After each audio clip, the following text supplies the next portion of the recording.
Straight wolves, we outlaws on the rise, jealous niggas I despise. Look in my eyes, straight wolves, we outlaws on the rise, jealous niggas I despise. Look in. We ain't gonna play that. We ain't gonna play that. Let me stop. Let me stop, people. That's my man Tupac Shakur though. But for the most part, welcome to the Hangout with Israel Doctrine. I'm Israel Doctrine, CEO Carl Abbott, but as y'all know, it's AKA Israel Doctrine out there in the conscious community.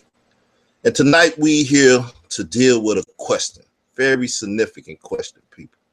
And I'll be handing out the Hangout information pretty soon for everybody to come into the Hangout that want to be in the Hangout tonight. So just give me a second to set the foundation of what we're talking about here tonight. It's not about the feed or about the feeding. I couldn't figure out which way I wanted to put that. It's not about the feeding of the Nile Valley conscious community to the NYC Israelites. It's here about that. As we know, doing a video with Polite, Brother Reggie, and AOC, Brother Hashar being the main spokesperson there in the room, he told Sarnetta that he was about to feed them to the wolves. And I believe so. I don't know what you believe. I don't know how you think. So I thought I'd ask the question. I tried to get in touch with Sarnetta to see if he would come on the show. As he told me before, if I told him, he would have showed up. So if you out there and you have Sarnetta number, please call him and let him know I'm doing the show. Let him know to hit me up on Facebook, and I'll send him a link to the Hangout. Him, Polite, and them, right? But it's here about feeding the Nile Valley conscious community to the NYC Israelites. This whole thing boils down to this. It boils down to this, people. If you don't know what this debate is about and everything, let me tell you what it's about. New York Israelites stand on the street corner. They show a united front and a strong force in New York. No matter what they're teaching, good or bad, they're in the community, showing the community a strong force against things they believe are false doctrine, against the government oppression of our people, and they're spreading their message, right or wrong, whatever you believe about it. The comedics, they go to Sarnetta TV and sit on the couch and talk and promote themselves as leaders in the community, but they're not out there. This is what Hashar was letting you know when he said in the pre-debate, the weigh-in or whatever, to the final showdown, that they're on the street, and when they look, they don't see Reggie, they don't see Polite, they don't see Shaka, they don't see, anybody from the Ra squad out in the streets doing certain things. Now, Jonathan Owens, we all know that he's part of a rap group, and in Oakland, they are pretty active to a degree from what I can see and know. So, excluding him from the conversation, everybody else, it don't show. Now, Polite go to the prisons and do different things and stuff of that nature, which to a degree is truthful, because I haven't seen that information. But that's what it's about. We're talking about a people that's active in the community trying to build a nation, and we're talking about a people that's active on Sarnetta TV trying to so-called awaken the conscious of a people to their ancestors down in the Nile Valley, right? So this is the conversation, people. This is what the debate is about. Now, as you see, I was gonna play Tupac. I'm gonna start sending this thing out now. As you see, I was gonna play Tupac. I was gonna play a lot of Pac because I like Pac, big fan, right? But the man said so many things in his lyrics this album to the young black male, it's a crying shame. So I'm gonna quote him right quick. And this from his album All Eyes on Me, right? And the songs is Hearts of Men. You know, the hearts of men. And in this, he's talking about snatching the money out of people's pocket. Now, you know that people get money off of lectures, debates, so on and so forth in this conscious community, right? And money has been snatched out of a couple people's pockets in this conscious community. This is the hoopla over the Cyrus Sudan Seti situation and stuff. Ali Muhammad is no longer in the House of Conscious. You don't hear and see them on Sarnetta TV, so you think they inactive. They may be making money, they may not be making money, but it's for sure they're no longer in the public eye like that, right? So to quote Tupac from Hearts of Men on All Eyes on Me, double CD, he said, now everybody keep your eyes on the prize because the rides get tricky. So you got some niggas on your side that say they're your friends, but in real life, they're your enemies. And then you got some motherfuckers that say they're your enemies, but in real life, they eyes on your money. See, the enemy will say true, but in real life, those niggas will be snitches. It's a dirty game, y'all. Y'all got to be careful about who you fuck with and who you don't fuck with, because this shit get wild, y'all. And I believe that to be so true about this debate, about the conscious community, and all of that. I believe all of that to be true about that conscious community we live in today. So my theme for the day, what I want to say is only in the black community. Only in the black community. As the self-proclaimed Don King of the conscious community do. He do his thing in the black community, right? Dealing with the black community. And it's only in the black community that you can find one as Sarnetta doing that what he does, right? So Demo Peace, what's up? How you say your name? I'm gonna have to get it one day, but I'm bad with names. Name me. Real Doc. What up, Demo? What's up? Naomi. Like Naomi, but Naomi. Okay. So we here talking about Sarnetta, man. Only in the black community. Self-proclaimed Don King has proclaimed them. Only in the black community do you get stuff like this going on, right? So you got Sarnetta, who has proclaimed, as he did on the huddle, and I put the audio out there, and you helped spread it around. Thanks for that. He said the Bible is the best book for our people. It deals with more situations facing us today, so on and so forth. And he spoke with conviction to Brother Unc about that. So I believe him. I don't think he was putting on the show at the time. I think he was speaking from the heart and from the knowledge he has gained. And as he said, especially in the Hebrew hand. Now, which Hebrews he talking about or which Israelites he talking about, that may be questionable. But it's one thing about it. He has picked up Brother Hashar, Zabaka, and other New York City Israelites. So I would say he's talking about those Israelites if he's not talking about anyone else.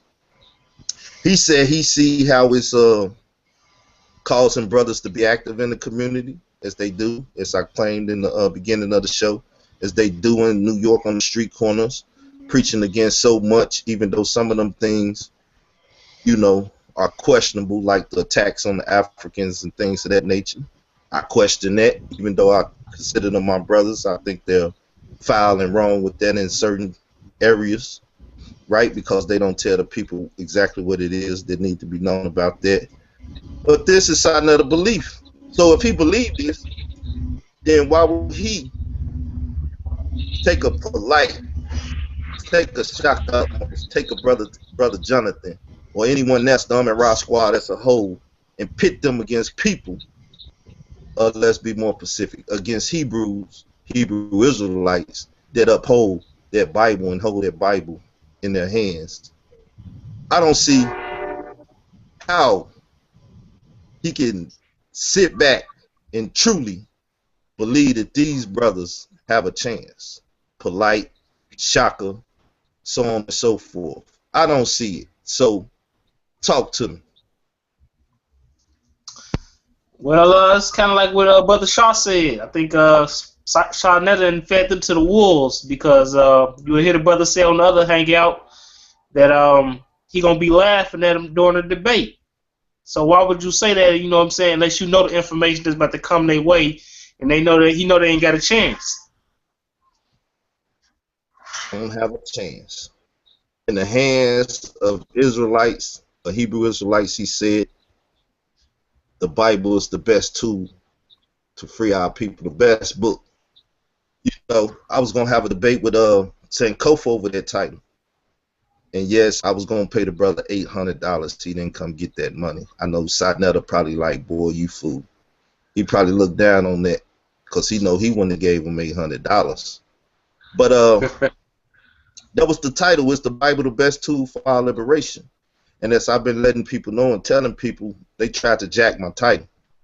You know, Polite, the one behind all of this. So with the title saying Kemet on trial, I believe he did a good job of trying to let the world perceive that the Israelites is attacking Kemet. You know, never in the debate history have they just took the time out and said, well, we're putting the Bible on trial. And we're going at the Bible and showing how the Bible is no good for our community, or however one want to look at it. But now they trying to make people perceive that the Israelites most definitely hate Kemet and trying to put Kemet on trial and say that, you know, Kemet and the Kemet system, or the Nile Valley conscious system, is not good for our people. I think that was a good distraction to the main point of the subtitle. Which one is best, Nile Valley consciousness or Bible teachings? Which goes back, like I said, a bootleg title of my debate that I set up with Sankofa that he ran from. You know, missed that $800 payday. Like I said, wasn't nobody getting that in the House of Conscience unless she was a big name, and he's a nobody, never had a debate, and he missed out on it. You know, woo, that's bad. You know, I wish I would have got that for the Dr. Mayat debate. I only got like $24 a bus ticket there and back. But besides that, let's get back to this. So how can Sidnetta truly believe? How can Sidnetta truly believe that these brothers have a chance to win? What did you say he said the other night on the hangout? He was talking to Polite, Brother Unc. Who else was on there? Reggie was on there, and then a few Hebrews was on there. And they was all showing their books that they own. Unc was pulling out his books. Polite was pulling out the books he owned. Reggie was pulling out the books he owned. Then Shawnetta says to them, he said, okay, when that debate comes, I'm going to be laughing at y'all on the sideline when the Hebrews show you all, because they was talking about the 400 years of slavery. And Polite was talking like the Hebrews had put that on the table, which they did put that on the table, the 400 years of slavery. And Sadetta just made it known. He said he's gonna be laughing at him during the debate when they deal with that information. Yeah, I think a lot of people gonna be laughing. You know, me myself, I don't agree with the NYC Israelite, New York City Israelite camps and stuff, One West and all that. I mean, eventually we're gonna have to have that in-house fight. You know, so I never know how to call Cesariak out. I call Soccer War out, and I called Guerrilla Hebrew out. I wanted to make history like I made with the first female in the House of Conscience, first Israelite on Israelite debate. But one day maybe that'll happen. I might not be the one that make that history, but one day maybe he'll be able to pull off Israelite against Israelite to see who really got the best sounding doctrine for our people from here on out. And, you know, deal with some of this in-house mess that we got to deal with. But right now, it seemed Kemet is barking up the wrong tree, and that tree is about to fall on him. LaRon, what's up? Cause Mike muted. Let me ask Peace, brothers. Peace, you, Peace, what demo. up? Chillin'. where you at, LaRon? You at work? Yeah, I'm over this road, man, driving and stuff. I figured. Yeah. Get that money. Now, let me take it back to some serious conversation. Both of y'all may not have heard this, but like I said, I'm a Tupac fan. I was a Tupac disciple before I picked up the Bible.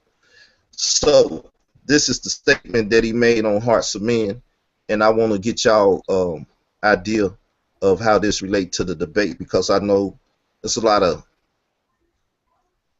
of so-called friendships that was had before this debate. It was a communication between people before this debate. It's been fellowship before this debate, even after the young masters or whatever that was that Sinetta had last year, where all the brothers sat down and they talked about the 12 tribe chart. They say afterwards they sat around and they kicked it and talked and stuff. So now I'm going to read you this quote. And like I said, I believe it fits this situation so much, but y'all tell me what y'all think of it.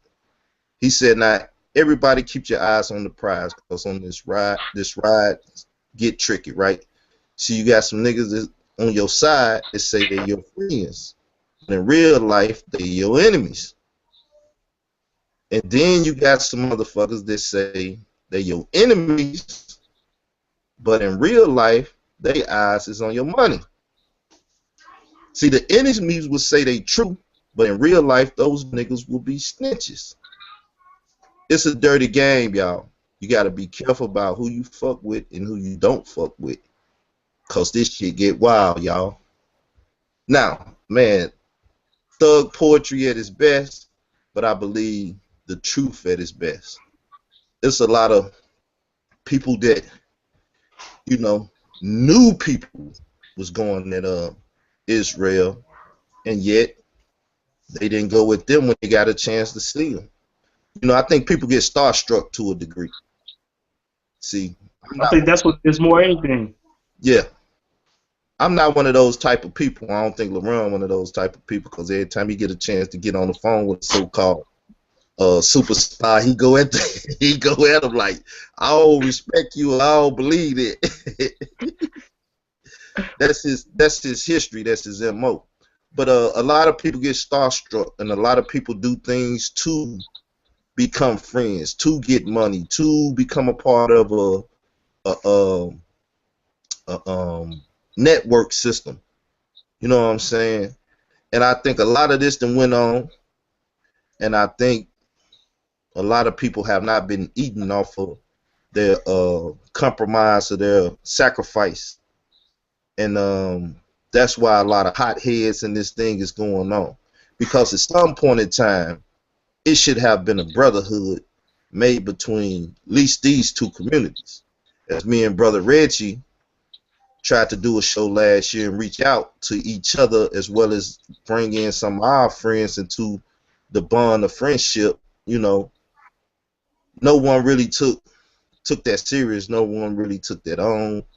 No one perpetuated the thought. You had a couple people, you know, because as I know, Demo, you know, he friendly with Brother Reggie, and Brother Reggie That's my man. Friends with a lot of people in the community. You know what I'm saying?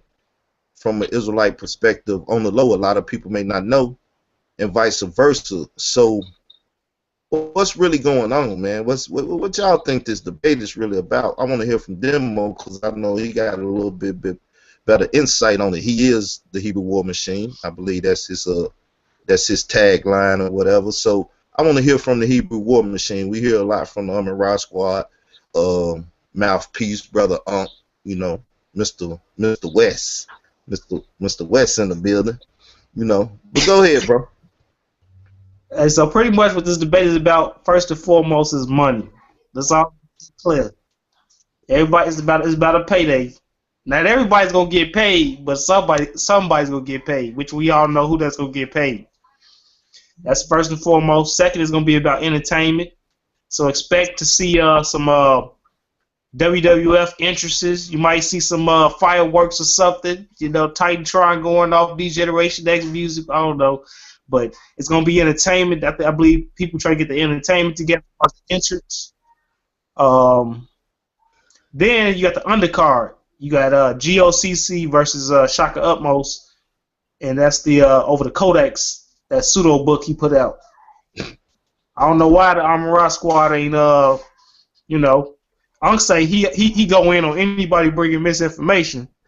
So, you know, Shaka Utmost brought a lot of misinformation on the Codex. I don't know why he went in about that shit. Matter of fact, I think he was actually defending it when he did that. Go ahead. I don't know why they ain't touched on that themselves. You either got to do one thing or the other. You either got to stand with Shaka on it, or you got to stand against Shaka on it. And I believe Sarnetta Polite and the Amara Squad know that they're feeding that guy to the GOCC. I mean, there's no way that, once again, Sarnetta seen what they did with that presentation when he brought him up there. And how do you think Shaka gonna respond to that? He haven't made a response yet. He gave us an excuse and a lie, as most people do. Yeah, you know, I've been busy, business, and that. Nah, man. I mean, you wrote this whole book. You're supposed to have some leftovers because it's volume 1, so you got a volume 2 and 3 or whatever in the work.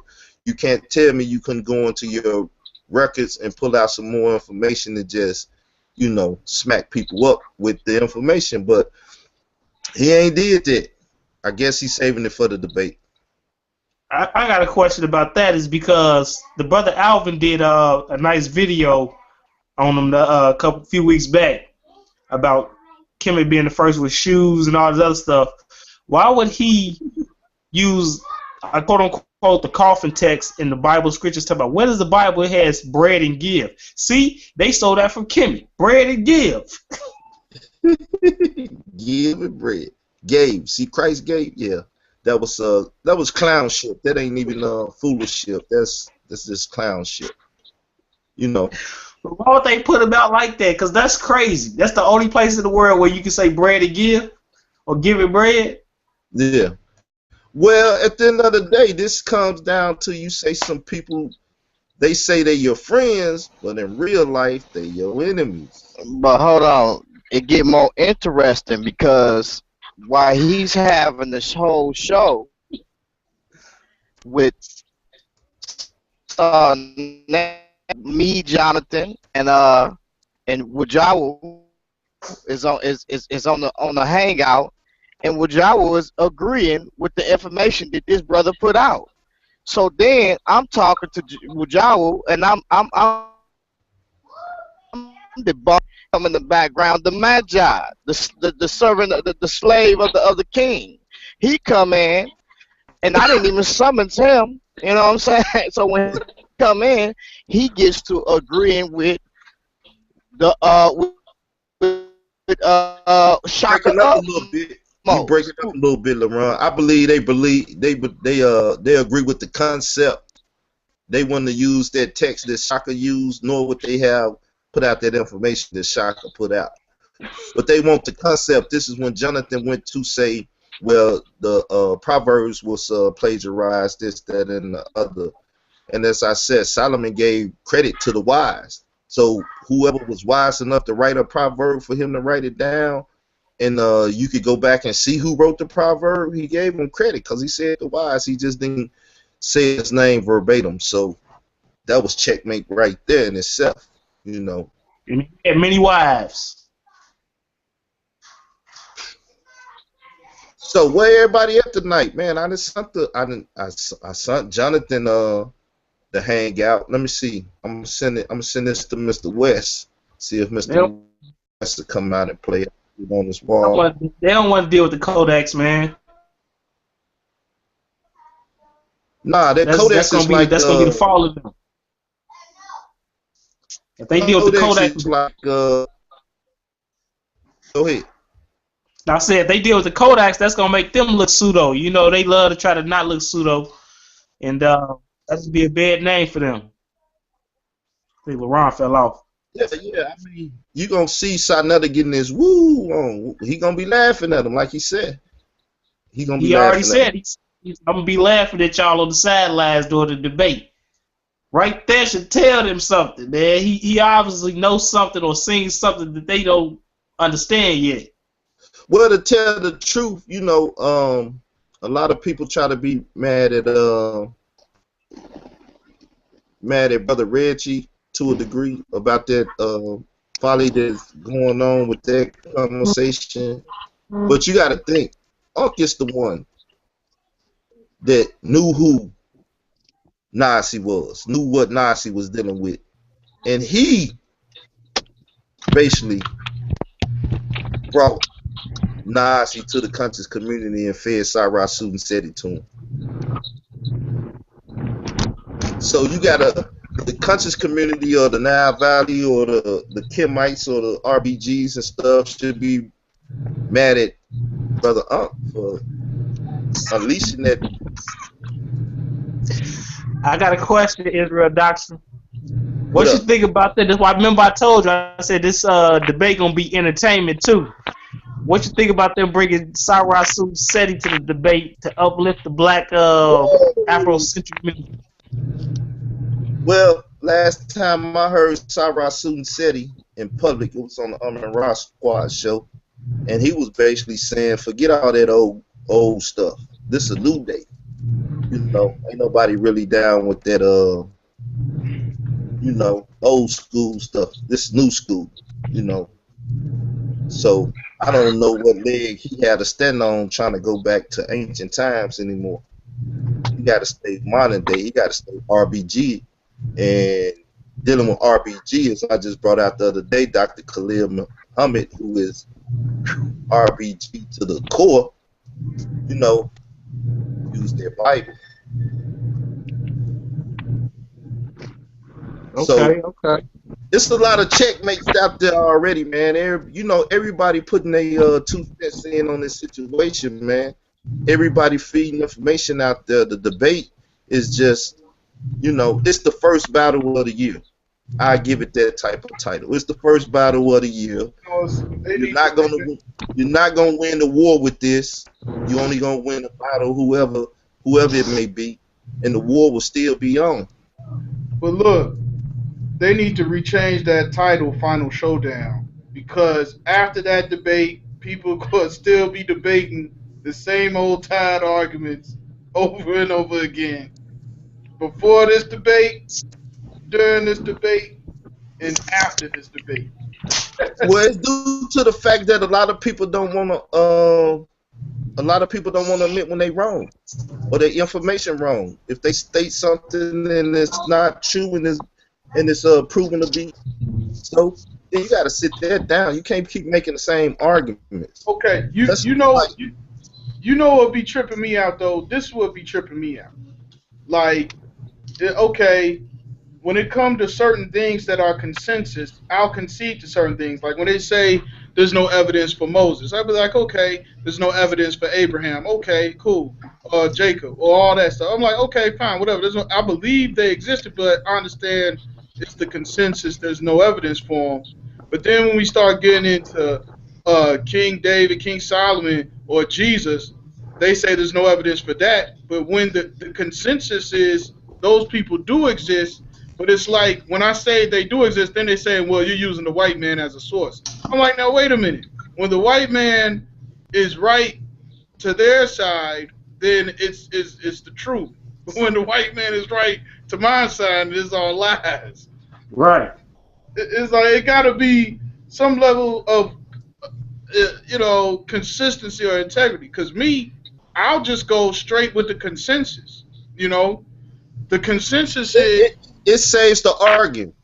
That's like, you know, as we've been doing lately, well, we'll call the Bible mythology. I don't believe that, but for argument's sake, we'll go with the fact that it's a mythology. Or let's just deal with it as a literary text. Can we do that? Then that way we ain't got to argue if these things are real or this and that. We'll just say they're mythological. We'll go with that and deal with the text and deal with the understanding that we're supposed to get from the text. Most people won't proceed even with that. Man, I was just talking to Garfield, man. They on another hangout right now. I don't know what it is. I ain't seen the link, but it was about the historicity of Jesus, and I'm like, okay, if you want to say Jesus never walked on water, arose from the dead, and stuff like that, okay, fine.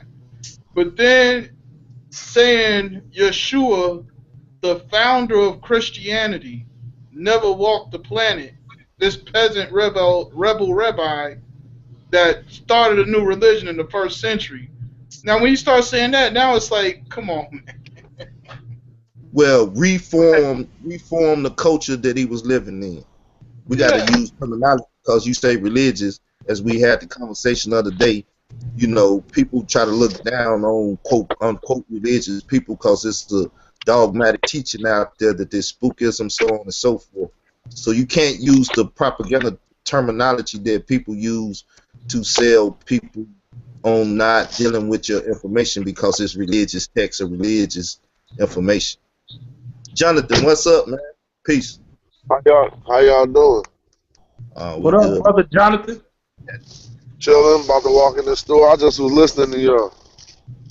Yeah, I was asking the question, do you think Sarnetta about to feed the Nile Valley conscious community to the NYC Israelites? What you think? It's the opposite. Of course not. You know, I'm gonna be there. You know, y'all ain't got no way around me. You know, Jonathan. You know, same Hey, old Jonathan, let me Jonathan. say Ain't something. nobody got around me in the last 3 years. What you think gonna happen February 8th? Let me ask you a question, Jonathan. How you doing? As I told you again on the radio show, bro, I respect you. I think you try to stay on the side of truth. But you got two members of your team that bring pseudo, which is one of them brings pseudo, and the other one is a riddle man that go try to do that entertainment stuff, and that's not gonna work. Now you may be strong, but you got two other members that ain't strong. How can you? That's two. Was that 2-1? How you gonna win 2-1? Hey, come on, man. You know you've been at the park and been like, these dudes weak. I'll take you right there. I'll take you right there. Come on, just pass me the ball. You've never been at the park like that? Hey, I already told you. You gonna have to be like Kobe to stay in the game.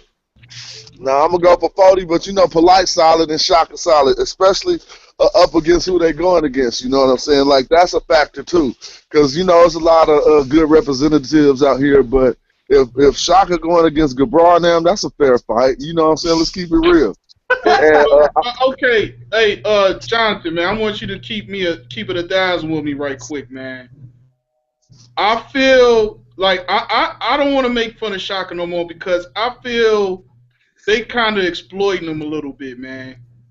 Because it's like, I'm just saying, out of all of the people they could have put up there to talk about the Bible being gay, they put him up there. And they talking about, you know, it's like, I think somebody feeding them to the lions, man. well, our Shaka fighting pretty good. I know y'all seen this last video. That was hilarious. That's all it is. Hold on. Let me ask you a question, Jonathan, because How as you you doing, know bro? me, what's going on, Jonathan? How you doing, brother? All If right, you know, me and you and Wajawa was having a conversation the other day. Well, me and Wajawa was. And yeah. in the conversation, you came in and you said that you agree with what Shaka was saying. Now, what did you No, mean by that? I told dude that I do. I mean, I told dude that I agree with what he said on the post about the way we was presenting the information. I think he was saying something about weaponizing it. But you know, this is war or whatever. I would have to go back and read the post. But yeah, I said I agree, and I was saying I agree with what he said. You see what I'm saying? And he wasn't knocking Shaka's information. He was talking about how we're getting into a realm of attacks and, you know, not really dealing with the info. Now that video I put out about our good brother Nazi, y'all notice I ain't attacking Nazi. I ain't calling him no names. I wasn't acting like just because he used the man work mean he got nothing to do with that. But when we start doing that, that's when it get kind of pseudo, and I guess that's what I was speaking to the other day, LeBron. Yeah, because with Jawu, he made the whole indication as you know, which I had to tell him the statement of exceeded or enlargement. That's so basically his whole premise was the same premise as Shaka. So Well, I I'm think- telling him I think, as I said earlier, a lot of people agree with the fact that the plagiarized title is correct, but anything else that Shaka put out, I think they disagree 100% with it. Like, nah, that was pseudoism. You could have did better. You needed 100 pages, not whatever he had. You know. Man, I'll Shaka say gonna beat them boys up. Are you crazy? Are y'all serious? Dude, hey, nah. come on. Look, Shaka emotions. It's like I feel somebody. It's just like that whole little thing with him with the gay stuff. He had to flip and bounce so many words in order to make it work. I mean, the concept of Occam's razor just goes out the window with him. Like, you know, the Bible in the Hebrew language is a kind of language where you can make anything mean what you want it to mean because these words got multiple meanings. That's when you got to deal with context. Yeah, when And you look at the that's the overall problem with his book. context. His book, the body of the work, do not deal with context. It deals with phraseology. I gotta put my phone in my pocket. I'll be right back. Sorry about that. Yeah. All right, no problem. And to be He's dealing with phraseology, not go ahead, LeBron. to be honest, you know, like I say, they got Shaka utmost up against somebody reasonable because that's on his level. You know what I'm saying? But you know, the other thing, you know, like you said, is real context. The context was just horrible, man. Like, and I think before people applaud him, they should actually research the text because it can get real embarrassing if they actually research it. Like for example, when Jonathan and David were out there, they were out in the middle of the field. So Shaka wants us to believe that they was having sex out in the middle of the field in a city where homosexuality is punishable by death. Like that, I mean, Well, I just, believe all that it says Mike Tyson would say ludicrous. You know, I mean, I wouldn't even give that guy no credibility or whatever. He's like a Sankofa to me. Once again, they're real famous for sitting on side of the couch and getting hits and things of that nature. You know, Shaka the old Hebrew killer. I have anointed Sankofa as the new Hebrew killer, and they haven't caught a Hebrew yet. They haven't caught a body yet. And Shaka got his chance to catch a body. We're gonna see if he catch a body. And if anybody didn't know what Joel is listening in, can you please tell him to come over to this hangouts because I wanna see what he pulled out because he had the nerve to even post the Hebrew word like as if he actually knew something about the text to agree with Shaka. So if anybody can tag him or pull him in here because I don't think he should get a pass on that. You know, Yeah, but I mean, once again, Shaka, that you know, the thing is this. The thing is this. Was Dr. York considered one to deal with Kemet? I know he dealt with Hebrewism. He dealt with this, that, and the other. Can the tie Dr. York into Kemet in the Nile Valley and put Polite on trial? Or they ain't gonna. You know why? They ain't gonna be like this Kemet on trial, not Nubianism on trial. No. That's what I'm saying. Dr. Malachi York dealt with a lot of religious or informational systems. He built pyramids when he built his little York land. You know what I'm saying? He built pyramids. He had the Eye Horus up there. He had all the symbolism of Kemet. You know what I'm saying? That man had Dr. York land. Yeah, you know, like Disneyland, but we ain't gonna, you know, Disney got a land and York had a land, you know. Tamaray. Which, if you notice, was in York school. Sankofa was in his school. Polite in his school. Was in his school, right? King Noble. King Noble was in his school too. Yep. Man, we got a lot of York babies running around. We got a lot of York babies running around. Yep. Is he Keno still was talking locked about up? it. Is he still locked up? I don't know where he get it. Last time I heard from him, he was talking about he was living underground somewhere. But yet he was having the internet radio show every night. I'm like, how you living underground but you still using the internet? Man. Oh, y'all talking about King Noble. Yeah. Well, I'm talking about York. Where is he? Where is he at? who knows? No, really. When you're dealing with the government, this, that, and the other, and you disappear, and they say they got you locked up somewhere, unless we in that cell or monitoring it, we don't know if one is in the cell or not, or if they on an island somewhere kicking it. We never know, you know. So only people that can visually say they seen them and seen his conditions or got videotape of it, you never know. What about the New Wabians? They don't go see him. They don't put information out about him. Hey, And I'm on their website right now. as I say, it's like this: if they can tie Malachi York into Kemet, then the homosexual conversation that they say they want to talk about, then that sodomy, what's the name of it? Sodomy, Solomon misinterpreted. Solomon, yeah, misinterpreted. Solomon tree, or how, you know my tongue, misinterpret this, that, and the other. I mean, it's a clean sweep, man, because we're dealing with Bible teachings, right? And as Alvin say, what verses that we got? Leviticus what? 20 and 13. 2013. And what do it say? Don't sleep with a man. Don't sleep with a man. So even though one may break that law, our God forbids it. He says it's abomination. It's simple as that. Your God's doing it to each other.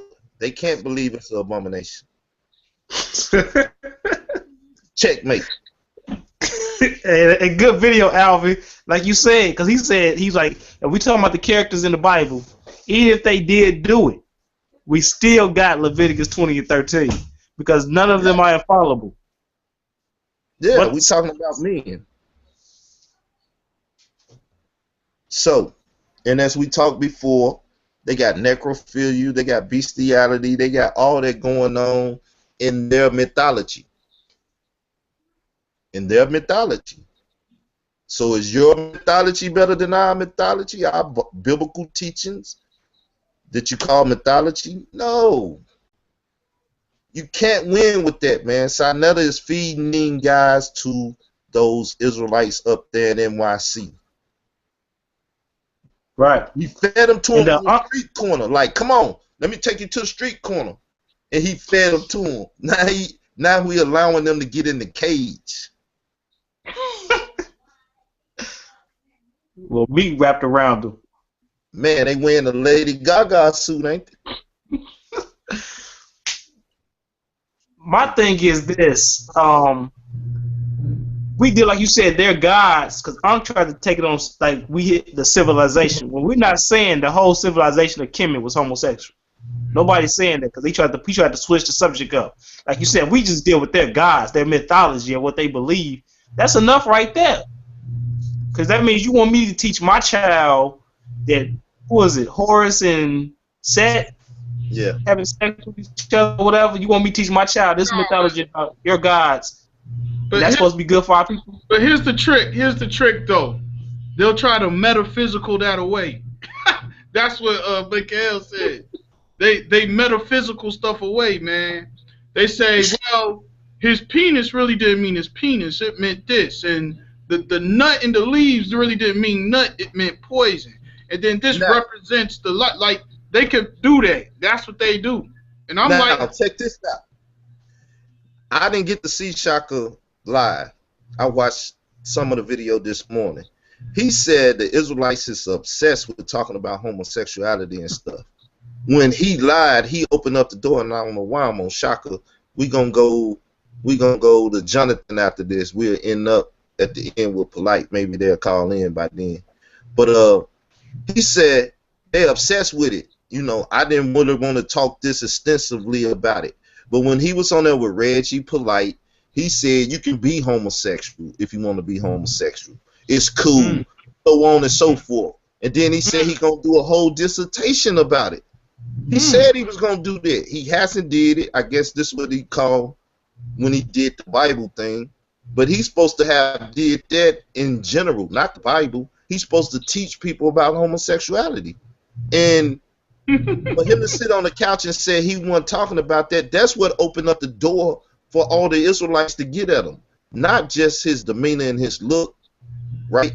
But he sit up there and stated that if you want to be a homosexual, be one. And Polite and Reggie looked at him like, man, what the hell are you saying, Sarnetta? I don't know about that. You know what I'm saying? So once again, Sarnetta feeding cats to the Israelites. That's just it. I already told y'all the Israelites then took the house. You know, people try to sweep my little debate up under the rug. But that conspiracy that y'all had to conspire against me so I wouldn't be a household name, you know, in the house of consciousness, that didn't work. You know, there's no stopping me. So so they tried to sweep your little thing under the rug, man. oh yeah, they, you know, even the Israelites don't really want to speak on it. You know, I'm the most controversial person in the house of conscious right now. You know what I'm saying? And I ain't even in the house of conscious. It's just I'm in the historical books of the house of conscious. When you speak about well, let me ask you a question, Black Ops. Black Ops.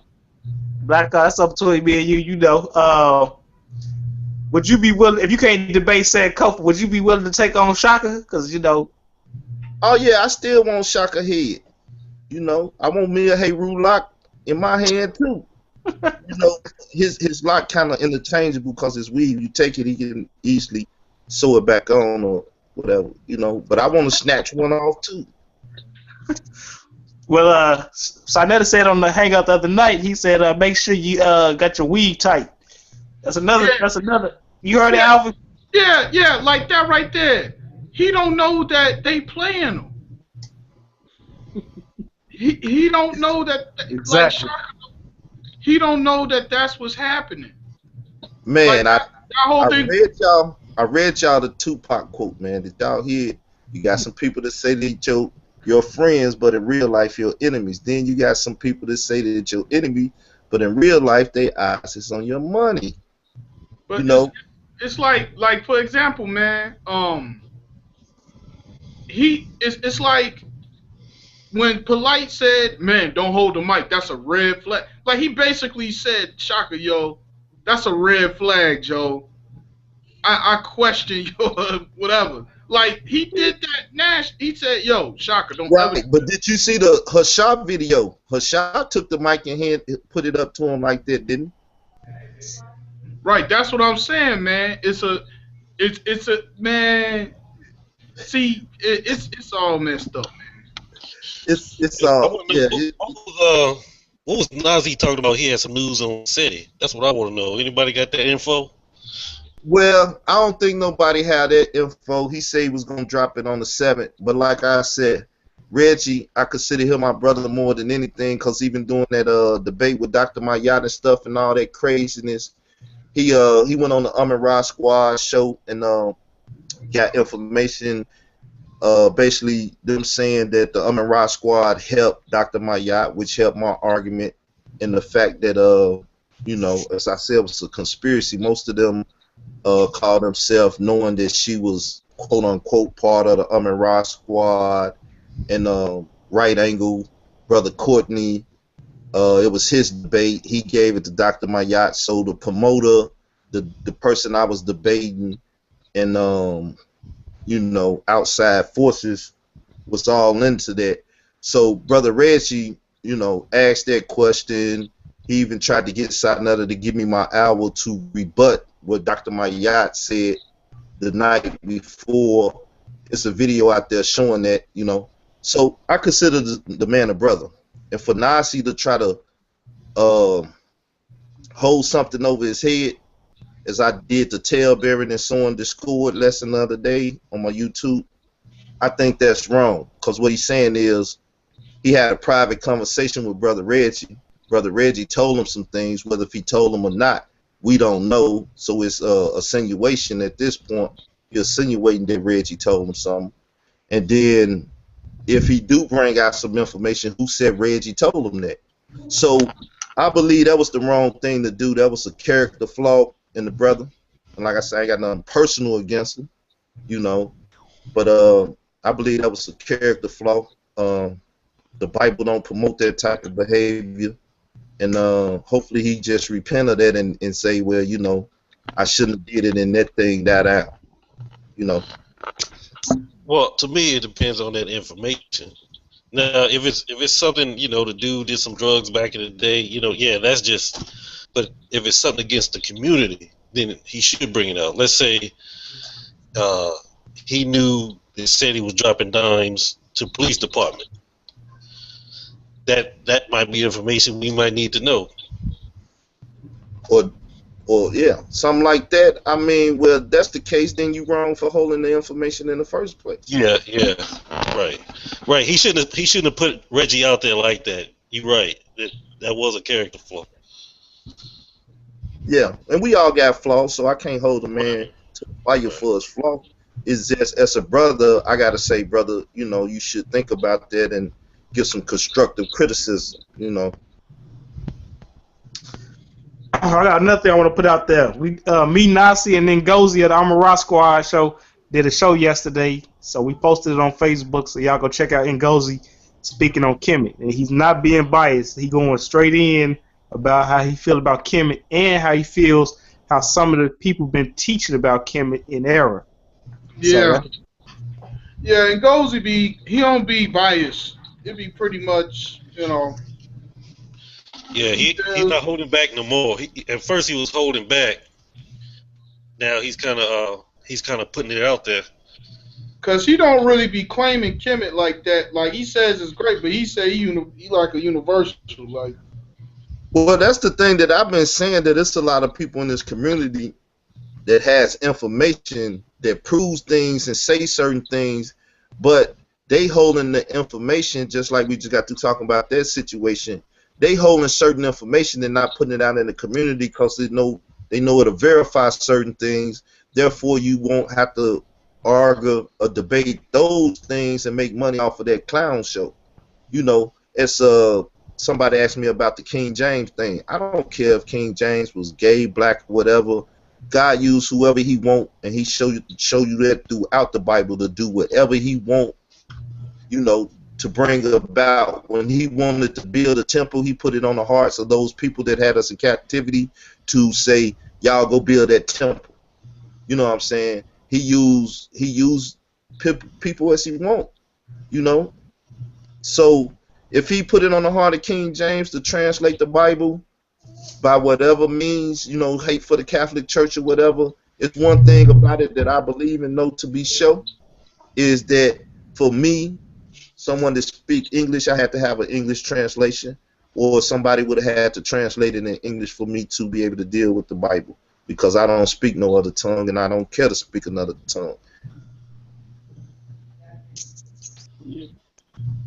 And that's good because we're getting caught up into that world where we try to defend far as like, was this person black? Was this person a homosexual? Let's deal with the information. Right. No one wants to deal with the information, as I said. It's a piece of literature. And everybody that call themselves scholarly, this, that, and the other, and they listen to Ida Van Sertima or Dr. Ben or Wade Noble or John Henry Clark, or read their books, or went to George G.M. James, Stolen Legacy or whatever, they say they read this information, internalized it, and they're capable of talking about it in a scholarly manner and giving you insight on it. See, this is the problem that I see, and I was talking about the other day, even with Jonathan. When our ancestors couldn't do nothing but mark X for their name because they couldn't spell it or write it, or they couldn't read or whatever, they still was intelligent people.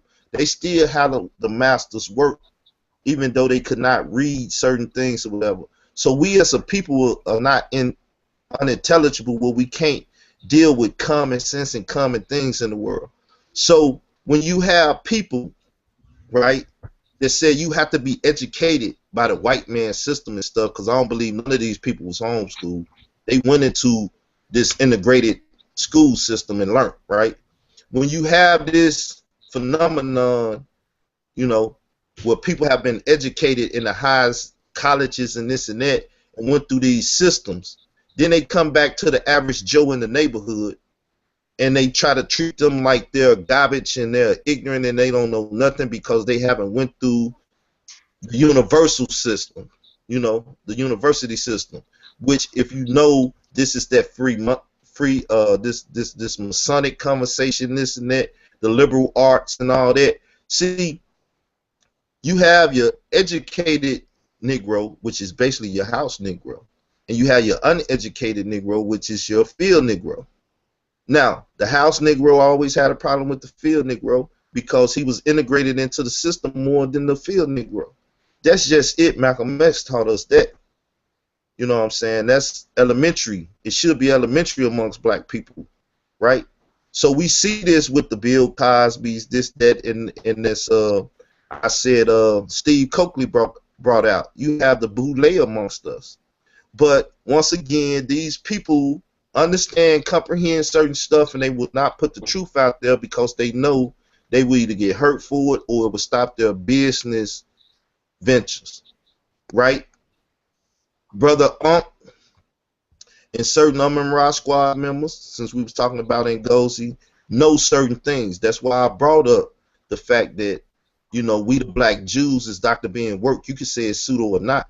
That's why I brought out Khalil Muhammad talked about the Bible and went to war with the Bible against white America and against the white Jew. You know what I'm saying? We the black Jew is totally against the white Jew.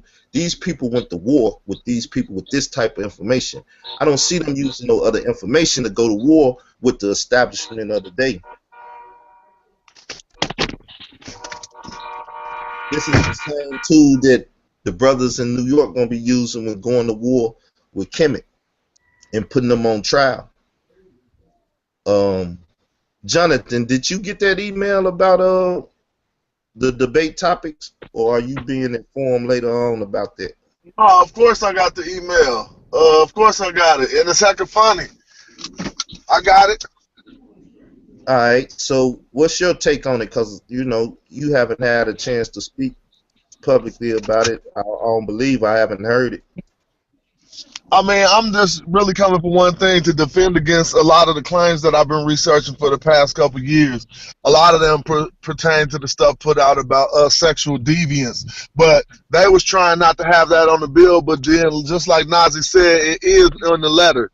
So he did put it in the letter, so I guess he feel like he's willing to address that. And that's how a real debate should be. You lay out your claims. You don't got to lay out the information, the sources, you're going to hit them, but both sides lay out what issue they're going to try to cover.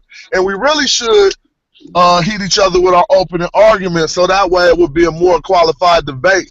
But they just hitting us with the charges and don't really want us to know what type of information they using or whatever, which could make for a poor debate, or, we'll see what happens.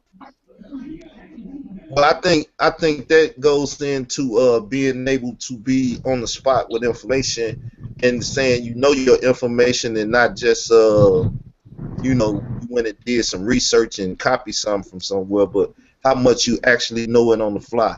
Because I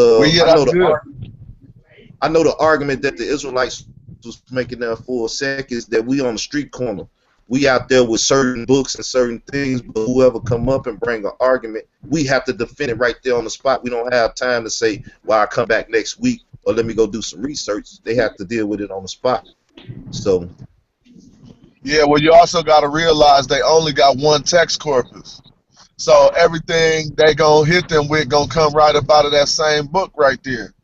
And so, you know what I'm saying? And it's kind of like different, because when you look over 3,000 years of history dealing with Kemet, you have all different types of literature.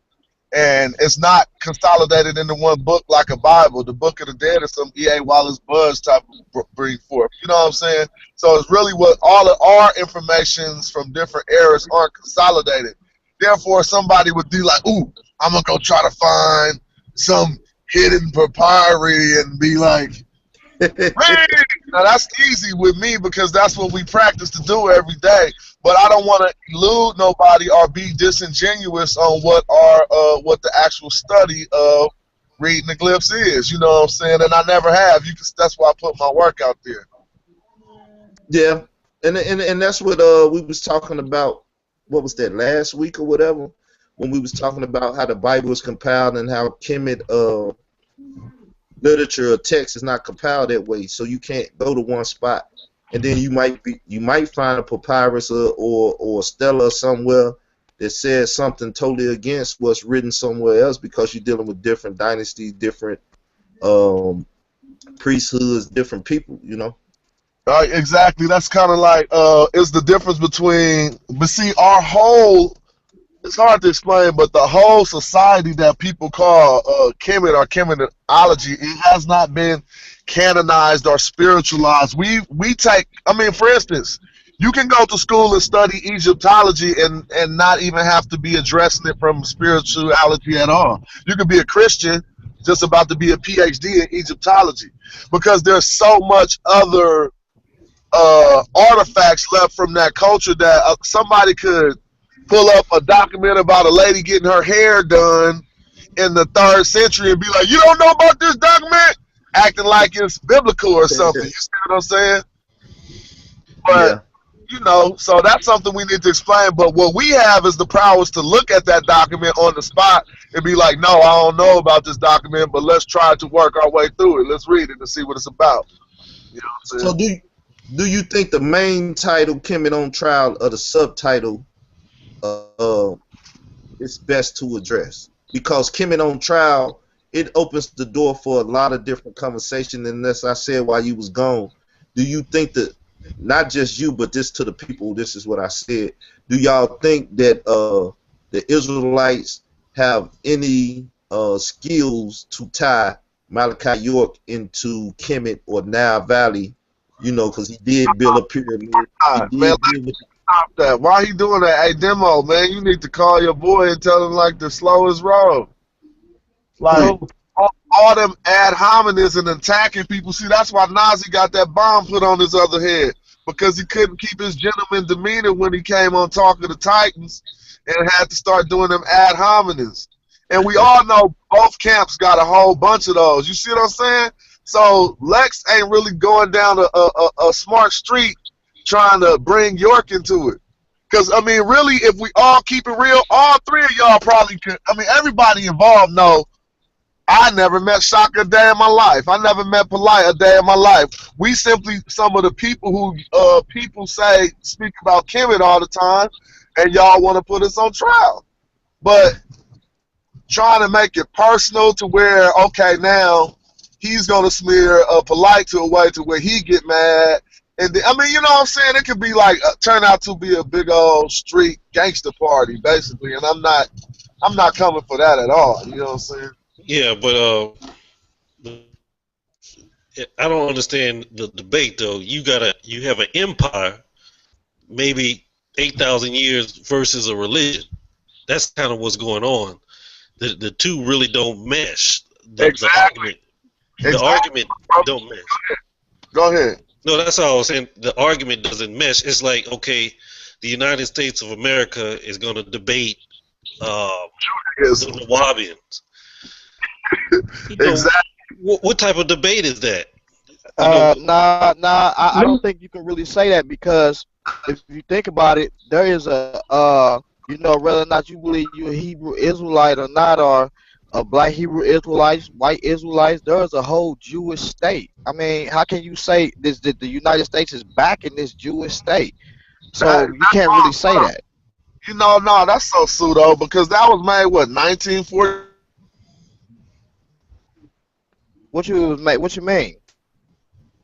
He dropped out. Jonathan fell off. But He go said ahead. it was made. He said it was made 1948. That doesn't mean that it was made 1948. Number one is this: we find a temple in there in 70 A.D. So 1948 ain't got nothing to do with it. If you know anything about history, then you know that these people was in that land in 70 A.D. and before then. You know what I'm saying? It's just that there's a whole Islamic mosque that's on top of it to even do. They want to let you excavate it. Please, LeBron, do me one thing. We don't want to talk about Islam none tonight. I just want to ask you not to even mention Islam. I got something to say about Zion Lex. I talked to Zion Lex.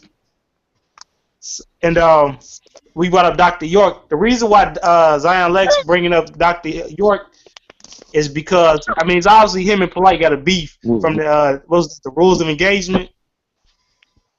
So he basically saying is that all Polite's learning from Kemet comes from Dr. York. Now, I agree. He shouldn't turn it into a Dr. York's debate. I personally don't agree with it. I'm just saying I know why he's doing it is because he's saying everything Polite has learned is from Dr. York. So basically, he's going to attack all the information, not Dr. York personally, all the information Dr. York has put out and attached to Polite, which Polite will be at the debate, which I told Jonathan. Jonathan may, I don't know who you debating against. I don't know if y'all got the format worked out, but if Zion Lex is debating Polite, and if he can expose Polite, which I think is a lot of flaws with Polite, then that's one victory for the Hebrews. And if GOC do they thing against Shaka, that's still 2-1. Let's just say Jonathan beat whoever he's debating up against. But if Polite don't hold his weight and Shaka don't hold his, then how you determine the winner? And Jonathan, that means you have Nazi, so.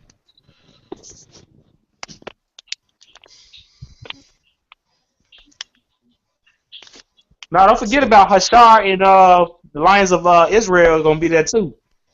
Yeah, I don't think, well, at first they wasn't pairing me up to debate nobody like that. I was coming to defend against whoever came out mouth with certain particular claims and to be, you know, there representing our readers of Metal Nature. But I don't know if y'all grading it like that. I guess they going to wind up grading it like that anyway. But I have confidence that Polite going to tear the house down.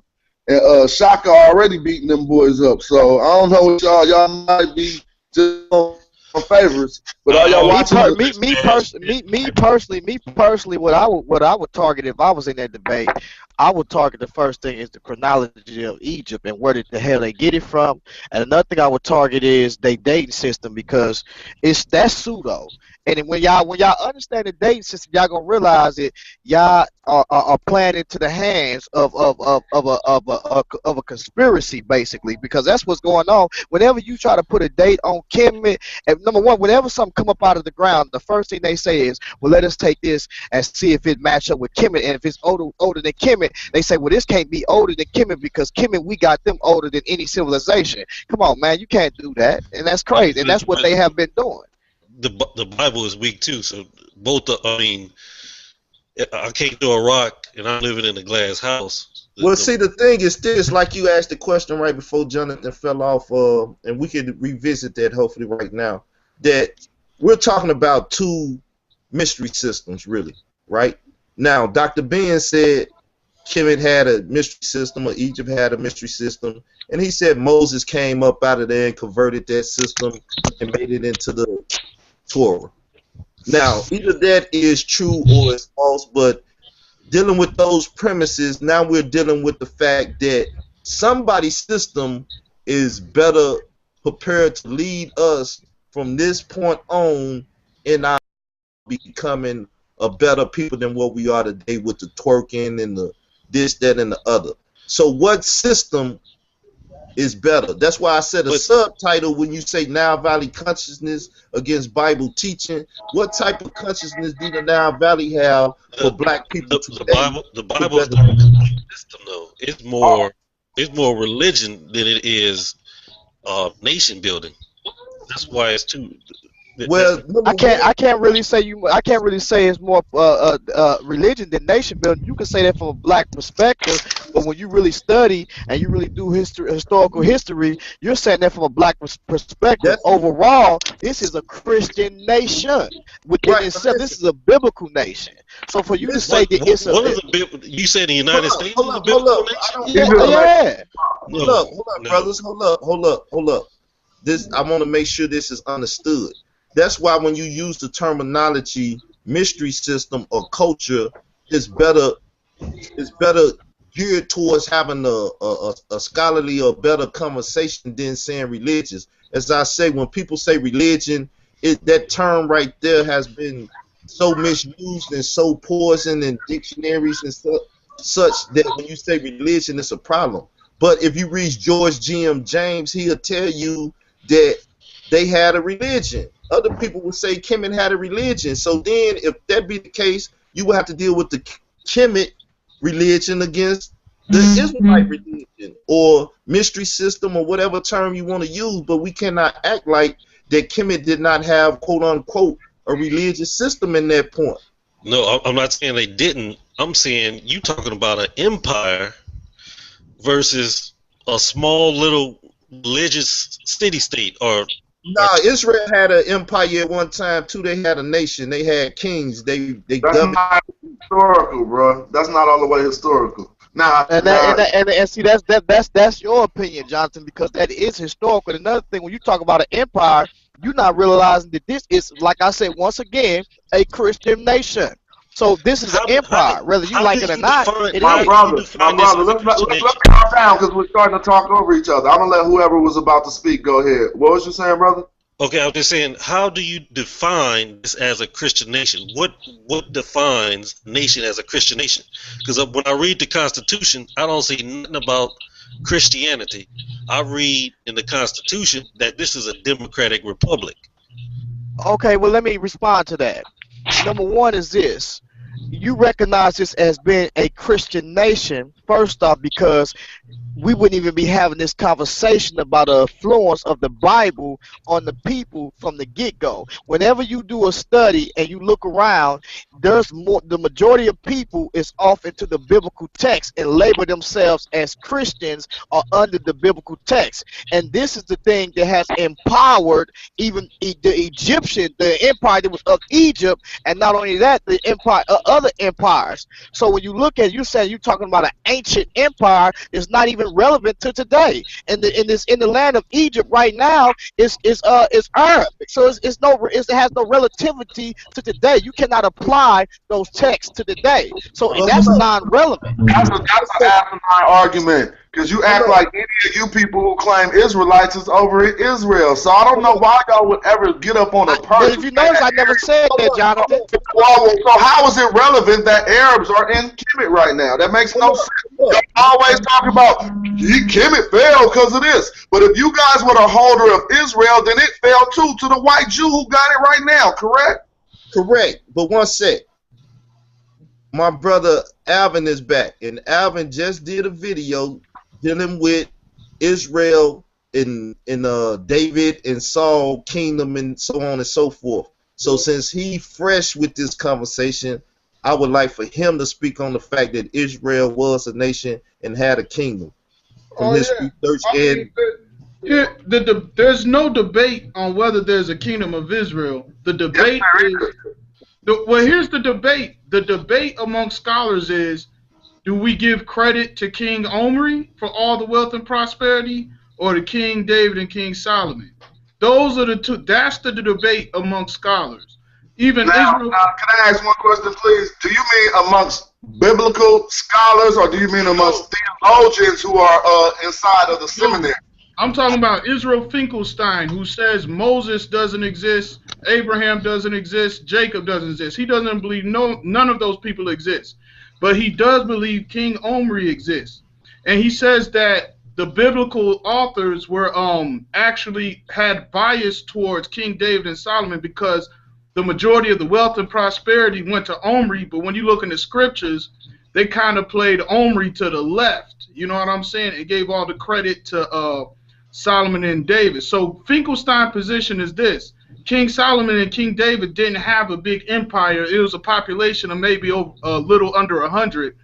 And really, the kingdom of Israel was really under Omri, like the wealth and prosperity. And then, they ended up getting taken over by the Assyrians. But that's the debate. That's called a chieftain. Yeah, that's not an empire, nor is it a kingdom. It's a chieftain. Or a kingdom, if you want to call it a kingdom or empire, whatever. But there is a kingdom of independent state, kingdom of Israel, at least 890 BC. No, that's not true. Let me tell you why. If you're judging from whatever you're judging from, and let me tell you what I would judge by. No neighboring. If it was a kingdom or an empire, this means they took over certain areas and they had people paying tribute to the kingdom. This is how it works in ancient times. You get your land smashed out, y'all paying tribute. we have no record of no nations paying tribute to a so-called kingdom of Israel. Like it didn't happen. Well, you have Hazar. Okay, here's the evidence for that. You have the Israelites taking over Hazar. That's recorded. Okay. Now here's what Finkelstein said though.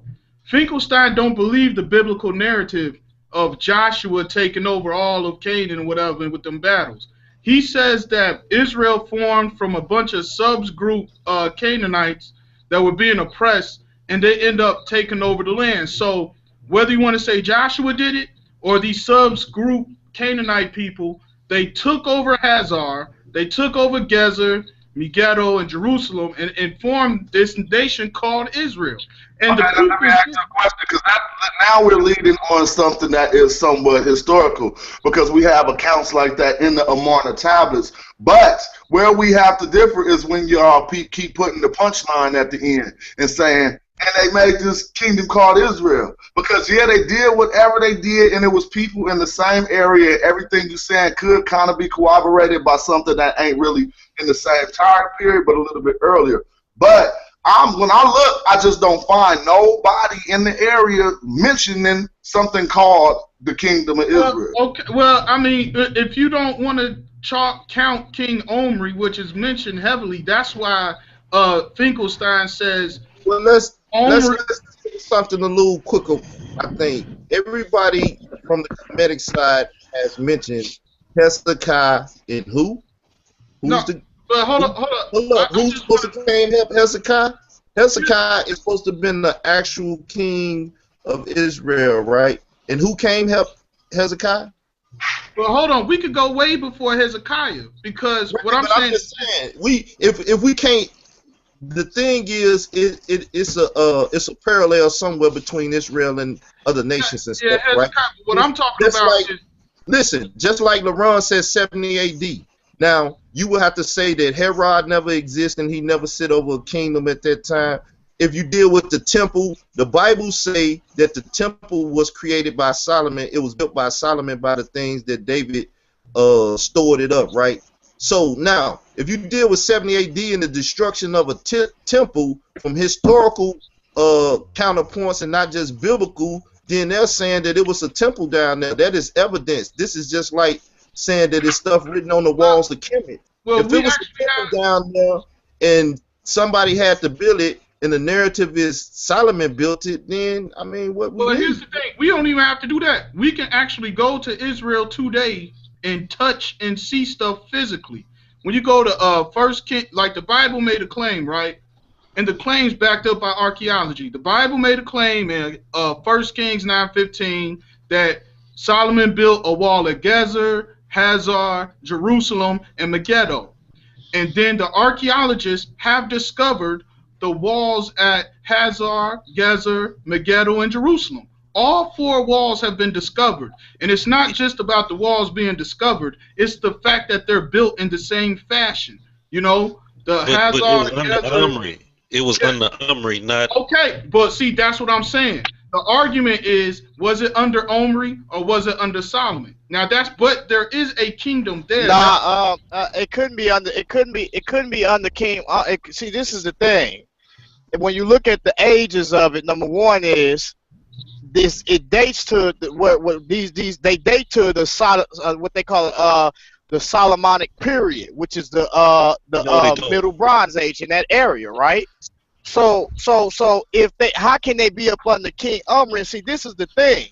If we went to that land and we talk to people, those people relate all the way back to ancient times. See, the info that you guys are getting right now is what you call secular info. Now, here's the thing. Now, if there is, number one, a conspiracy between the Islamic states who do not want the information to get out, which we see that is there, you're dealing with two people that's in this land that have been fighting for centuries. And these people know who their enemies are. So if they know who their enemies are, who are you as a black American to come and tell them? And y'all ain't even never really, some of y'all ain't never even been to the land and don't even know the history of these. Hold on. Because see, they gotta know about politics. That's the first thing. And if they don't know about politics, they'd be talking about something that they don't even know what's going on. Y'all don't know what this war that's been going on between the Arabics and also in the from Israel from ancient times. These people been war with these people since ancient times for centuries. For y'all to say that there was not no kingdom, and these people are saying that there was a kingdom when you talk to them in their land, you guys are getting nothing but secular information, man. Listen, that was just a whole bunch of rhetoric. Like you just what did you say? What did you refer to? Hold up, this is simple as I want. This, you know, we want to make it a little simple. Like I said, we could go to Hezekiah, and I know Jonathan know the statement about who helped Hezekiah out, right? What Kemetic king helped Hezekiah out? Yeah. What about it? Tarhaka. Is it true? Is it true or not? Yeah. Is it believed to be true? Because you find in other statements besides the Bible. This is all I'm saying. Okay, now watch. Now here's what I'm saying. We got archaeology outside of the Bible backing the Bible claim of a kingdom of Israel based on the fact that we see these 4 gates mentioned in 1 Kings 9:15, and all 4 of them has been discovered.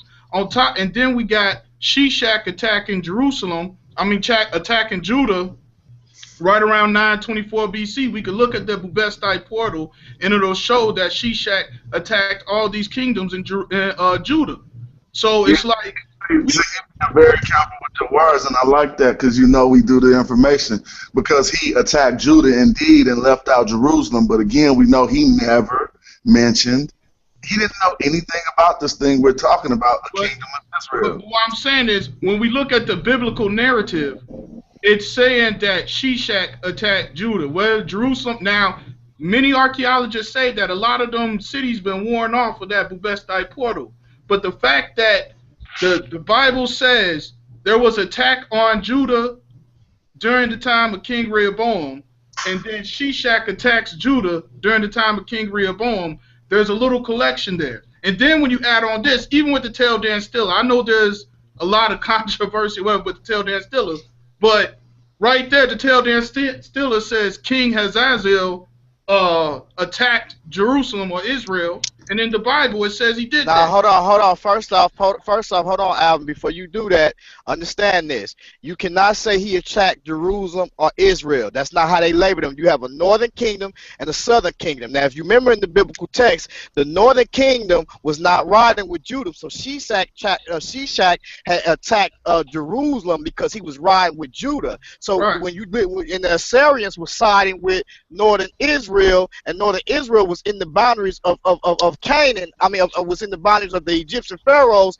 and when they got out of pocket, that's when he went up there to try to put them back in pocket of some of the pharaohs back in the ancient times, and then also the Assyrian kings was helping the Israel. So you got to look at it. You're looking at northern Israel and southern Israel. So you got to call them the kingdom of Judah and the kingdom of Israel, or northern south Israel. So when Shishak attacked, this is one of the reasons why Taharka came and he helped Jerusalem out, because the Assyrian king had already took Israel already, the northern kingdom. So now he was coming to the southern kingdom, which is Judah. So that's when Taharka came in place, and it was a rumor heard that he fought against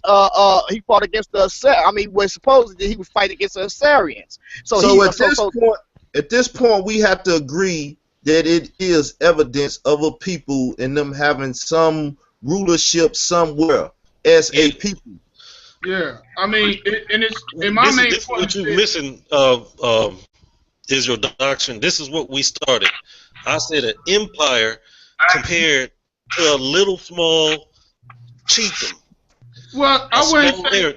Okay, if you don't want to call it an empire, that's fine. But when we got 4 gates, these are some. Hold up, Alvin. Hold up. That's just dealing with terminology. When you say an empire, we know what an empire denotes and what the details of. Yes, you can say Israel didn't have an empire, this and that. When you say kingdom, you can deal with tribe, or you can deal with a little plot of land, or you can deal with a big thing, right? At the end of the day, my point is just simple as this. Israel had kings, they had rulership, of however much that they had at that time. We know that through history you can find things like the temple being destroyed. The Bible said the temple was created by Solomon, this and that. We know that Herod set over a so-called Jewish nation or people due to the fact that the Romans set them up. That's secular history as well as biblical history. So to what degree you want to say that is an empire or kingdom or something, that's why I said, me, myself, I wouldn't argue that. I will argue the religious system, the mystery system, this and that, and the things that govern empire, nation, or just this family of people known as Israel. Well, I would definitely say they bigger than just a little tent town, because I see a lot of Kemetic people. But like you said, we got to see things. We got to just say, okay, if you want to call them just a... No, because there's evidence to prove otherwise. That's what I'm saying. Right, but we can spend all day trying to deal with the evidence, but if we you know, they want to learn, so we can learn. So look, all I'm saying is this. We can establish that this was a decent-sized kingdom. There is a debate how big it was. But based off the discovery of all 4 of these gates, those are some big 6-chambered gates. That's more than just a little tent town in the 1st century, you know. So I'll say this.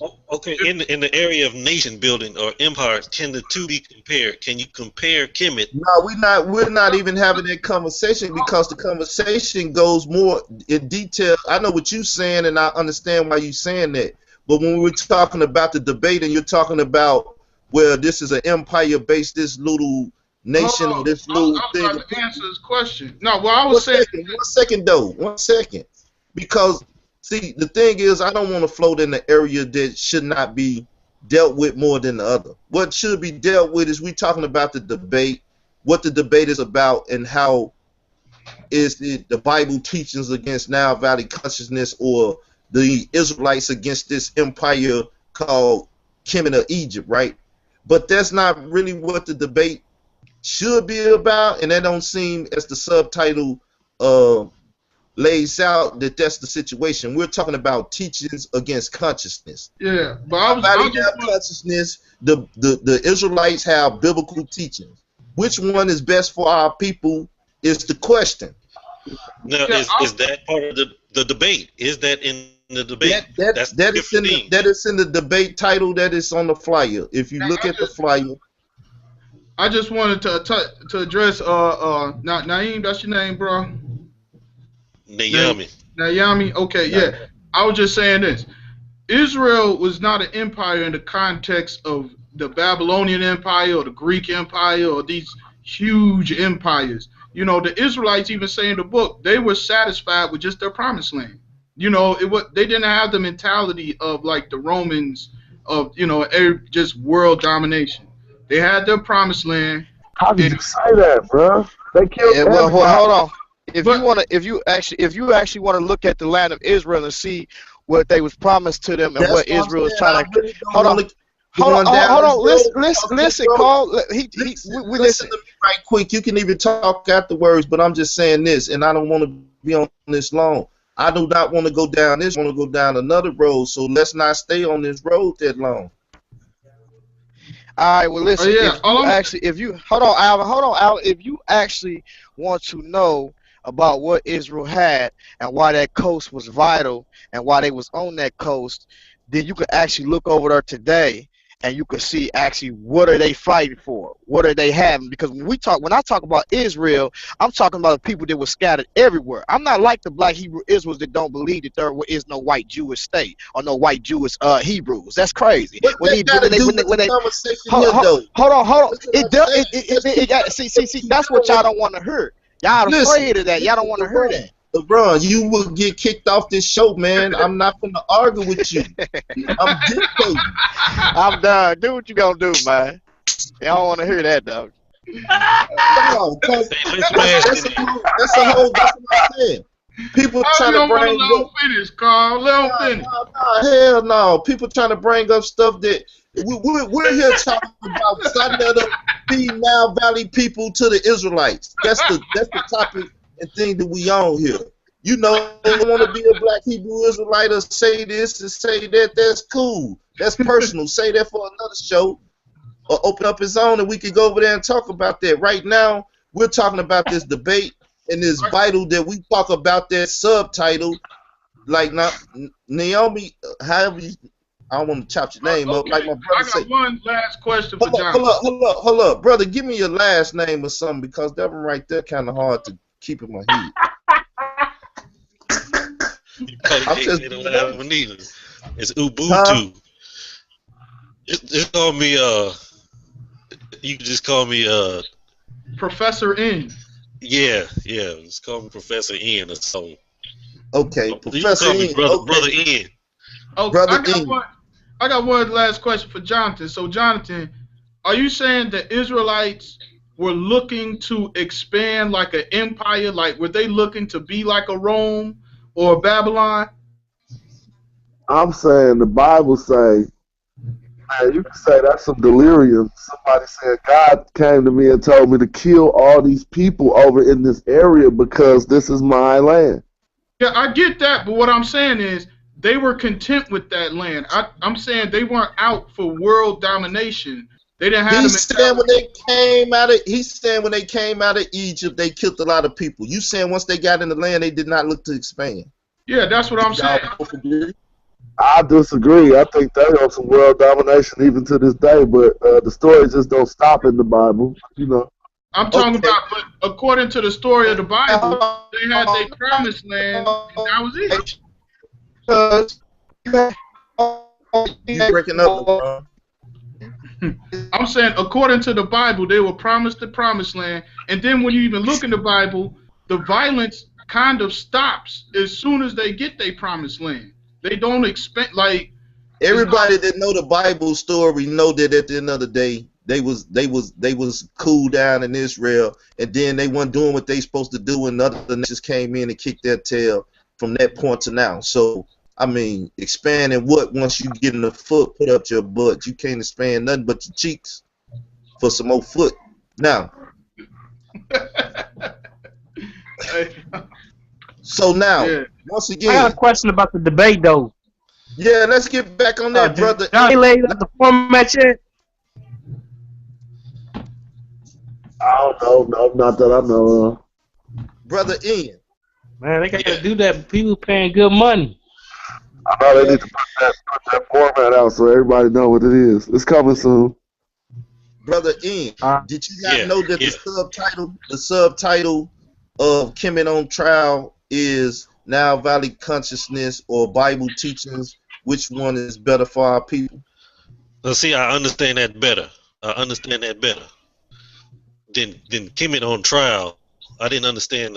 It's such a broad title. Like, what is Kemet? Like, you got all. Is it the 18th dynasty on trial? Nah, Kemet is not on trial. I keep telling y'all, he used that to say Israelites is attacking the Kemites or Kemet. So all the people from Kemet or believing that could say, damn it, let's get together and bag Kemet because they got us on trial and attacking us.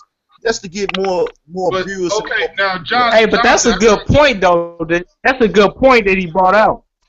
Because the dynasties of Kemet, like Jonathan, aren't all the dynasties like almost damn near different cultures almost? Thank you, Rob. I mean, that's hard for people to understand. It's rooted in the term dynasty. If we go look at what that really means and get to the etymology of it, it was coined by Manetho. The term was coined to mean a family of rule. A family that rules. So if a new dynasty come in, that means because you got the Hyksos. Jonathan, is this correct that the Hyksos ruled Kemet in the 15th dynasty? Yeah, yes, sir. They say they came in peacefully or what have you about the 12th dynasty, and then it starts what we call one of the intermediate periods. I think it's the second intermediate period, or I'm not sure if that's the second or the first, but it starts this intermediate period, which we have different families ruling at different times in different locations. So that happens during what we call the intermediate periods. But then when one strong family comes here and takes over, it will stop that intermediate period, which stops around when Amos and them came.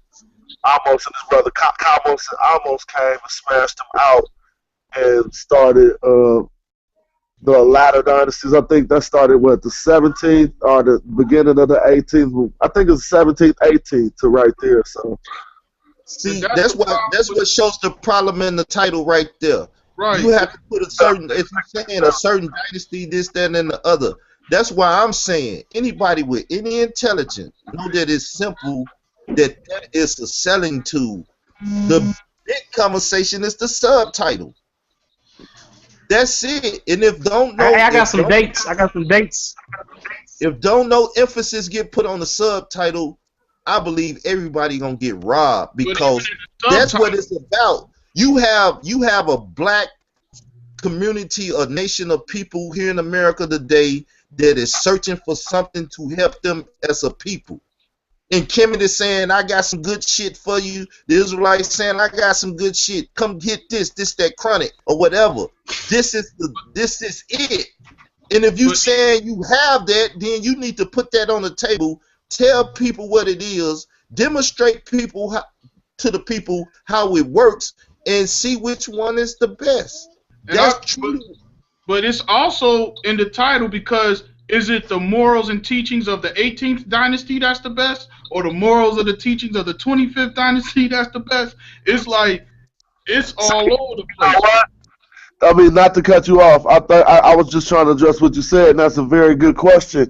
And it seems to some point where they was trying to do kind of like what we was trying to do. They was trying to copy what their elders had laid out for them, because at a certain point they didn't know who built them damn pyramids. They just knew they was there. You feel what I'm saying? Think about 3,000 years. How could you know?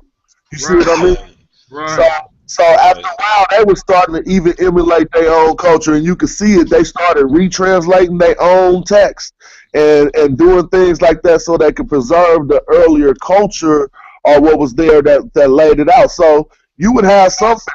That's why when we come to the situation of Punt, now we can understand why a new family would come in and be like, yo, where's Punt at? Because the old family didn't tell y'all, and it wasn't written nowhere. You see what I'm saying? So that'd be every new dynasty, they looking for Tonetta and they looking for Punt. So what was the greatest dynasty, quote unquote? Well, that's a good question. I guess it would contend on how you look at Egypt, but a lot of people talk about the 18th. You know, the 18th is what a lot of people talk about. Who was the favorite? Was that they talk about what? Ramses II was one of the greatest. That was the 19th dynasty of Ramses. Yeah, you going into, see, when you get into the Ramses, it was 11 Ramses if I recall correctly. So when we say Ramses, we always try to, if we just say the names Ramses, it normally indicates Ramses II. But if Which is 19th dynasty. That's the 19th dynasty, right? Yes, sir. And then we get the third, and I think that's the 20th dynasty. But then after then, that's when Mary Baton them start coming and blah, blah, blah. But go up to like 11 Ramses. And so after Ramsean period, they start to talk about, even when they start talking about the white dudes like the Ptolemies or whatever, that's a whole period. So no, you just say Ptolemy, they think you're talking about Ptolemy the first Soter or what have you. Right. Sometimes we And I want to touch on something real quick with my little book that I was reading. The Hyksos period was the intermediate period. That was 1640 BC. That's according to the book I got, Ancient Egypt Great Men's by Time Life Books. So yeah, like you said, we need to touch on what specific dynasty was going on at that time. Yeah, well, that's what an intermediate period indicates. If a dynasty means a family of rule, then we know an intermediate period means a period where there was no one family ruling, because they couldn't just say who the family of rule was during that period. So maybe that's how the Hyksos got in. They busted out in the Avaris doing their thing in an area where nobody was really doing that, and set up their shop while some other people was maybe ruling from a different location. And then, as you know, with no telephone communication and y'all over hundreds of miles, some dudes will set up shop. Before you know it, we got people calling themselves rulers in different areas amongst different times, which brought out conflict, and the winning family would then be the next within that intermediate period, so to speak. So once again, that's why I said that's the danger of that title and the way people push it out there, that Kemet is on trial. That's wide open. You got to deal with that title. You got to put a format together that deals with what needs to be dealt with. And that's the Israelites dictating that, because they the one taking on the trial. So since they taking them to trial, then I'm a sideline spectator, watcher, or whatever. But I wouldn't let nobody hold me. I wouldn't let nobody try to hold me to that big ass Kimmin on trial title. I would deal with systems, and I would deal with even the dynasties or whatever. But you got to deal with something specific that you could just knock out the box and not worry about all that other stuff. But that's most people's problem. Listen, people want to be smart asses, and they want to prove that they know more stuff than other people instead of dealing with things that's concrete and that can be dealt with. Well, one thing they can deal with them on is if, like, according to Polite, he want to deal with the 400-year captivity. So whatever premise, if you saying it was a 400-year captivity, you want to deal with those dynasties or those pharaohs that had you in captivity. If that's what you're going to put them on trial with, because Polite keep pushing that's what... Ramsey II was not the pharaoh that you will give Moses. Is most definitely, I know that. Yeah. So, I mean, yeah, because there's a lot of talk with the Ram. I mean, me personally, if I just go based off what the Bible say, you know, it says it's 480 years before the Temple of Solomon. That's putting us around 1445 BC. So if I just go by what the Bible say, it would be Tutmos III. And then another, no, I will deal with Duty. Only reason why I'm saying is I would deal with Duty Mose. I got him in the 13th dynasty because when you get to the 12th dynasty, you have a famine that was recorded by Amenemhat III, and when you get and you also have the Bar Yosef, and that is the waterway of Joseph.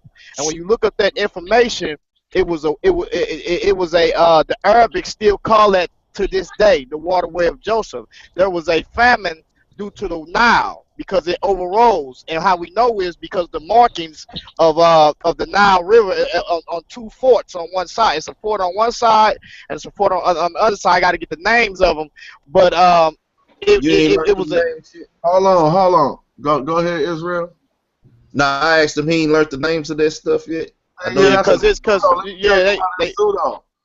how do you say the waterway of Joseph and Medu Neter? See, after the story come out, the people who take over the land can name any river whatever they want to name. Well, hold on. Number one is this: you say the Medu Neter, right? How do you say Joseph in the Medu Neter, right? No, I said how you say the waterway of Joseph, because Joseph spoke Medu Neter. He didn't want to speak Hebrew to his brothers. So if he would have got that's the name that the Arabics gave it.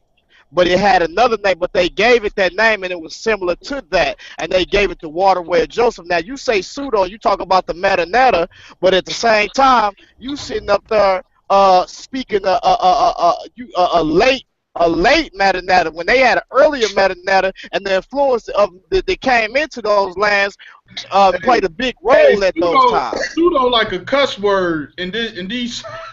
They don't really everything. Listen, everything to them everything is pseudo to them. It is not. I guess it deals with confirming Israel. That's like talking about somebody's mama. You say pseudo. Yeah, anything that confirms Israel. Anything that confirms Israel is pseudo to them, but and that's because they biased. That's why. Let me tell you why. Because I asked you how would they have named it the waterway of Joseph in the time of Joseph? He spoke Medu Neter, so they would have named it something in Medu Neter, and it's not called no waterway of Joseph in Medu Neter. So if the Arabics named it that's because they are the Abrahamic faith. They can do what they want. Hold on. Listen, understand this. Now, see, this is where you go wrong at, because the Arabics, number one, is this. You say because they are the Abrahamic faith or whatever, but they are against the majority of them are against proving Israel. First off, somebody got something going on in the background. But see, the waterway of Joseph don't got nothing to do with proving Israel. But hold on, but I'm gonna tell you why. Hold on, listen. I'm gonna tell you why I put him in the 12th century. I mean the 12th dynasty. I put him in the 12th dynasty because the waterway of Yosef. We need to understand what is it first. Do you even know what it is? Yeah, it's a river that some Arabs named when they took it over off one of their fairy tale stories. See this is the problem. We on live air, and you don't even know what this is, but you said something pseudo, but don't even know what That's it not is. true. That's not true. I do know what it is. Okay, tell me what it is. It's something they name. It's a river. Something they named the waterway of Joseph. But I asked you what it meant in Medu Neter. Okay, well let me tell you what it is. Let me tell you what it is. Listen and learn something. Number one is what it is. It is a canal. They call it the Fayum Basin, and what it is it's to offshoot the height of the Nile when it will overflood. So he built a canal to offshoot it by 50% to go into what you call. Hold on, brother. Hold on. Let me speak. He offshoot it by 50% to go into the Fayum Basin, which they call and they call it the waterway of Joseph. It's called a waterway because back during those times, he was the one who suppressed a famine that was due to the Nile. That's why they said the cows came out the Nile, lean cows, 7 lean cows. So this is actual, and it is an actual canal that leads off into that was made that he made. So this is, it's not no river. It's a what's called, bro. Dude, a canal is a man-made river. What are you talking about? You but listen, a canal. Hold on, let's not play games, bro. You didn't know what it was, so stop it, man. It's a canal. The Nile is a river, man. River. The Nile is a river, bro. Let's stop playing. LeBron, hold up, LeBron. Let me hold up, Smash. 1 sec, John. Look, this is what I say about getting smart. See, when you start saying one thing, the way he trumped that, it said a canal is a man-made river. Exactly. See, and either you gotta prove him wrong, or you gotta stand corrected on that. But see, you know that's how scholarship works, and that's how this thing works. That's not how it works. That ain't how it works. I'm gonna tell you how it works. I'm gonna tell you what hold up, LeBron. Listen, LeBron. Hey, you crazy, LeBron. Can you verify, LeBron? Hold up, y'all. Mute your mic. Can you verify that a canal is not a man-made river? Hold on, listen, brother. Listen. See, y'all ain't peeping. This brother didn't know what that was at all. He faking like he knew what it was. Because if he knew what it was, listen. I'm gonna tell you how. Hold on. Listen, let me speak and I'm done. You can speak, Jonathan. Let me speak and I'm done. I'm gonna tell you how I know.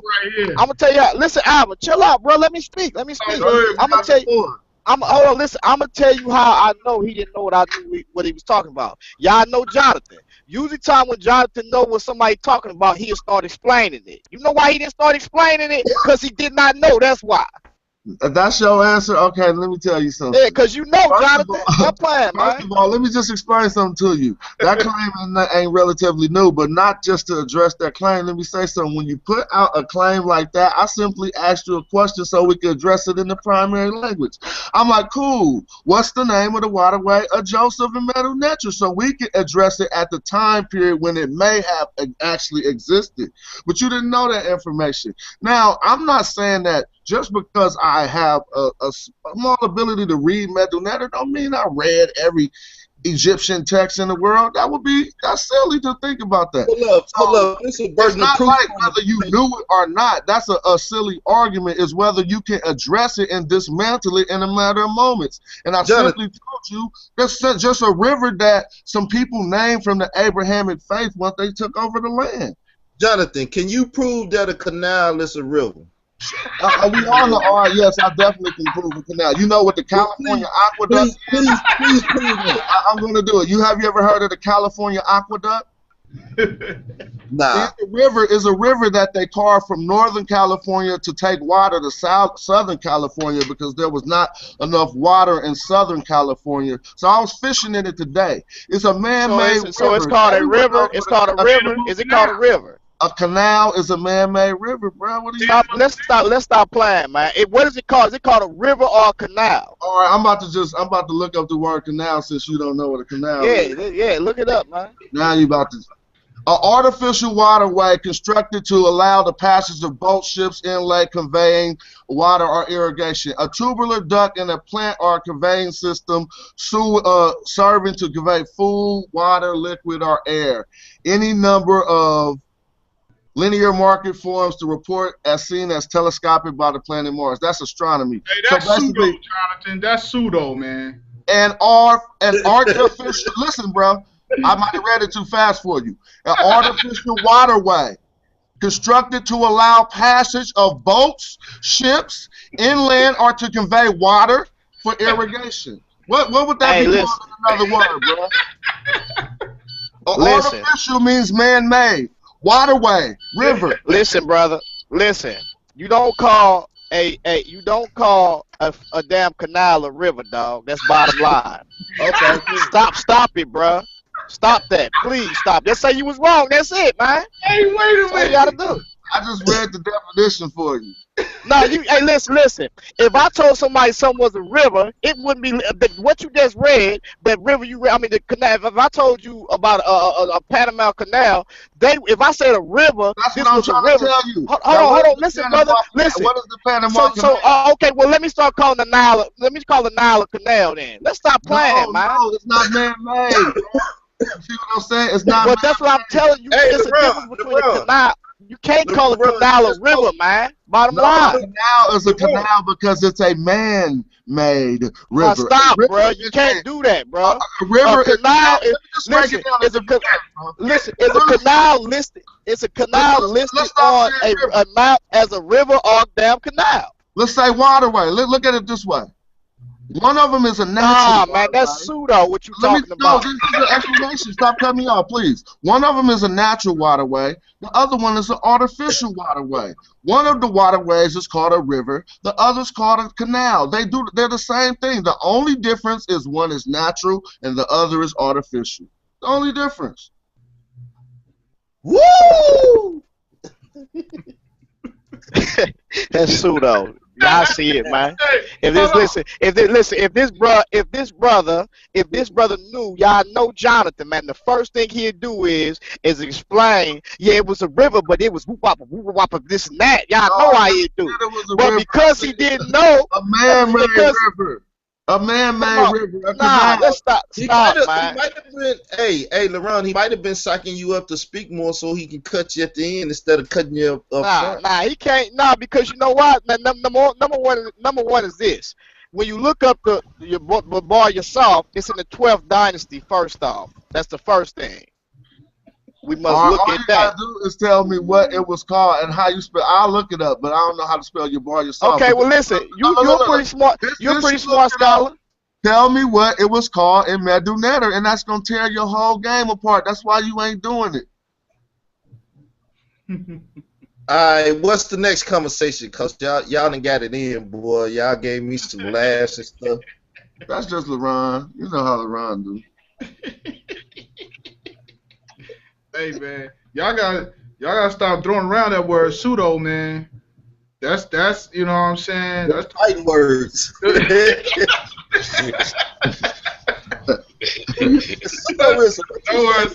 Pseudo, man. Yeah, that's about to be like calling somebody a nigga now. Cause you know Carl's Dr. Ben pseudoism is still unrefuted. Okay.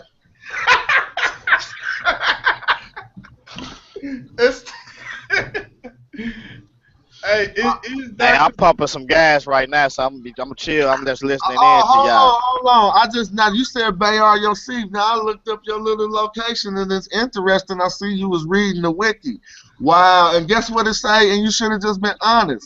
It says Bayard Yosef, which roughly translates from Arabic as the waterway of Joseph, but literally sea, not river, which could be Nile. It is the canal which connects to the Nile River of Fayami, Egypt. Now read this. In ancient times, it was known as Mer-Wer. Now I can give you some game on that they didn't give you on wiki.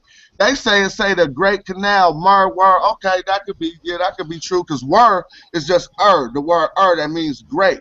Mer could be love, but it also associates with waters and canals. So it means Mer-Wer means great canal. Now, how is it called the waterway of Joseph again? It's called Mer-Wer, the Great Canal. What does that have to do with Joseph? Number one is this. When you come See, this is the problem. I'm gonna tell you where it has. Hold on. Listen. Let me talk. Number one, I'm gonna tell you why it has something to do with Joseph. When you come to a land, and then man, you not that the Arabics have great history with this land and coming into this land. Now, if you look at in Amenemhat III's reign, it was also Assyrians in that land, or also just Asiatics that was in that land. So they associated this spot, number one, and gave it this name for a reason. They wouldn't come to this land and give it this name for a reason. They have history with that canal. That's why they gave it. They gave it that name first off. Okay, so I heard that. So where did Joseph carve out this canal in the Bible? What you mean? Joseph did many things in Egypt. No, I want to know when he carved out the Great Canal in the Bible. Joseph did. It was one of the ways. It was one of the ways that he stop the famine, help to stop the famine, and help to preserve food. Because if you read the text, hold on. Let me read the text. If you read the text says that 5 lean cows came out the Nile. And it talks about now. Hold on. Hold on. Listen, bro. Because it's symbolicness about this. Number one is, hold on. Listen. When you deal with the dream of the Pharaoh, when you deal with the dream of the Pharaoh, first off, you must realize is he's talking about the Nile bringing forth prosperity and also 7 years. Now trip off this and Muhammad III's reign, it was a famine during his time. Famines during his time. And also, they got a scale, and how we know it's marked because they have on the side of the 2 forts they marked the height of the Nile. So when they marked the height of the Nile in his reign, there was a significant height of the Nile for about, I want to say, from 7 to 8 years at the most, I believe, to where when they marked it. Now here's the thing. The biblical texts talk about there being 7 years of famine due to the Nile. Okay, that's all great, LeRon. Can I ask you a question? Where does the biblical text say Joseph carved out a canal? It only tells, it just says he did great things in Egypt and he made storehouses. So you can say he hit a slam dunk 360 dunk and be like, oh, he did great things. But I'm gonna tell you where it says it at. Where it says it at is where the Arabs who've been in that land gave reference to it being the waterway of, and that's an ancient people because they gave reference to it being a waterway of Joseph for a reason, bruh. And they've been in that land, and you ain't even been in the land. So you got people that don't have anything to do with you. Ain't been to Israel either, but yet you swear that's your promised land. See, this is why you. No, I don't swear. Hey, listen, I don't swear that's my promised land. See, that's what I'm saying. Hold on. Listen. Hold on. Hear me out, Jonathan. Hear me out, Jonathan. Let me state my premises. What I believe in. I believe in the biblical text. Hold up.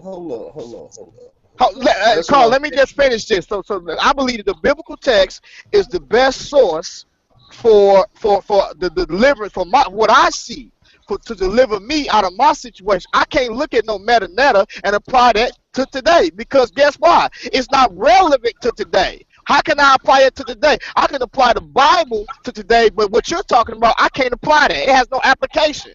That's not true. They both. It is true. What I'm supposed to do? Look at a wall and make up shit? God damn. They both are texts that were written in different time periods. Jonathan, today. You just use a lot of Jonathan, where did you get your text from? Where do you translate your metanoia from, Jonathan? Hold up. Where your credentials at? Hold. It's getting a little out of hand and stuff because it's more people here. We got me, Kyle here now too. What up, bro?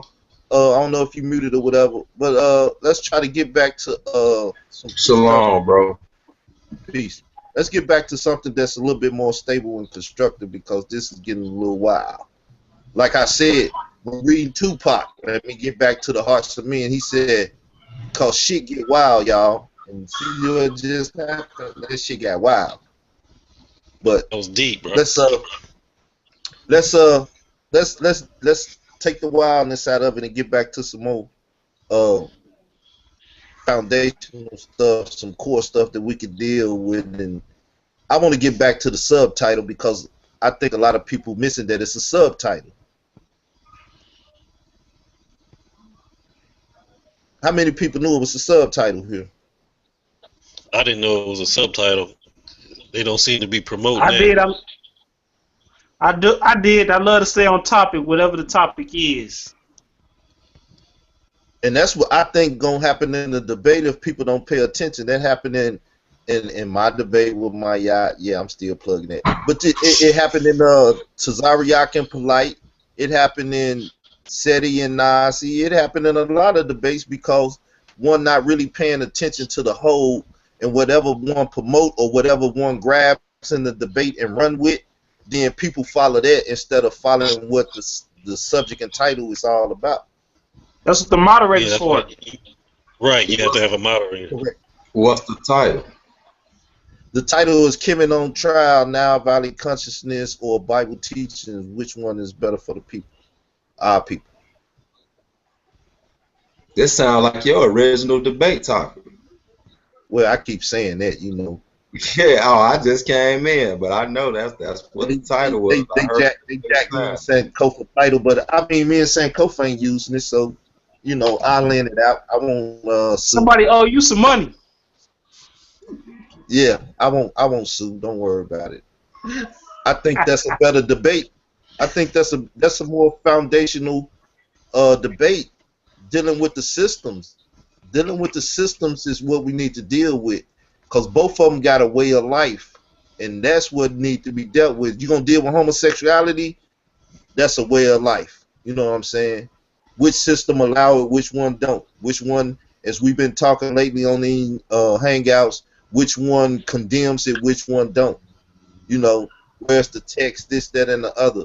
Now, what else we got in the debate is a way of life. Okay. What was on the email that Nazi sent Polite? Pull that up, one of y'all. And what else on there so we can deal with it kind of, you know. Hold on one second. Let me grab it. He sent it to me. Hold on. Homosexuality, way of lifestyle. That's a system. Man, this is the. I mean, this. I'm not to cut you off. Go ahead. I just want to add to it. I'm saying this conversation that we've been forced to have in this community because of these erroneous claims, I can't wait to put it to rest so we can get back to learning things. You know what I'm saying? I guess what we're going to learn about this subject too will be wonderful to see that it was negated in, I believe, in all societies, both societies. Well, see, they say gay is the new black, so I mean, we got to address. Who is that? You just came with a propaganda statement from TV, though. That's like no, I'm not saying you. I'm not saying you. I'm saying in society in the society today, people have said gay is the new black. They make gay. You're catching on to a social. That's a social idiom controlled by. I mean, that's put out by the media and people who trying to get us to conform to what they want us to portray. It's not like anybody in here would say that if you wouldn't have repeated it. I mean, I would agree to that, but the thing is that both systems will have to say that homosexuality is not good. And as I said earlier, when Shaka Utmost did the video with Polite and Reggie, and he said you could be gay, then how in the hell he coming from a Kemetic system could say one can be gay? Because one from a biblical statement would say that's an abomination and I don't care who you are. Don't sleep with a man if you're a man and a woman with a woman. They would never say you can be gay. Go ahead, that's cool. That's what started the whole gay conversation. So he being a follower of Kemet, he should say our laws, Kemet, we don't promote that at all, and it shouldn't be promoted. But he promoted it. But you know what? You know, let's keep it real. It'd be the ideology of, you know, Shaka Utmost, not Kemet. It'd be the ideology of Polite, not Kemet. It'd be the ideology. You said the other day, Shaka Utmost looked like he come off the damn walls of Kemet. He represents that to a degree better than the rest. So when he said in Sanetta, coming from him, Sanetta make him the hero of the Kemetic community, this, that, and the other, and other Kemetics get behind them and push him and say he cool, and the elders of the community say Shaka can speak to the community, and this is what he say to the community, damn it, it need to be addressed. Yeah, but I think that's him personally. Like, I don't care if it was him personally or not. He represent Kemet, and he's going on that stage as a representation of Kemet. And if his personal views and Kemet views conflict, damn it, that need to be talked about. I'm just saying that. I don't necessarily. Well, it depends on what part of life that you are talking about when you say that. But when it comes to the things that we all agree a man should do, then I think you have a spiritual freedom inside of the understanding of everything under the laws of my eye, like what you should do and what you should not do. If you got that down pat, then inside of Kemetic spirituality, you do have somewhat of a freedom to look at it the way you want to look at it, which is kind of different than canonized text, where you have to look at it the way they say you're supposed to look at it, or you're heretic. So, like I said, if we're not dealing with any of the claims you made of sexual deviance, or after a man has understood the 42 laws of Ma'at, what we would have you, then you got your freedom to express your spirituality in whichever ways you choose. I got I the mean, was email they laws? already. Hold on, let me ask you a question. Was they laws or something? Was they laws? So you trying to take us go off on a tangent, but it would be recited as at one point in your real life as well as to be recited in your afterlife. Ma'at is balanced, right? Ain't she balanced? So, in other words, what she's saying is that homosexuality is out of balance, right? Well, I don't know if she's saying that. If you February 8th. February 8th. You Hey, actually, could I ask something? Could I ask my Kemetic family a quick question? what's up with it? What's up? Shalom and Hotep, brother. Shalom. Hey, you know, I hear you keep saying, and I've heard a lot of Commissions say, or Nile Valley followers say, that the laws, you know, y'all like to bring up, we have laws like Mayat, you know, the 42 or whatever. You know, one definition of true laws is even the law of gravity. They have prohibitations. Like the laws we have in the Holy Scriptures, whether it's our moral law, which is also the royal law, the dietary law, the sacrificial law, etc., right? You know all these things. With our laws, we specifically have prohibitations. And for those prohibitations that go against that law, we have penalties. So there's a penalty for all of our laws if you break what has already been prohibited by the ultimate judge, which is the Most High. So I want to ask you, in the laws of Mayat, like where it say I have not laid with a man or I have not committed adultery, what are your penalties for breaking those prohibitations? Because I seem to see none in Mayat. Oh no, you gotta understand the whole. That's a good question, I guess. Unless if you get more time to study it for yourself, you will see it's all revealed right in the halls of Ma'at when your soul is being judged. If you have not, or if you cannot recite these things and them to be true, then you basically are not let into what you would call, or what some would call heaven, or the afterlife, or what we would call Duat, or the the Duat. And so your soul would be devoured by a creature. You basically the soul devourer. You know what I'm saying? And so this is just a assessment of how one enters the afterlife. Email if y'all ready. Okay, cool. Hold on. Let me Google. finish well. That's the first. You are the first. Who is that, Jonathan? I want to know who I'm addressing. Yeah, my name is Jonathan. How you doing, bro? All right, yeah, okay. Thank you, brother, because you are the first Kemet cat that even responded to that and gave me some type of answer. So you say there are penalties for it, and it deals with what happens in the hereafter. Yeah. If you okay, we have those. Let me say this. Mm-hmm. You do know we have those same penalties that tell us what's going to happen in the hereafter, but we also have immediate penalties. Like we had stoning to death. So you only had penalties that happen to you in the afterlife. That's one.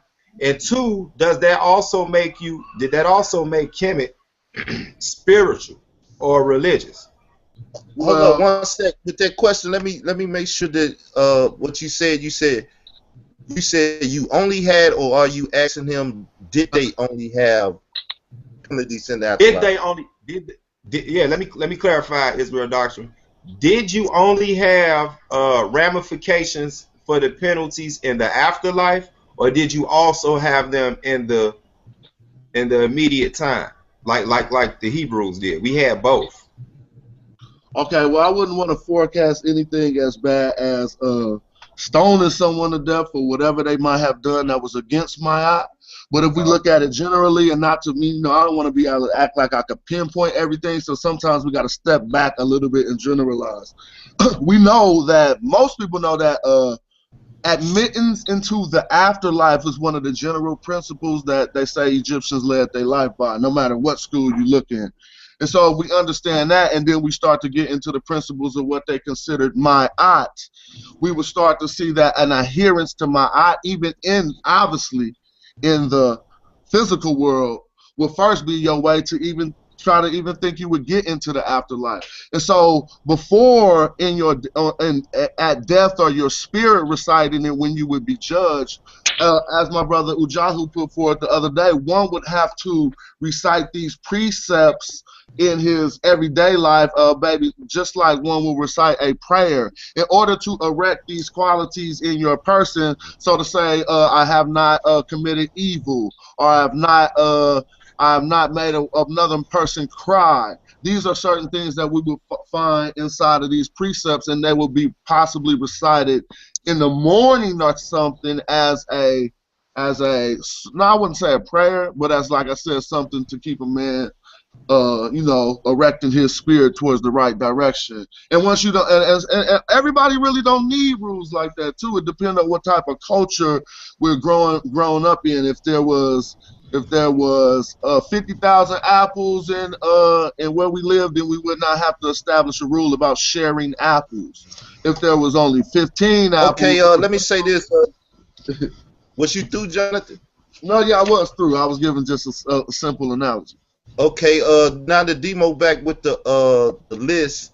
Let's see if the list is dealing with lifestyles and culture and how it's dealing with that, to see if we need to deal, or the debaters need to deal with a cultural concept and precepts and recurring themes within their corpus, as people like to say, or what. I believe that's what the situation should be, that deal with the cultural context and the cultural precepts and the recurring themes within the literature, the papyruses, the Torah, the Tanakh, or whatever. So let's see if this list can allow that to happen. All right, let me read the email to y'all. Y'all ready? January 8th, 2015. Dear defendants of Kemetic community, you have hereby been accused of the following charges by the nation of Hebrew Israelites: distinguishing the degree of immorality practiced in ancient Kemet, homosexuality, enslavement, incest, the not suit lack of accountability, asserting the reliability of Kemetic historical accounts, posing as literal teachers of the ancient Metu language. As a perpetrator of these crimes, you are subject to trial February 8th. It say 2014, but means 2015, to plead your case. Clear your name before a judge and jury of your peers.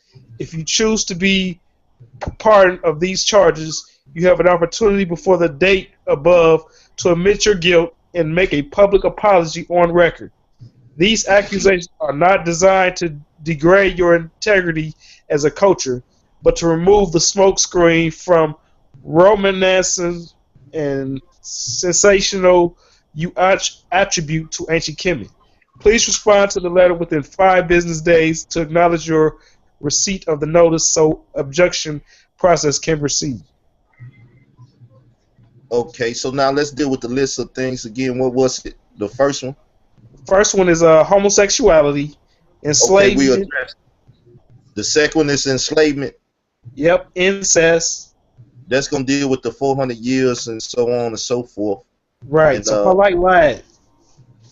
Well, if he did, it's on record. Okay, let's go. Incest is the third. Incest. That's another lifestyle choice. Go ahead. But there's no other way around that one. The nut But soup look, at lacks. the end of the day, go ahead. The other one is the not soup lack of accountability. NYSUT. Not soup. Yes. And then the other charges asserting the definitely reliable of Kemetic historical accounts, and also not just putting Kemet on trial, but it's not about Kemet, but the teachers of Kemet. So that's the last one, posing as literal teachers of ancient Kemet Meta language. You know what? The only one out of those that the Hebrews gonna really have a hard time with is proving the slavery. That's gonna be hard to prove. Yeah, because the language thing, they got that solved up because you got brothers that don't even got their own antiquities that actually think they straight speaking the language. Man, you never put together a coherent argument. They don't have the antiquity. Why wouldn't we have the antiquities? We have facsimiles of almost every piece of text from Egypt, corroborated by all scholars in the world. You don't have a coherent argument, brother. Hold on, let me ask you a question, brother. They don't have the antiquities. Can you just go into one of those temples just out of just because? Oh well, who got to let you through there? I have photographs of the inside of every temple. Oh, you got photographs. Photographs, yes. Do you have photographs of any Israeli temple? No, you don't. Oh, man. Because there are not any. You understand? Hey, What happened to Hellenization? What happened to Hellenization? Hold up. LeBron, all you can say is you could go to their argument and say that they don't have the primary. Hey, look. No, hold on. A photograph of a writing from you do mean should I bring the pyramid to the debate? I mean, do I have to bring the pyramid to the debate to have a primary? I don't even know how scholarship works. There's no Hellenization going on. There's no Hellenization going on. What are you talking about? Do you know how many foreigners been in that land? You completely making yourself look like a fool. The Bible was Hellenized, and you've been Hellenized just as well. LeBron, boy, you gonna get you. LeBron, you need you a new debate, man. Smash. I think he won the debate. Man, this brother don't try to act like Kemet wasn't Hellenized. Hey, look, LeBron, let me tell you what to do. Let me give you some advice. I'm gonna mute you right quick. Look, pay Jonathan about $1,000 or some dollars, man, and get him to come to St. Louis or you go to Oakland and debate him. For what? I wouldn't pay him for no pseudo scholarship. For what? Hey, I thought we talked about that word, man. I thought we talked about it. Nah, the thing is this, man. You trying to have a debate with him here on my hangout? Nah, no, I ain't. I'm just addressing some issues, Carl. And this brother not considered. I'm telling you. Like can't be look, I'm telling you this. I'm saying this a way, and it's a time for everything. And you can't take this form to have a personal debate with Jonathan. I tell you one thing. Debate Jonathan, and if Jonathan want to debate you, then you go by the proper steps of doing it. Just like they just sent an email, you can say, Jonathan, I call you to whatever on this date and time, and this is the situation, and if you agree to this, do that, and then y'all can have it out. You can't sit on here and not let the man know what the charges are against him, and then just start cussing him out, telling him he a pseudo scholar and stuff. Hey, you know? I like one thing he did though. He pulled the brother on where you be getting him on something, and then he say you ain't got no photograph. Oh, you ain't got no photograph. Hey, that's a brother off right there, Joe. That's a brother off. I'm glad he did that. I'm glad he did. No, I'm just saying this. It's cool, man. All us cool with each other. All I'm saying is, you know, LeBron, as I said earlier, he don't care if you're a superstar. He don't care if you got a name in the community. He don't care who you are. He ready to go to war with you. And that's cool, but sometimes that becomes a headache. Like, damn, I don't want to hear your argument now. You need a perfect time and place to sit down and make your argument. I mean, when we trying to have a structured type thing. You the main one to be talking. If anybody gonna be arguing that you jump off your show. Wait, you jump off your show, have us on, and then jump on the next show and get it in. Come on, man. LeBron, do you want to debate Jonathan or not? He might not debate you. I'm just asking you. I'm just following after you, big bro. Don't follow me. Don't choose me as a role model. I'm like Charles Barkley. I'm not a role model. Hey, but you know what? I'm I listening to want the to say charges. something too, boy. Hey, Israel Doctrine, man, LaRon, y'all got to tell them, man. These Hebrew Israelites, we can multitask. Y'all know what I'm doing right now while I keep picking that phone up? I'm literally a judge on a debate show right now between a former police officer and a political activist for the black community about the Mike Brown shooting case. So I'm writing down both things, going back and forth, and listening to y'all. So I got to get back to that brother earlier, Jonathan. No, I ain't gonna rewind it because it seems like y'all got past. Nah, this. Let me say this right quick though. See, we can't just wear Jonathan out over here in the sense that he. That's really why I say it's cool. It's cool. Nah, I'll be chilling with y'all. You know, I feel Let's you. deal with the charges, though. Let's just deal with the charges. Carl, I appreciate that, Carl, because you're the host. But you know, I wouldn't walk into the dungeon if I didn't think, you know what I'm saying, y'all was in here with some. So it's kind of like training to see what y'all throwing at me to see the best Come y'all on, man. Come on with the slick talk. I'm from Cali too. You Northern Cali. I'm Southern Cali. Yeah, you slick talking. Boy, if you ain't there, what's that? Put them up. Let's do it. What's that? Nah, Jonathan trying to slick talk over here, man. He basically saying we ain't nothing, but I'm trying to tell you, Jonathan, you ain't really ready. You ain't even. You don't even know how. You don't even know how to take some respect or a compliment, dog. Come on, man. You just so insecure. Nah, Jonathan, I know what's going on, man. You ain't gonna do it, man. I know what's going on. Like you wouldn't walk into no weak gym before you got to fight. You gonna go into a weak gym, or you gonna go with some people might got some, some blows. Nah, man, I know what you're doing, man. I know what you're doing. So you read between the lines, LaRon. Yeah, man. You see what's in between them lines. I'm telling y'all gonna get in there with that. Now, Jonathan, he know the matter a little bit. You know what I'm saying? but I'm saying, Hey, if y'all go in there. Y'all need to attack the Helen thing. That's the thing they got to deal with because y'all got centuries of not even being in the land, and somebody taking that whole land basically just changing everything. And then also in the land right now within the antiquities. And LeBron, when did that start? Hold on. LeBron, when did that start? Hold on, listen, and then present to y'all some information, and then now everybody know the matter now. Come on, man. That's butterball. LeBron, when did that start? When did that decline start, and when did the people come in and Hellenize that? Well, you got 300. You got from 300 down BC. I mean, in that area, all the way down. And then not only that is you got before then because you got influence of the meta been changed by the Assyrians and also the Babylonians. I mean the different other empires that came in during that time. Yeah, so you got an influence going on before even the Greeks came in because that's just how it is. Okay, let's get back to the list and the charges. Okay, we got homosexuality, we got adultery, we got what else? Incest. Incest, homosexuality. There was another one, wasn't it? Enslavement.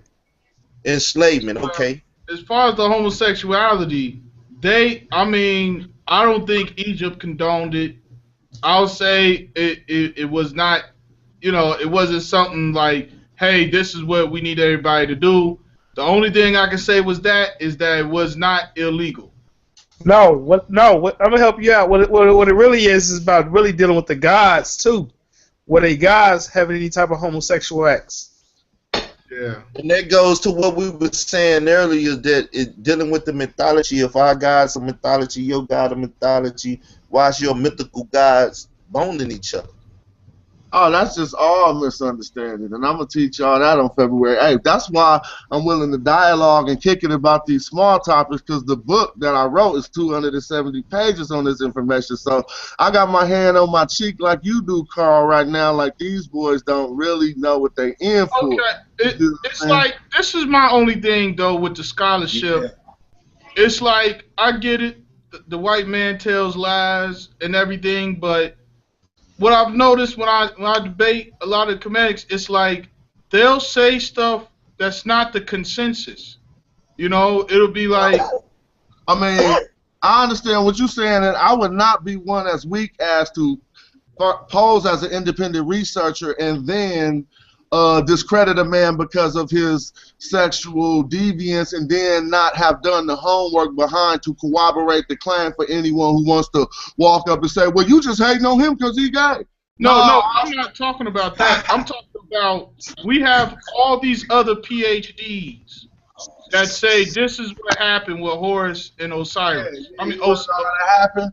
And I won't even deal with this one instance, but I'm going to give you another instance that you can look up in E.A. Wallace Budge's book where he busted them out about acting like Medu Neter wasn't an African language. The book is called An Egyptian Dictionary. It's in the foreword, and the chapter is called How Egyptian is an African Language Fundamentally. Well, what he does in this is he shows you how the white boys put together a claim and make it run forever. He went back to the first paper where it was first recited, and then it was Aldolf Erman who first said it, and after that Egyptologists just repeated it dogmatically that Medu Neter was a Semitic language. So I'm using that instance to show you that you can go back to the point in time and find the origin of the claim and then see if any scholars have built on that or just repeated that claim dogmatically up until the point in time we in. And then if you can illustrate where they're actually wrong, you got a checkmate. And okay, that's I can see. Okay, like what you just said with the brother book, it would have to be something of that magnitude for me to think otherwise. So I guess you go bring that out in the debate. Like if you say, hey, this was a fabrication of all these, and I'm gonna show you why. If that can be demonstrated, I'll be like, okay. I'm gonna back up a little bit and deal with the fact that from those charges, it don't seem like that they're focused on the proper things to deal with in this debate. No, they're not. They're not. Them charges did not focus. So on I might have to take I might have to take a different stance on my questioning now. Is Sonetta about to feed the Nile Valley conscious community to the NYC Israelites? No, now I'm leaning. I'm gonna tell you. I'm gonna be honest. I'm like, I ain't leaning this way. I'm not leaning this way. Check this out. Let me tell you how the debate's gonna win. Man. The Israelites gonna win the incest charge. I mean, that's just there. The homosexuality might be a little vague. That might be a little vague. The 400-year slavery, as much as I hate to say it, the Kemetic might win that one. Just because there's just not enough, I believe the Exodus story, but there's just not enough solid to where we could say, bam, there you go. Hey. Well, we ain't gonna get into that, right? Because we know why they got the ear, They really set. See, that's what you playing the double agent. Let me tell you. But Let me just say real quick. I'm gonna give you the flow. But look, I've been saying everything, answering every question. Why you not gonna just address what you already know, man? I used to be in war. I used to be in war. I know when somebody's snooping, right? But you can still give them what they need. Look, you can still, because I snoop. I'm starting to snoop now. Everybody else doing it. But my thing is that 400 years is tripped out because if you dealt with the land of Canaan, y'all Israelites know what I'm talking about. They would hide that in the bag. You see what I'm saying? They would really hide that in the bag if you really know what I'm talking about. Yeah. But I think, like you say, certain things is gonna throw it off if they fall straight off into that. Like, yeah, because that 400-year slavery gonna be tough to prove. But the one, not really though. Now, here's the one that I find interesting. They are actually questioning the integrity of the people on the Kemetic side scholarship, saying that they are not legit Medu Neter readers. They are not. Now, that one's the one I want to see. That one is. That's a hell of a charge. You basically saying y'all full of shit. That charge. I'm gonna tell you what the Israelites gonna sweep it at. Huh? Hey, We gonna sweep that Codex. Y'all gotta remember, Shaka Uppos gotta defend his book. It ain't just he gotta defend the Codex. Yeah. I'll say this. I think Jonathan ain't got nothing to worry about that part, because Jonathan said, you might disagree with him, whatever, but he know the Egyptian shit. Shaka. That's why I give him props. I give him props. Yeah. But I say Shaka and Polite, they the ones that's about to make him look bad. Look, I'm saying he might shine like a superstar. Right there. I disagree with both of y'all, because I'm gonna tell y'all, if somebody know their history, I'm gonna tell y'all they gonna get smashed. That meta that Jonathan trying to use and put together his own book and got no credentials, no type of brother, you gonna get smashed doing that. I'm telling you why. If anybody know history, because if Jonathan been stood before a real professor, they'd be like, man, what the hell is you talking about? What are you talking about? I stand before plenty professors and I correct them in my work, like I tried to tell you the other day. Look, let me just say something. You just where your credentials you just spoke, bro. Look, now let me tell you something. It ain't never been the that question. If in order for you to actually show you to qualify yourself as something, all you do is publicly display your proficiency. You have to know I got credentials by the level of highly specialized information that I deal with. Like, go look at my blog and read them. Where would I get this stuff from if I did not learn it? Am I just pulling it out my ass? You're not even good enough to go actually investigate and see if my claims are erroneous or not. What school you went to, Jonathan? What are you talking about? I've been a rapper. I went to Skyline High School. I got a record deal right out of high school, B. $250,000. You can't run up on my history. Hold on. I have a history. Listen, I have a holiday in my city, B. Listen, are you understand? Bruh, I'm trying to tell you something. You just asked me what school I went to. I said, I've been rapping with a group called Hieroglyphics since I got a $250,000 record deal straight out of high school, B. 1992. Like, you really act like you don't know who you talking to, so stop fronting. You know I wasn't in the... Okay, I'm asking you, Jonathan. I was on TV at those days. What I'm asking you, please just ask the question. What school did you go to get your meta degree or learn in meta? That's what I'm asking. Do you know they only teach this language at like 2 universities in America? Go look up, I want to learn the ancient Egyptian language. This is what I'm trying to tell you. Some things you have to take upon yourself. For instance, go ask Nazi or somebody where they learned Hebrew. They'll tell you some things you could take upon yourself to learn.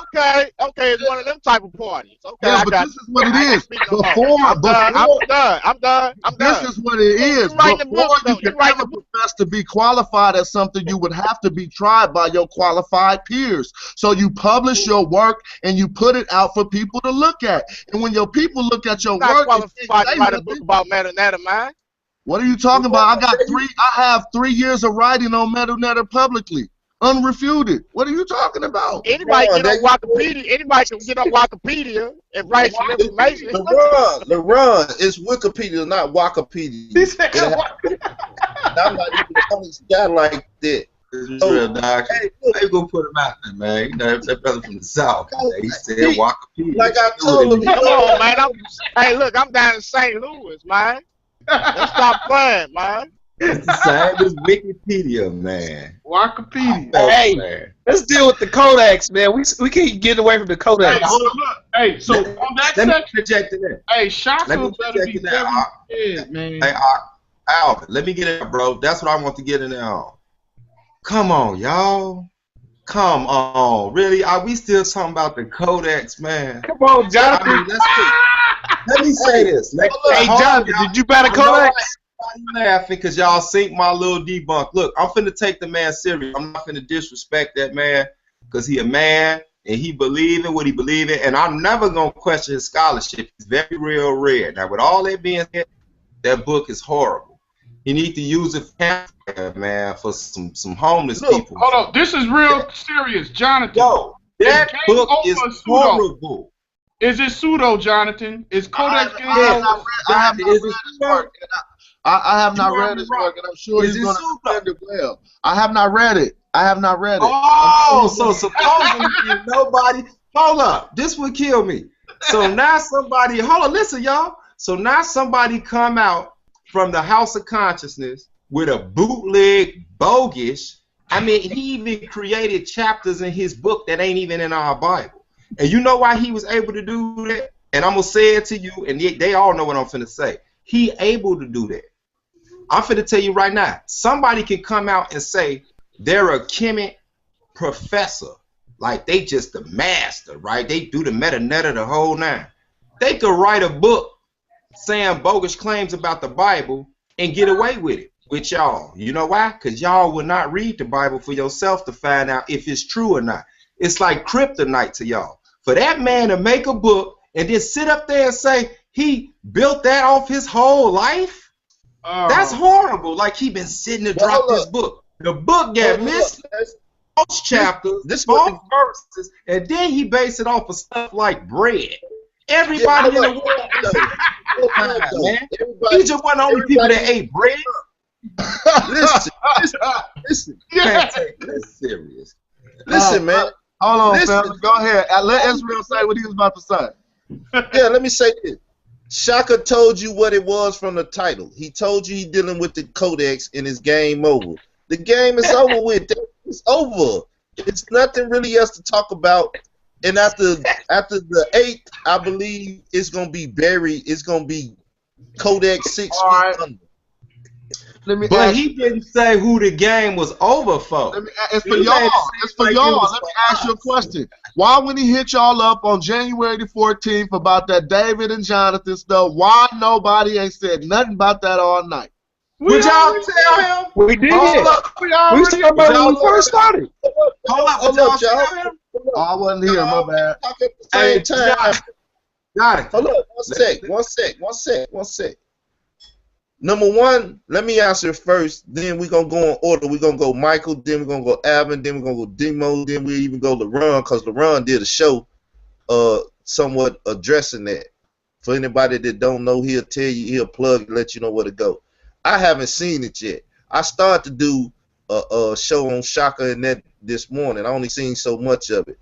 But I will address whatever need to be addressed. So after that, the people that heard it, they could speak. And Mike looked like he muted his phone, so Alvin, you can go. All right, but before, let me just add something. I'm not really talking about his claims because I know how y'all feel about that. This is what I'm saying about the way he hit y'all up. He was strong. He was aggressive. He was coming with it, and that's what I'm saying. Address that, because that's who he gonna be at the debate. He gonna be hard. So that's all I want to add.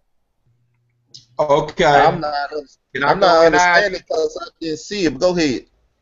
Mike. Okay. Actually, well, Jonathan said he didn't see it, so you get a pass to that. I don't know if you my friend, Jonathan, but if not, it's circulating all around. I'm about to put it on YouTube, but it's all them that seen it. I literally listen, bro. Right, Alvin got it. I know LaRon got it. I literally did a play-by-play debunking what he was saying while his show was still live.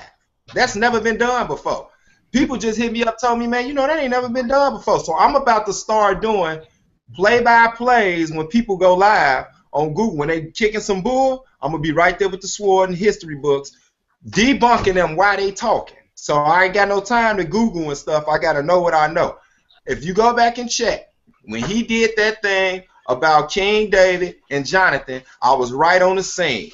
I literally, while he was talking, went and showed him what love meant in the scriptures, what it meant by him loving him, broke that all the way down, and showed that he didn't even know what he was talking about. He did what he did when he made his book. He pulled out a word, then he tried to get deep this time. He act like he went to the Hebrew, but when you go to the Hebrew, you find out he used the wrong word. So he was just playing on people in the Kemetic community intelligence that he know don't read the Bible. And it was worse than his book. I'm gonna tell you, it was worse than his book. Look, It was almost comedic. Let me tell you how bad it was. He tried to say the word soul meant something physical or body. He tried to say their bodies were Nick, That was one. but the word body is they use the word for flesh, esteem or bizarre. But he's trying to say they didn't use esteem and bizarre. They use nefesh, meaning body. Where in the world do you get that from? Nowhere else in the whole Bible is the word soul meant a physical body. And then he goes talking about when he took the clothes off, he took his robe off and he took his armor off. And then he said that means he was butt naked, but the word for butt naked was not there.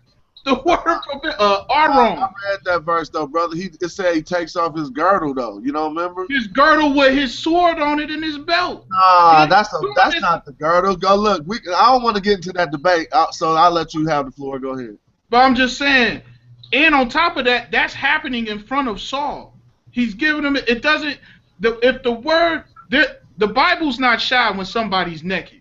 When it talked about Noah's nakedness, and it's not shy when it's talking about sex either.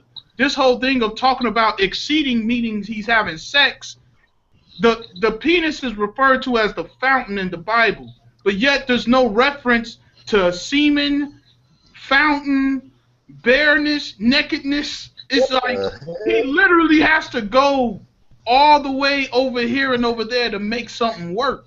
And that's the problem. So what he's doing is what a lot of Christian apologists do.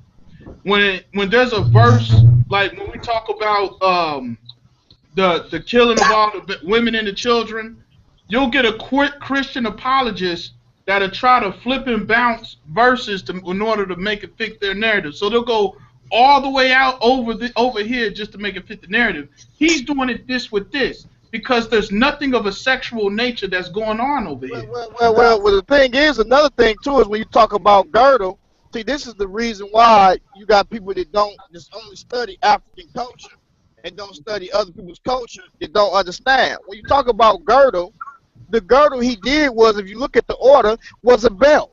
And the belt had his sword on it. So when you read the text, it says he took off his robe, which was his prince coat that he took off, and he took off his sword, then his girdle, and he gave it to David, because guess what? David just defended them from guess what? From the Philistines. So he gave all his armor to David, who had a damn slingshot. So let's stop playing games. When you look at the context of the text, so once again, Jonathan, you try to defend him, and you did defend him that night when you was in the hangouts. So if you got something that you want to say, or you feel is there, bring it out right now.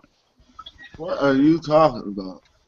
Exactly. You know exactly what. Jonathan, hey, Jonathan, how tall are you, man?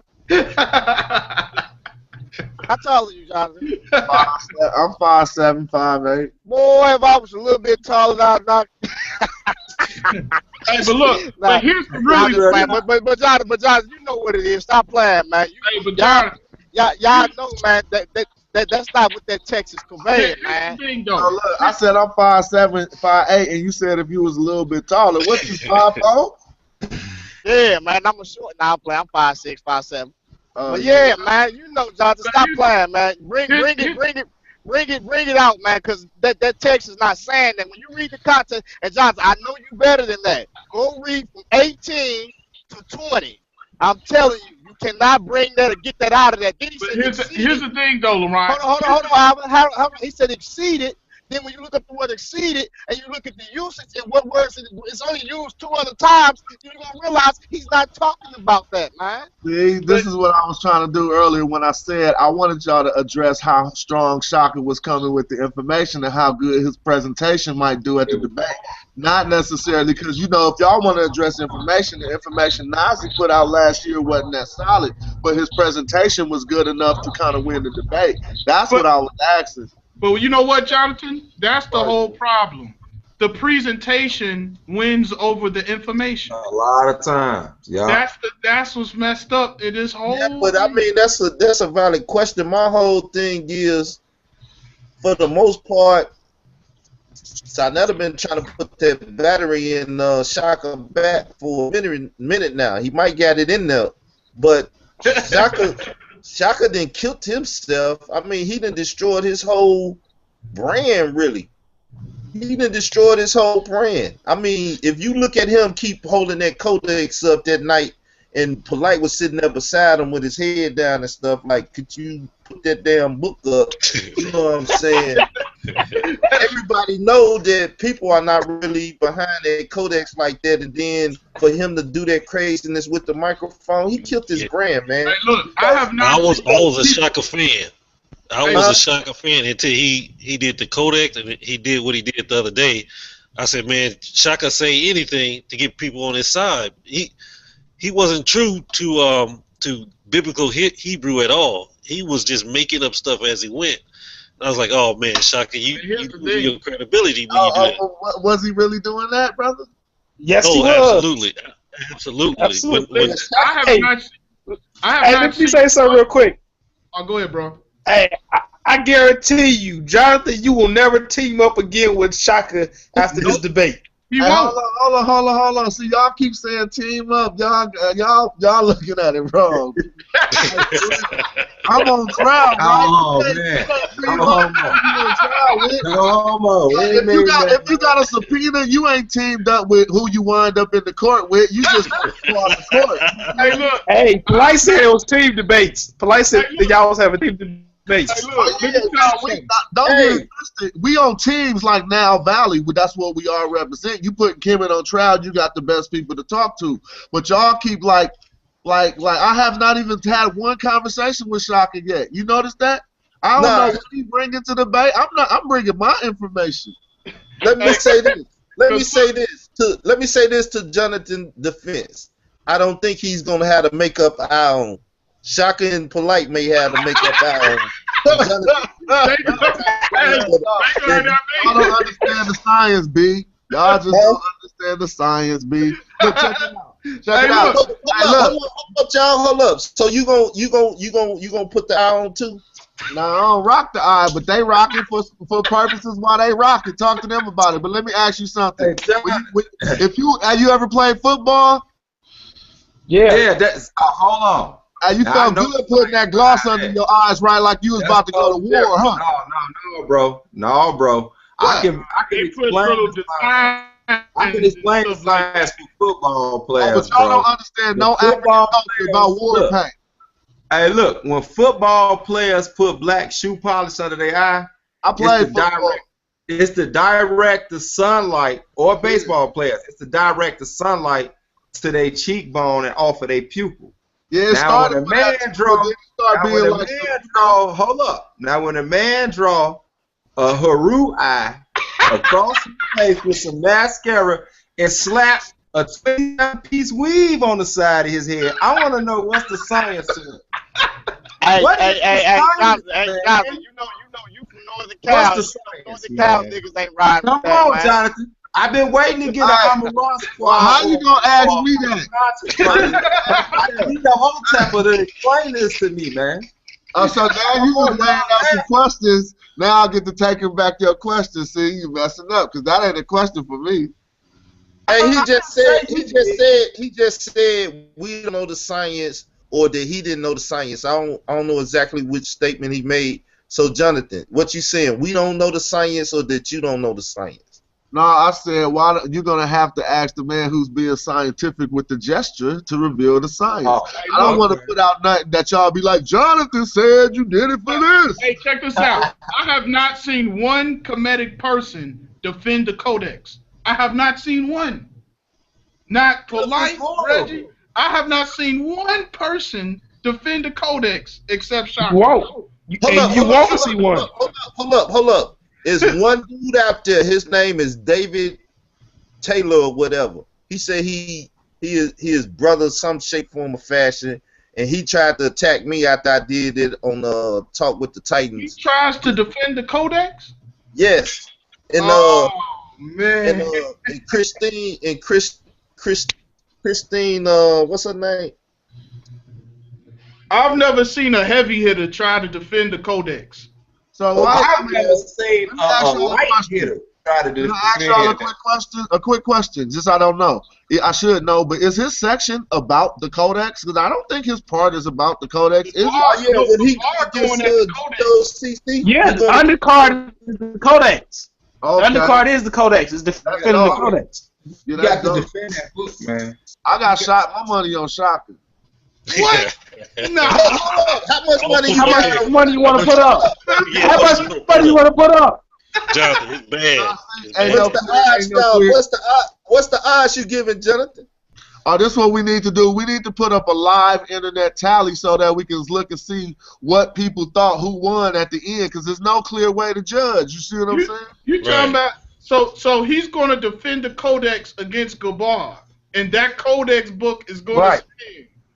After there's verses in the Codex that's not even in the Bible. How did that happen? Explain that to me, because y'all keep saying that. I just want to know. You can't let them tally like that, because it's, you know, them Hebrews, they deep, man. So that wouldn't be a fair way to really do it. For real, to keep it 100. They deep. They deep. And that's the first thing they gonna get on that, and they may rate it. Look, Jonathan.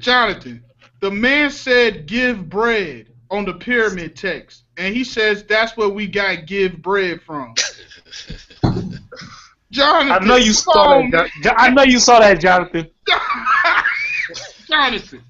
All right, that's cool. But see,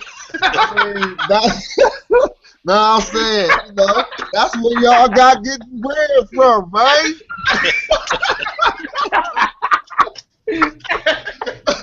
What y'all trying to make me say? I can't go against his work. Wait till February 9th, man. We gonna make him turn on his homie. That's his homie. February 9th, man. February 9th, we'll talk about that one. Let's come on home, Jonathan, man. Don't take what? You crazy. I want in on that bet, though. Look, hey, how much on that bet, though, can we make? Let's bless him in, man. Let's go and bless him back in, man, to be a Hebrew. A gentleman bet or a push-up bet on YouTube. 200 push-ups. On YouTube. Hey, that's decent. Let's do that. Yeah. That's a decent. I put 100 push-ups on Shaka. What's up? Man, Carl ain't finna do no push-ups, man. 100 push-ups. Hey, 100 push-ups, you gotta upload it the next day. And look, you can't edit or you can't stop the camera. We gotta see how you get in. Right, yep. The run, you bet right there. Carl gonna have three different shirts on his. I ain't gotta worry about no push-ups, man. Cause I could bring a 3-year-old to tear down that Codex, man. You know that. Did you see the debunking? That GOCC debunking of the Codex. That Hold was up, man. Did you see debunking? Hold up. Then we got to talk about GOCC. I killed that. And people say I'm the worst scholar in the community. So if me the worst did it, I mean, wow. I mean, you're right. They garbage. Yeah, you're right, brother. That rebuttal wasn't too solid. I turned that up off the top of the head on Sinetta couch. Israel Doctrine. I said the same thing. Israel Doctrine. I said Gabar is like the Bashir coming from the Hebrews. You know what I mean? He like the punch debate. Hold on, Jonathan. They do not want to debate me with an Arab-looking dude on the stage. Straight up, he the only real Hebrew in the house. Hey, that's what I'm gonna let them know. They don't want to debate me with dude on the stage. Hey, look, no, Gabar messed you up. You're not lying, because I beat Gabar last summer on Debate Talk for You. Look, Gabar messed up on a lot of things, right? But as far as the claims in the Codex, that was destroyed. He looked like a super scholar. He looked like a super scholar. He powered up like a super saiyan. Because Gabar thinks the world is like 12,000 years old. I was like, oh, man. All right, my fellas, I know y'all Hebrews, but keep it 100. Why he got them doing the Lord's Prayer before the debate, bruh? Hey, that ain't gonna work. That ain't gonna work for me, that's though. ugly. Yeah, that's I ain't showing no public division, man. That's they think they slick. No. They got little microphones, man. Debate. Let that go. It's gonna be on YouTube. It's gonna be on YouTube, like the Hebrews said. It's gonna be all animated. Exactly. Nope, I ain't going. All right, so y'all standing up doing that when he say do it? Yeah, I do the Lord's Prayer. Sure, That's cool. That's my book. Do it right now. All How we jokes do that, aside, man? hey, look, Let's get it on real right talk, now. Jonathan. All jokes aside, all us will let you know, and I ain't talking for them, but we've done it. You can see it on all our shows or wherever we've been public. A lot of times we pray before we get into a serious conversation. Oh, yeah, that's all wonderful. That debate, brother, that ain't just entertainment for us. I don't know how serious y'all think we take it because we cracking jokes and people making little cinematic videos and all that. Truth is, with capes. This is spiritual warfare, bro. Hey, yo, I understand that. That's why and ain't nobody calling us. We don't pray. That's why I've been studying for all these years. I'm coming from across the country.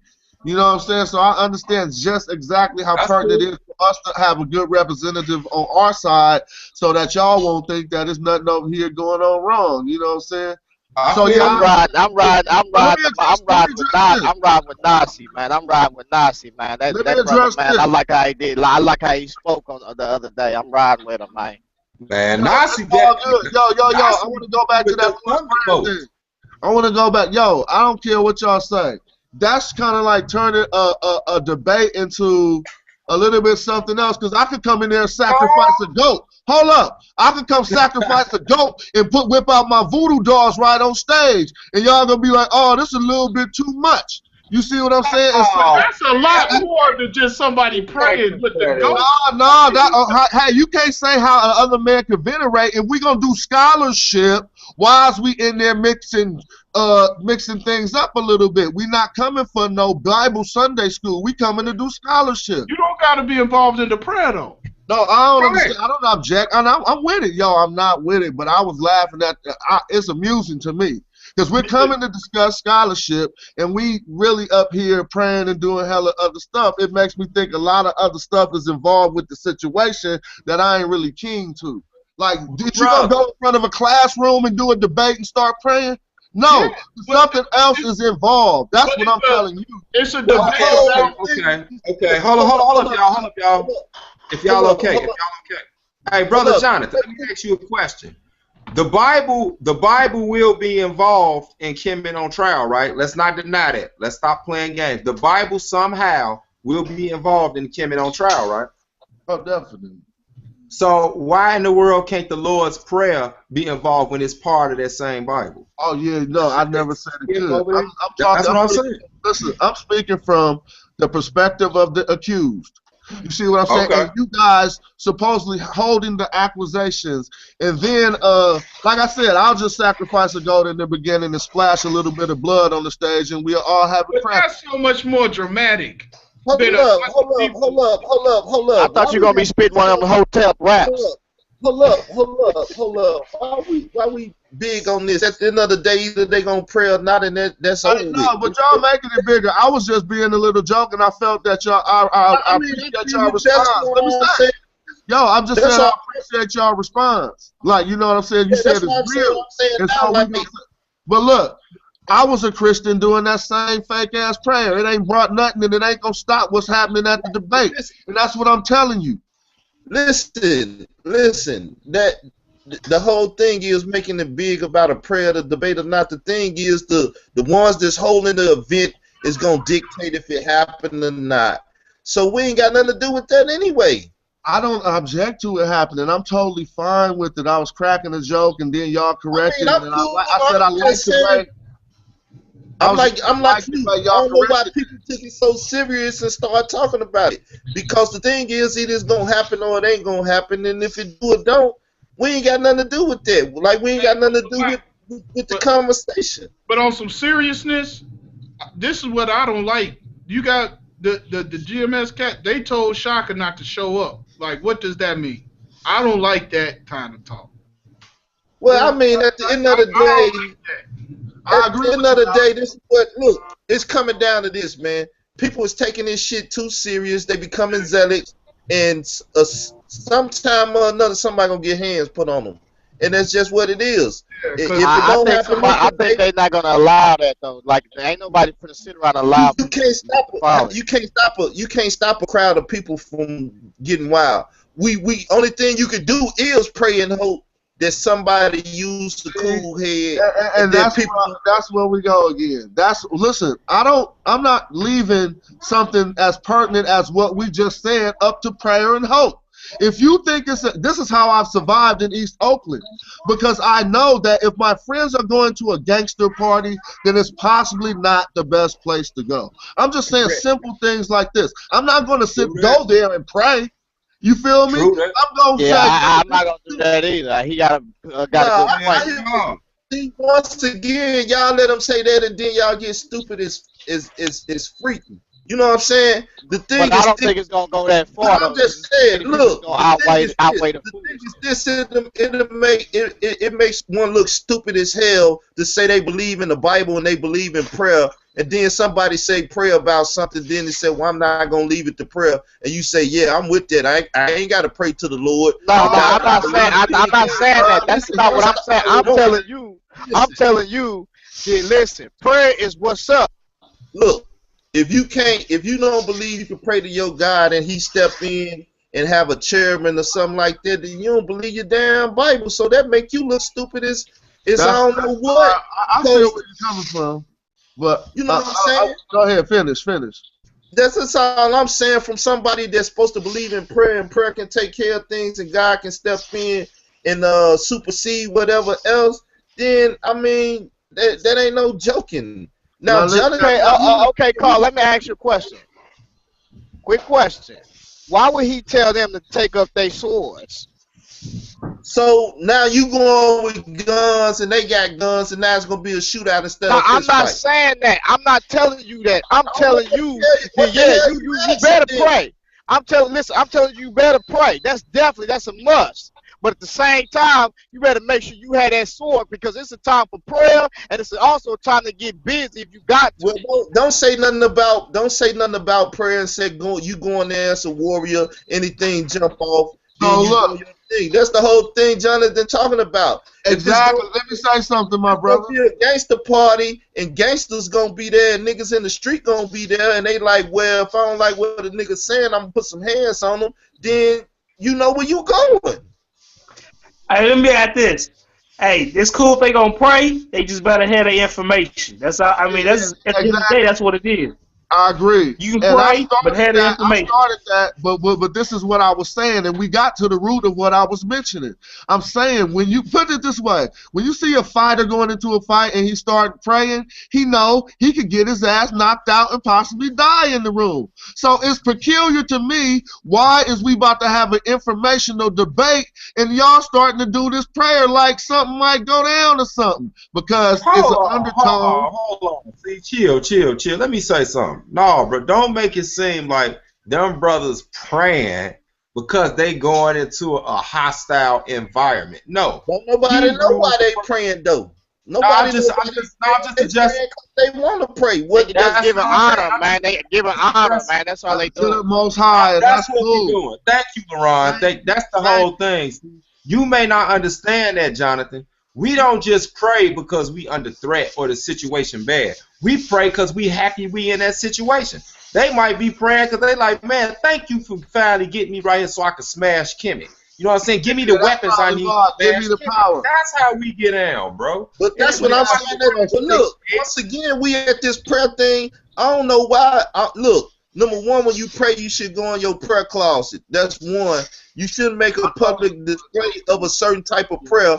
If you having a whole prayer with your group of congregation or something, that's another type of prayer. So once again, I don't know why anybody praying. If they praying, they have a reason and they praying for a certain thing, and until they give the prayer, I hear the prayer, I don't know what the hell they praying about. I don't care about what a nigga praying about or why he praying or not. That's what I'm saying. This conversation went that way because people getting crazy over a prayer. The man just said, why the hell they doing that? And I can't justify why they are or unjustify why they doing it because they doing their thing.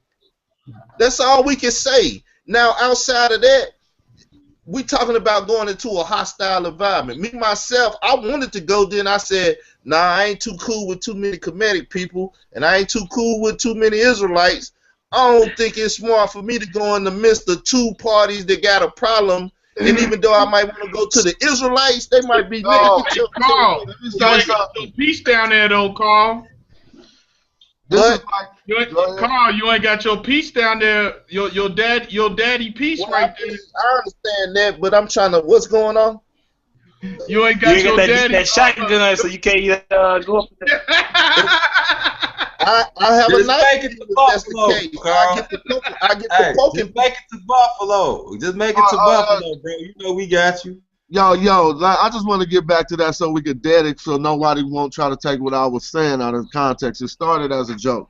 But simply stated, if you take any of these two scholars who were supposed to debate and put them on a formal debate arena where the crowd is supposed to be quiet and stuff, not get up and everybody, you know what I'm saying? This is a little bit different, and it let me know that the air of something quote-unquote physical or whatever peril is there. You see what I'm saying? It's there because before we walk into the event, we doing things that ain't typical for just a normal scholarly event, and we all know that.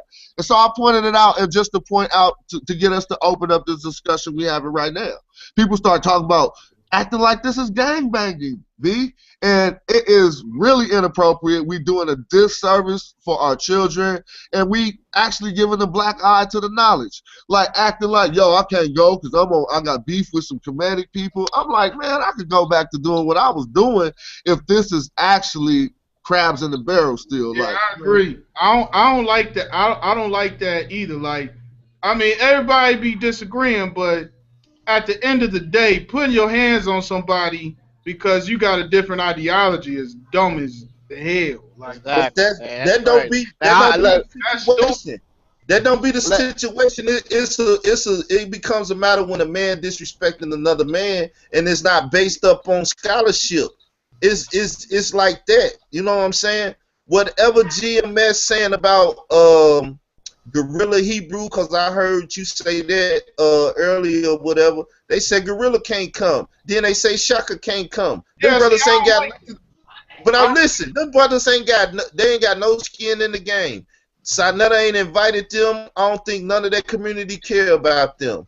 So at the end of the day, why would they show up there only to dirty up the situation and stuff? And just like Jonathan said, we all know that these shootings that went down in the community, this, that, and the other, so and so. We as a people don't need an event like this to turn out with the police coming and this, that, and the other. So, like I said, off the prayer thing, since it was being talked about, is one should pray that this thing go down without any incident, because even the Bible say pray for your enemies. So I mean, that's what I'm trying to address. You're right. You know what I'm saying? Basically, if it's gonna be something done to that extent, it should be universal. It should include everybody in the building. Because this is what I'm trying to give y'all. Just imagine if I was atheist and I didn't think your God was really there, and you started calling on him in my face. I'm starting to think you crazy. Like, oh, so what can happen next? You see what I'm saying? You got to be objective and step out of our shoes for a minute. Like, okay, these dudes is calling on their imaginary food who told them to go kill hella people before. That might be a little too extreme, because you don't see people in church going out massacring people when they pray. I mean, that situation is kind of, man, even if you're Could I say something, man? Could I please say something? And real talk, man. Real talk, man. I mean, y'all laughing already, but when it comes to this type of stuff, I'm serious. First off, let's stop giving them clowns that much power and credit. Because for one, I'm a Hebrew Israelite, and I call myself one. And I would never be classified in the same circle as them. I seen them on YouTube saying the Israelites was clowns for even debating Kemet, because Kemet was satanic. Did y'all see that? They got that whole video floating around. So now they want to put their 2 cents in. They only there to cause, listen, they only there to cause further chaos. who gives a damn? They ain't stopping no show, man. You Talking got them about in Chicago. this. Ain't nobody thinking about them. I agree that, but I just say this, as men, we just give each other that type of respect. If you push a line like that, like you say, yo, don't come to this joint, either you wipe, brush it off your shoulder, or you give it some respect. But we kind of segued over. I'm glad we're not talking about the prayer thing anymore, because it wasn't my intent to take nobody's spiritual freedom away from them. I'm just saying, oh, okay, you praying this shit, so let me sacrifice this goat and call on Amma, and then we can get it popping. Go ahead. No, Amma ain't gonna come. We talking about It wouldn't bother me. It wouldn't bother me. Me myself, I'm not trying to go because, you know, me myself, I always been like that. If I go to the club and then certain type of music, especially in the South, they get to play and tear the club up, thugs, and you know what, your boss let me break them off and all. I'm like, hold up. Stop Israel doctrine. Don't just say the South. Let me finish. Israel doctrine. You got the both of finish. both. You got the best of both worlds, Israel doctrine. You from Chicago and the South. You know it both go bad when certain songs come on in that club, Jack. Yeah, I mean, but my point is, when you feel a certain vibe or a certain spirit, and you see people changing the vibe or the spirit into something that don't need to be, it need to be talked about, or you need to pay attention that you may not want to be at that type of place or that event, because then yes, it's something that don't need to be dealt with. Hey, that's kind of like, look, I remember one day I was talking to some cats. We was in the Shy, and I was like, you know, I really had stopped doing the club thing already, but we was going out, and I was like, man, I kind of knew the reputation of the club, and we pulled up. I'm like, man, I ain't really feeling that. They like, man, you know people, you know who you is, man. Plus, man, you on that Hebrew thing, man. Don't you got angels around you? My cousin trying to be funny. I said, I sure do, and they told me don't go in that club because somebody always getting shot. You don't need to get spookish. And I was like, I'll catch y'all later. Do you know when I went to the crib, they was on the news that night at 12 o'clock? Cats was calling me the next day like, man, they shot. I said, man, yeah, that's my guy for you. That ain't no spookism. I'm not putting myself in that position. That's all. Well, I think the only angel in my life is my mom, and you know what I'm saying. And so, but I do have them same occurrences where something comes to me and be like, "Yo, it's just your higher self keeping you out of danger." So yeah, we all attribute it to different things. Hey, let me say something real quick. Hold up, LeBron. You remember when the E2 Club? Ain't that the name of the club? Yes. I was supposed to go to the party that night, Carl. I was there. I was out in front of it the night before, and I said, "Man, there's a lot of good-looking women in this club, but I'm not going up in that place." Joe, I was supposed to be there, Carl. My homie was in there. One of my best friends was in there when it happened, Joe. I was like, no, I just wasn't feeling it. Like, I ain't really doing that scene no more. That was a bad spot. That was just a bad spot. So a million niggas in that bed. The walkway was this thin. The walkway was this thin, Joe. If somebody throw a slap, everybody going crazy. And everybody reaching for pistols, man. I'm like, I ain't on that, man. Yeah. But anyway, let's not get too far off, Israel. Now get back to what y'all was doing, because this was fun. Yeah, LeBron and I'm gonna say this. I dealt with a certain situation just as well with me and my brother. You know what I'm saying? I feel that if you can't present your information without getting mad or physical, then you can't really, your information, you can't really hold your own, because me and my brother, we ain't really talking to this day because we can argue and debate all day long. For instance, me and him go at it just like Jonathan, I'm a Rock Squad, we go at it, right? At the end of the day, I'm going to laugh, giggle, joke about it, but at the same time, he wants to try to put his hands on me or harm me because he's comedic or whatever. You see what I'm saying?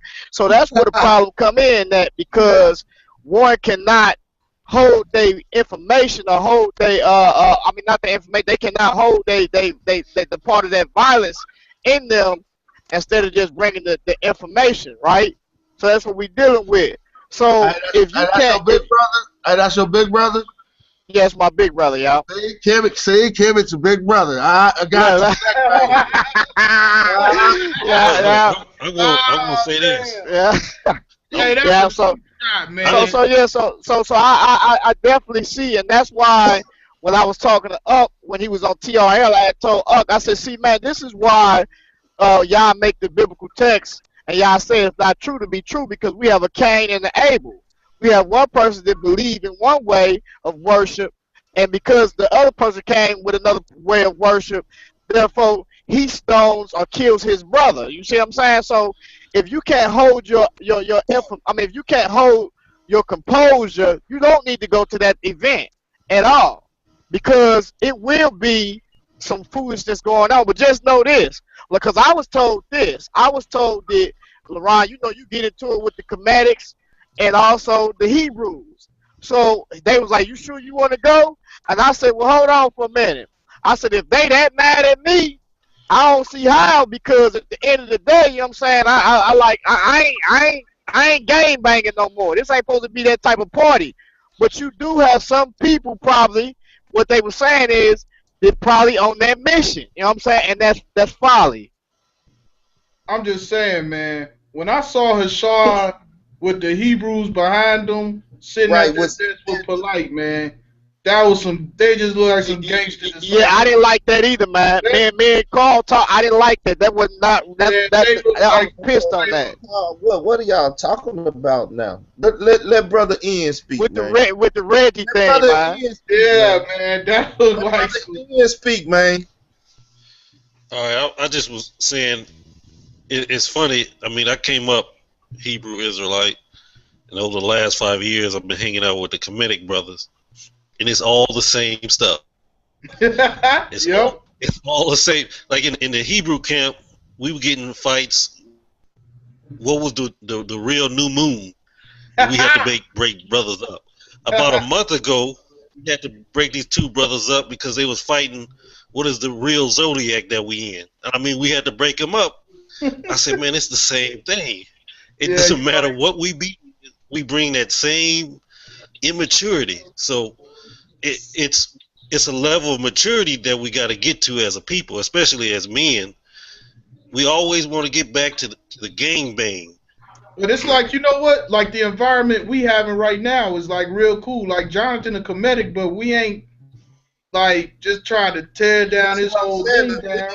The thing come in with people taking personal shots, like somebody taking a personal shot at Polite family, or somebody taking a personal shot at I even say like the Nazi situation, and saying he gonna tell what Reggie told him about setting stuff. These stuff like that start getting into personal stuff and not the scholarship and the information, because now you doing something personal to me. It's not gonna be about no scholarship. It's gonna be you personally injured me, and somebody that want to get revenge for being injured is gonna retaliate. So it's not about scholarship when that type of stuff going there. So the personal stuff has to be put to the side, even in the things leading up to it. You know what I'm saying? Yeah. Yep. Because people are taking personal attacks at other people right now. Some of the things that's going on could lead to something like that. So if everybody just calm that down and really talk about the things that they're going to debate about and different stuff, then it'll be cool.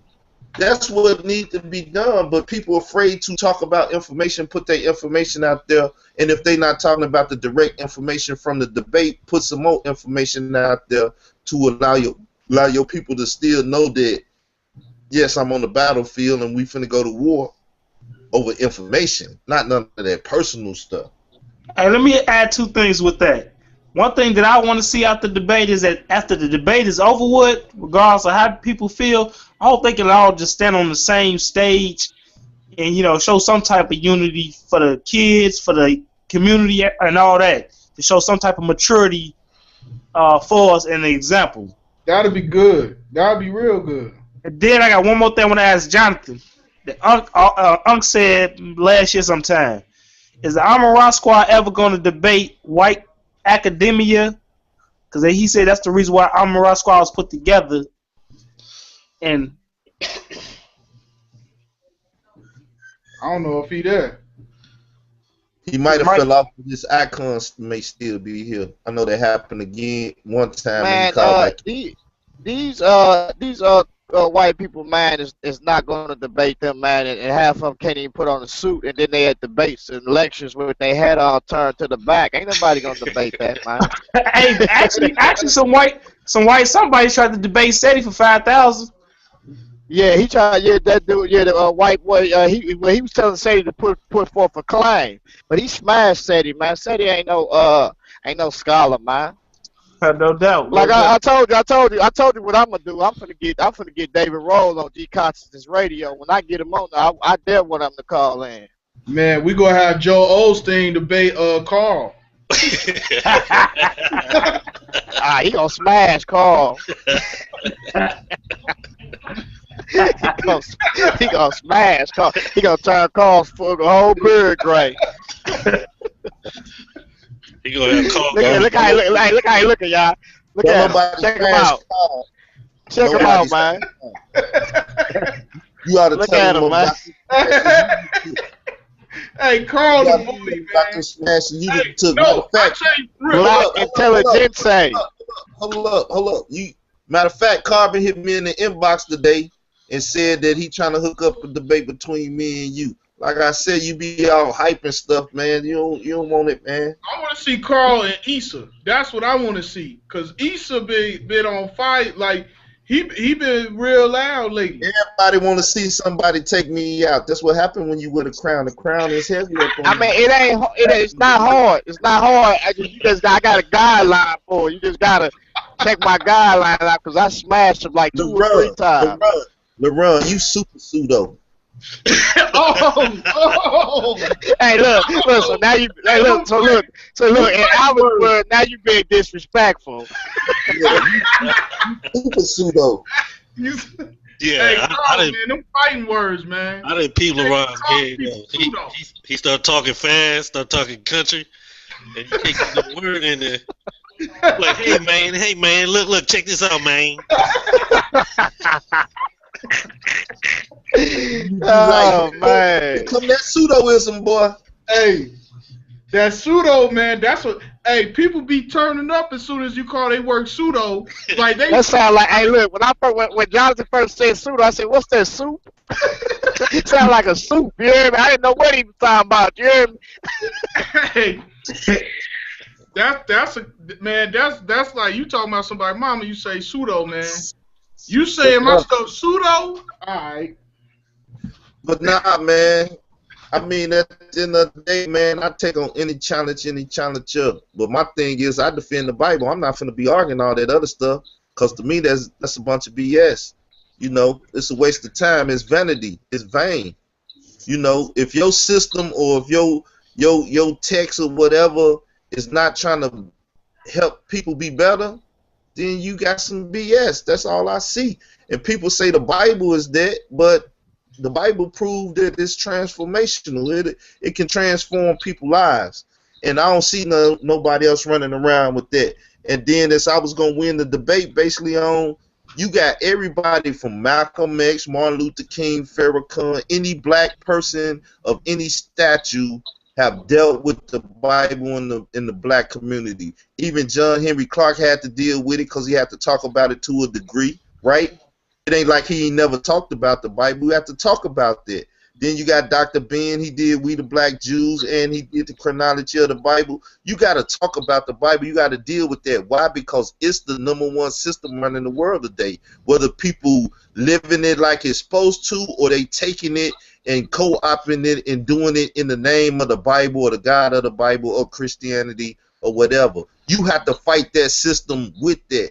That's why I said Khalil use the Bible and use biblical text to go against the Jews of the day and the European of the day that does Roman Catholicism. So if you're not fighting them with that, they not even from the respect what you talking about. So you better grab that sword and learn how to use it. That's why the Hebrew brothers should have changed the debate, like those whatever those things that they're gonna debate over. I mean, it's gonna come out neutral. Because it's crazy. Yeah, I mean, hey man, Hey, but I will say this, man. The Hebrew women got to step their game up, man, because them Kemetic women, man, I be like, dang. I don't know. Alvin, you was not lying. Man, the Kemetic women be on point, man. I'm like, No, let me tell y'all something. This in October, I went down to Galveston for this Ephah thing. Man, them women they had this white linen on, and then they got in the ocean. When they came out that ocean, man, you already know. I see why Moses did what he did. Right. But it's not that I just don't see a lot of Hebrew women. That's basically what I'm saying. It's like I don't see a lot of them. I see them, but they don't be like them Kemetic women. I'm just gonna keep it 100. I'm not talking about no women. Hey, well, you sound like Shaka now. The hell if I do? I ain't talking about no women.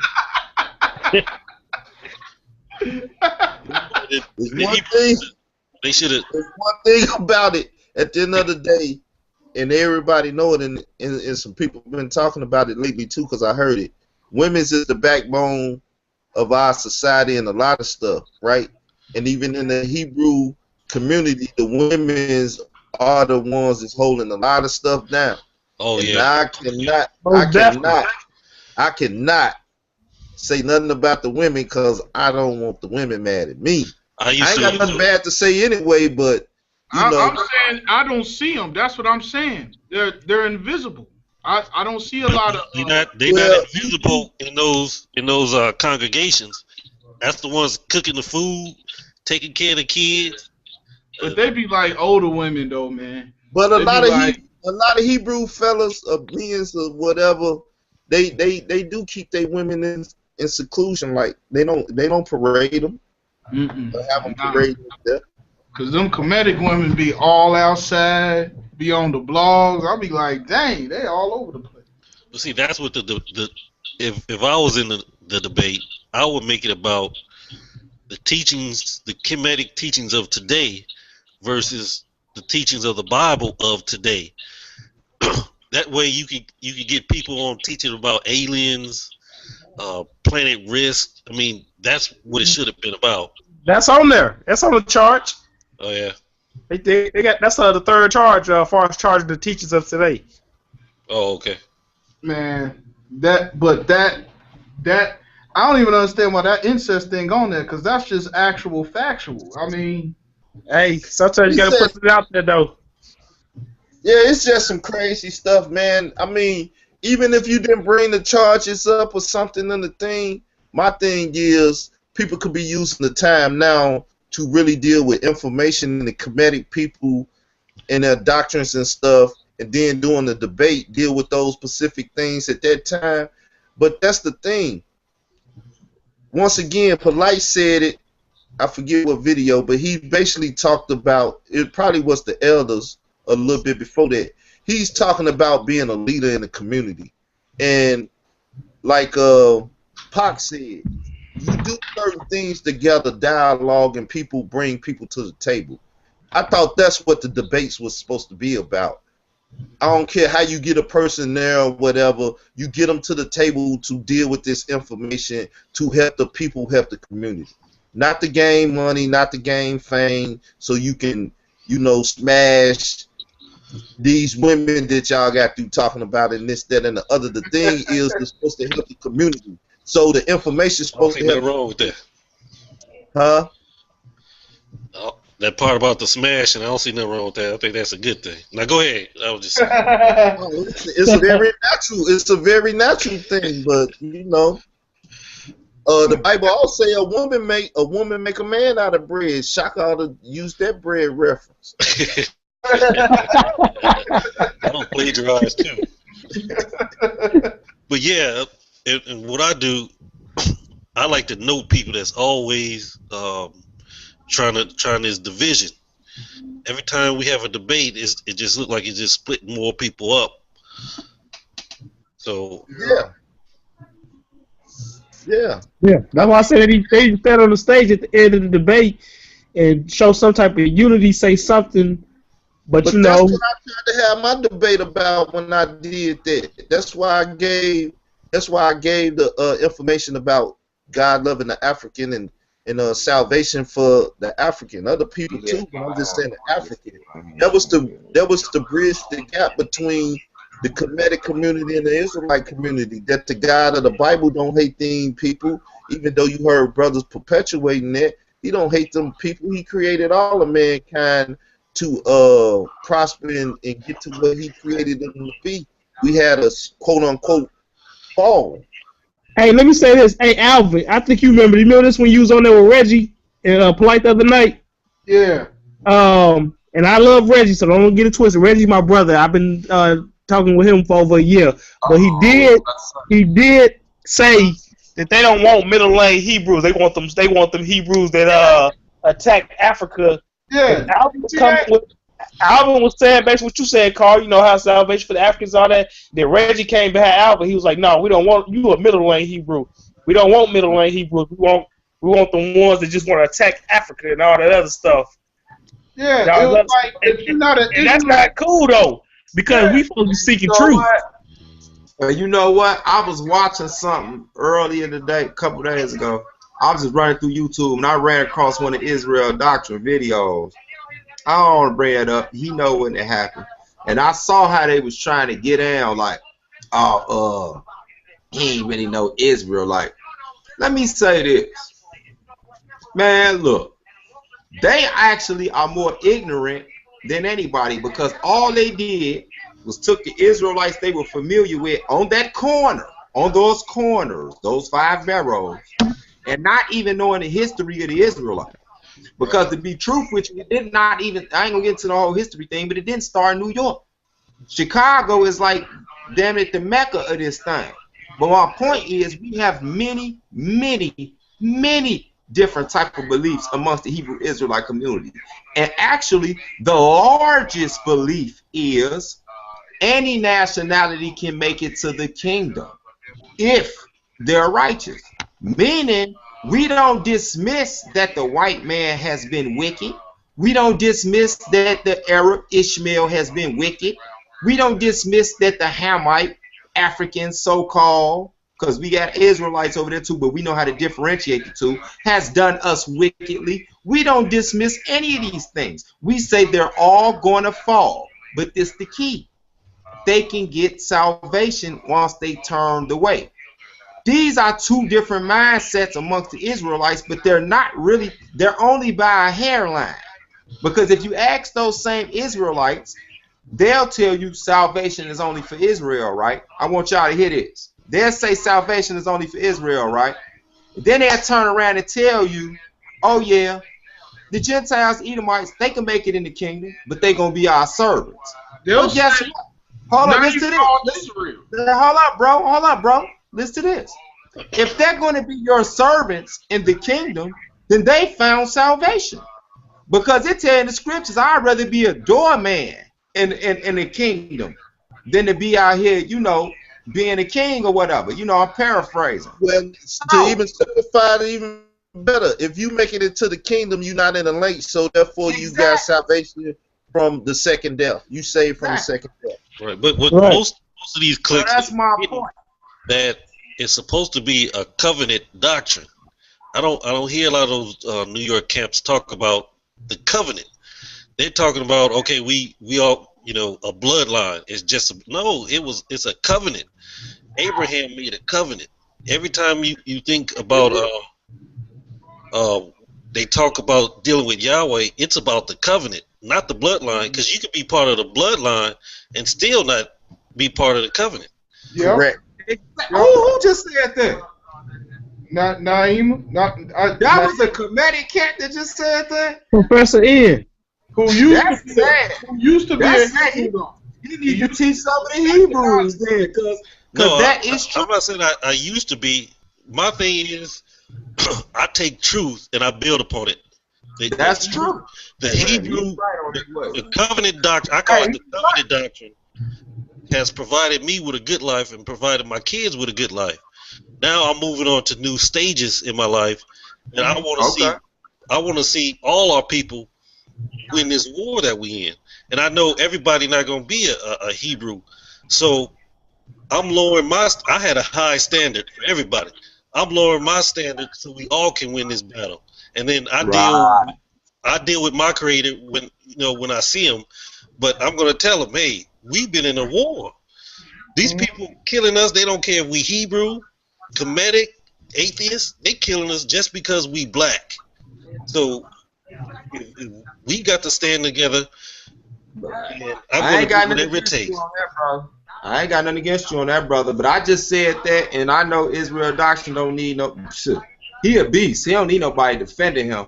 But when I saw that, it pissed me off. But I knew it was old, and I'm like, he got that.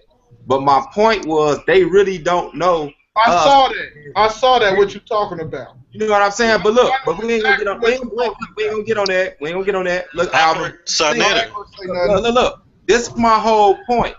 I've hung around a gang of these cats, and they didn't even know what camp I was from or none of that, because that wasn't important.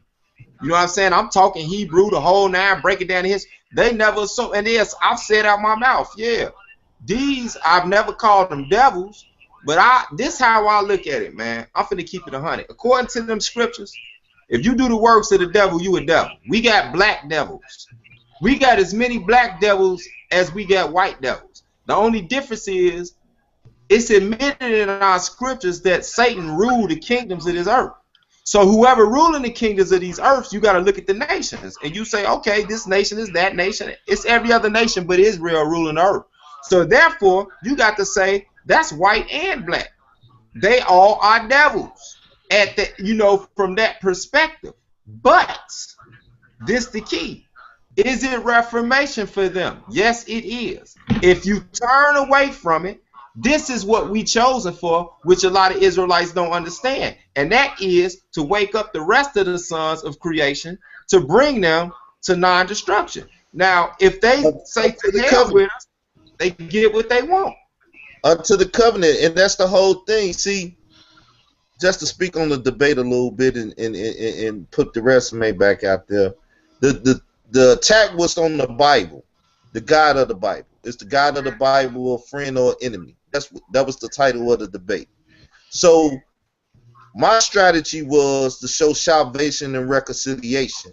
You reconcile with God, and He's gonna make sure you have salvation. That's coming under the covenant. So I gave salvation and reconciliation to the world. As the Bible give it to the world, I was the spokesperson for it. When I say that, I was the vessel that He used. So if you watch just the clip that's on YouTube that comes from the debate, you will see that salvation and reconciliation is what I was showing, and that the God of the Bible never came down and did any harm to anybody. He commissioned Satan and other angels that was demonized to do evil, right? So He used good and evil, and when He created evil, I stated and defined the evil that He created for mankind was death, as you see in Ecclesiastes, I think that's 9, and it said this is a evil amongst all things, and it basically gives you death.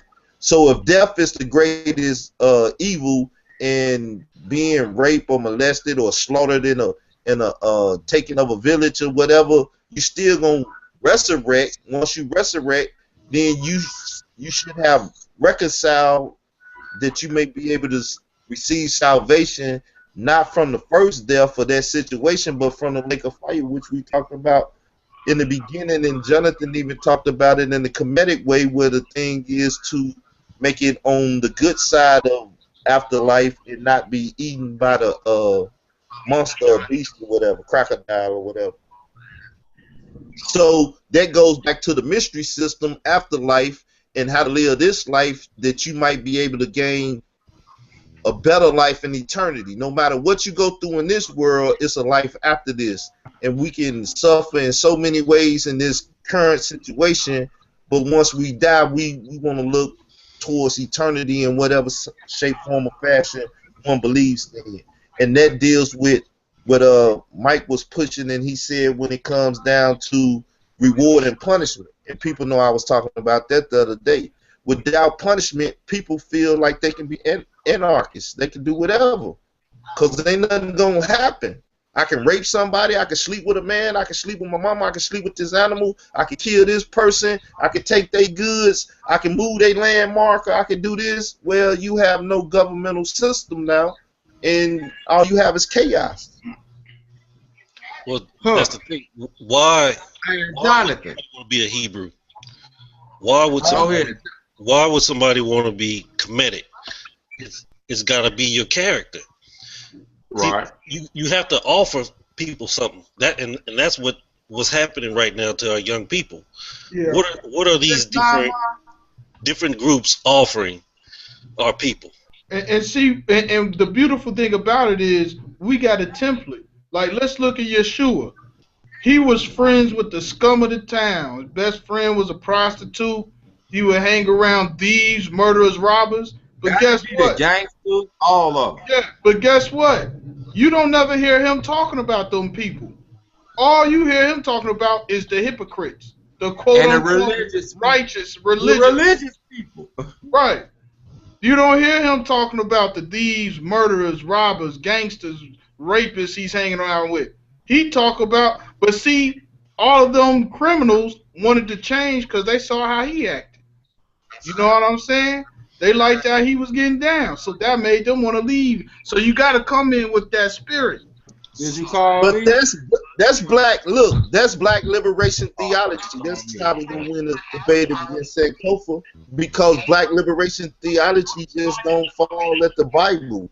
It's all black theology. It's all African theology. That's why when I made the hangout and used the title that the Bible was the supreme African system, then I was just saying out of the African systems, the Bible is the one that's reigning supreme now. Even though people are not following it to the utmost and stuff, it's due to that same fact that most people are hypocrites and stuff, and those that should be represented is not represented right, because they're dealing with hate doctrine and not inclusive doctrine, bringing people in. They not fishing for men.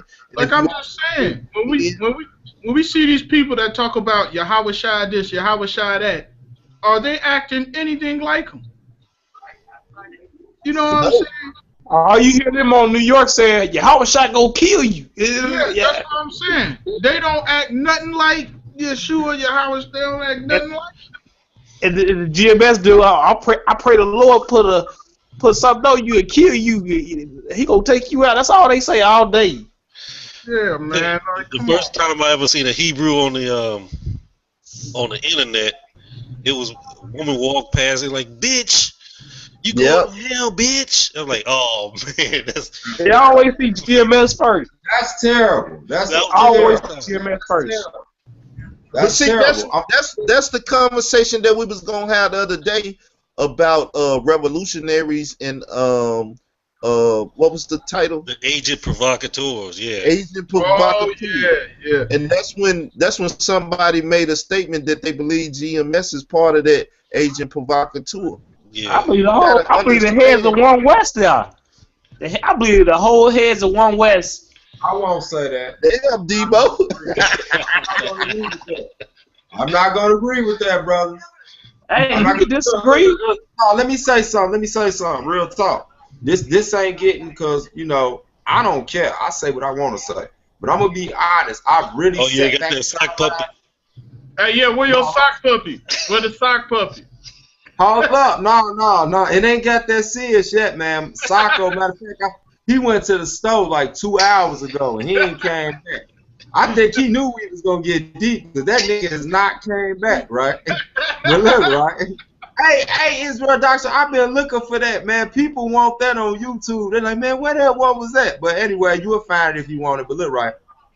This is what I want to say. This is where I'm different.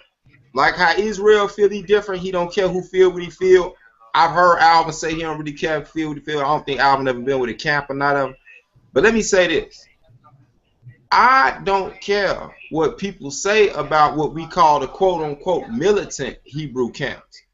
So have y'all brothers that's not Hebrews ever thought about why they're called the militant camps? that should make you think, then what other type of Israelites are there? They call us the modest camps. We're actually larger than them. We're the largest, halfway the largest camp, look, I'm not going to name no names, but you can go look it up. The largest Hebrew Israelite camps, or if you want to call it Israelite camps, Hebrew camps, whatever, are modest. And that's where we come from. Meaning modest, meaning they're just not out there with the war gear on screaming at everybody. But this is the key. I don't take away the fact that those brothers are there for a reason. That's why I tell people, stop talking crazy about them all the time when they out there, and whatever they doing, the Most High got them out there for a reason. You know, I got a theory. It is in the scriptures that say go in the highways and the byways. You know what I'm saying? Now, this is where I get pissed off at. Them dudes we named earlier, I don't put them in the same category. All they do is go around and kick off stuff really with Israelites. Y'all know this. Mm-hmm. They talk rape doctrine, little kid doctrine. We don't have nothing to do with that.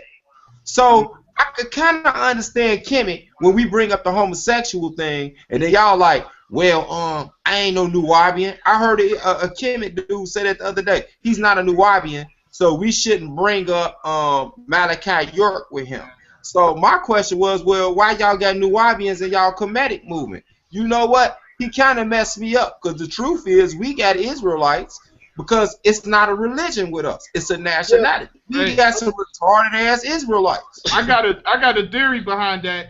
I think that the GMS and some of the IS, I think they're Danites, man. The wild tribe. I think they're Danites. I ain't, you know. Stop, man. We ain't on that, man. Hey, I think they the CIA. I would just say it like that. Look, at the end of the day, we all gotta understand in Black America, African American communities, that all organizations have been infiltrated at some point, and they are still infiltrated, and you have some agent provocateurs in there. And hey, when man, you why you rub your beard at the same time I rub mine, man? And I gotta say that this is heavy. Hey, I don't know. Hey, Israel Doctor, did you know that the Polite Tazariak debate, the ISUPK, was a 501c3? Because when I was coming up and I was seeing these cats, they always used to speak against the Sunday churches being 501c3. So when Polite brought that out in the debate, that was actually shocking to me. I'm like, all this time, y'all 501c3 too? Hey, could I bring something up on 501c3 since I actually, because, okay, look, this 501c3 thing been getting me for about a decade now. Like, how the hell could a nigga be a 501c3 when basically you giving the government, bro? If you go look up the 501c3, and I'm not downplaying it, but let me tell you what I am downplaying: the misinformation about it. 501c3 don't tell you what names to say, like holy names, whether it's Jesus, Joshua. They don't do none of that. They don't tell you what laws you can and can't keep. They don't tell you what people you can address and what message you can put out. You could put out straight hate under the 501c3. Let me tell you where the 501c3 come in at, where a lot of our Israelite brothers and conscious brothers feel it's fishy. And I understand why it's fishy, because if you look at where it came from in the contract. But the 501c3, a lot of cats is picking that because it leaves them tax exempt for one. Now look at this. Let's be honest. If you want to build a church, right? Say, and you building up your congregation, you get more and more numbers. It would be good to have a 501c3 to build up your numbers. Now, I'm not promoting 501c3. Look at what I'm saying. You would build up your numbers.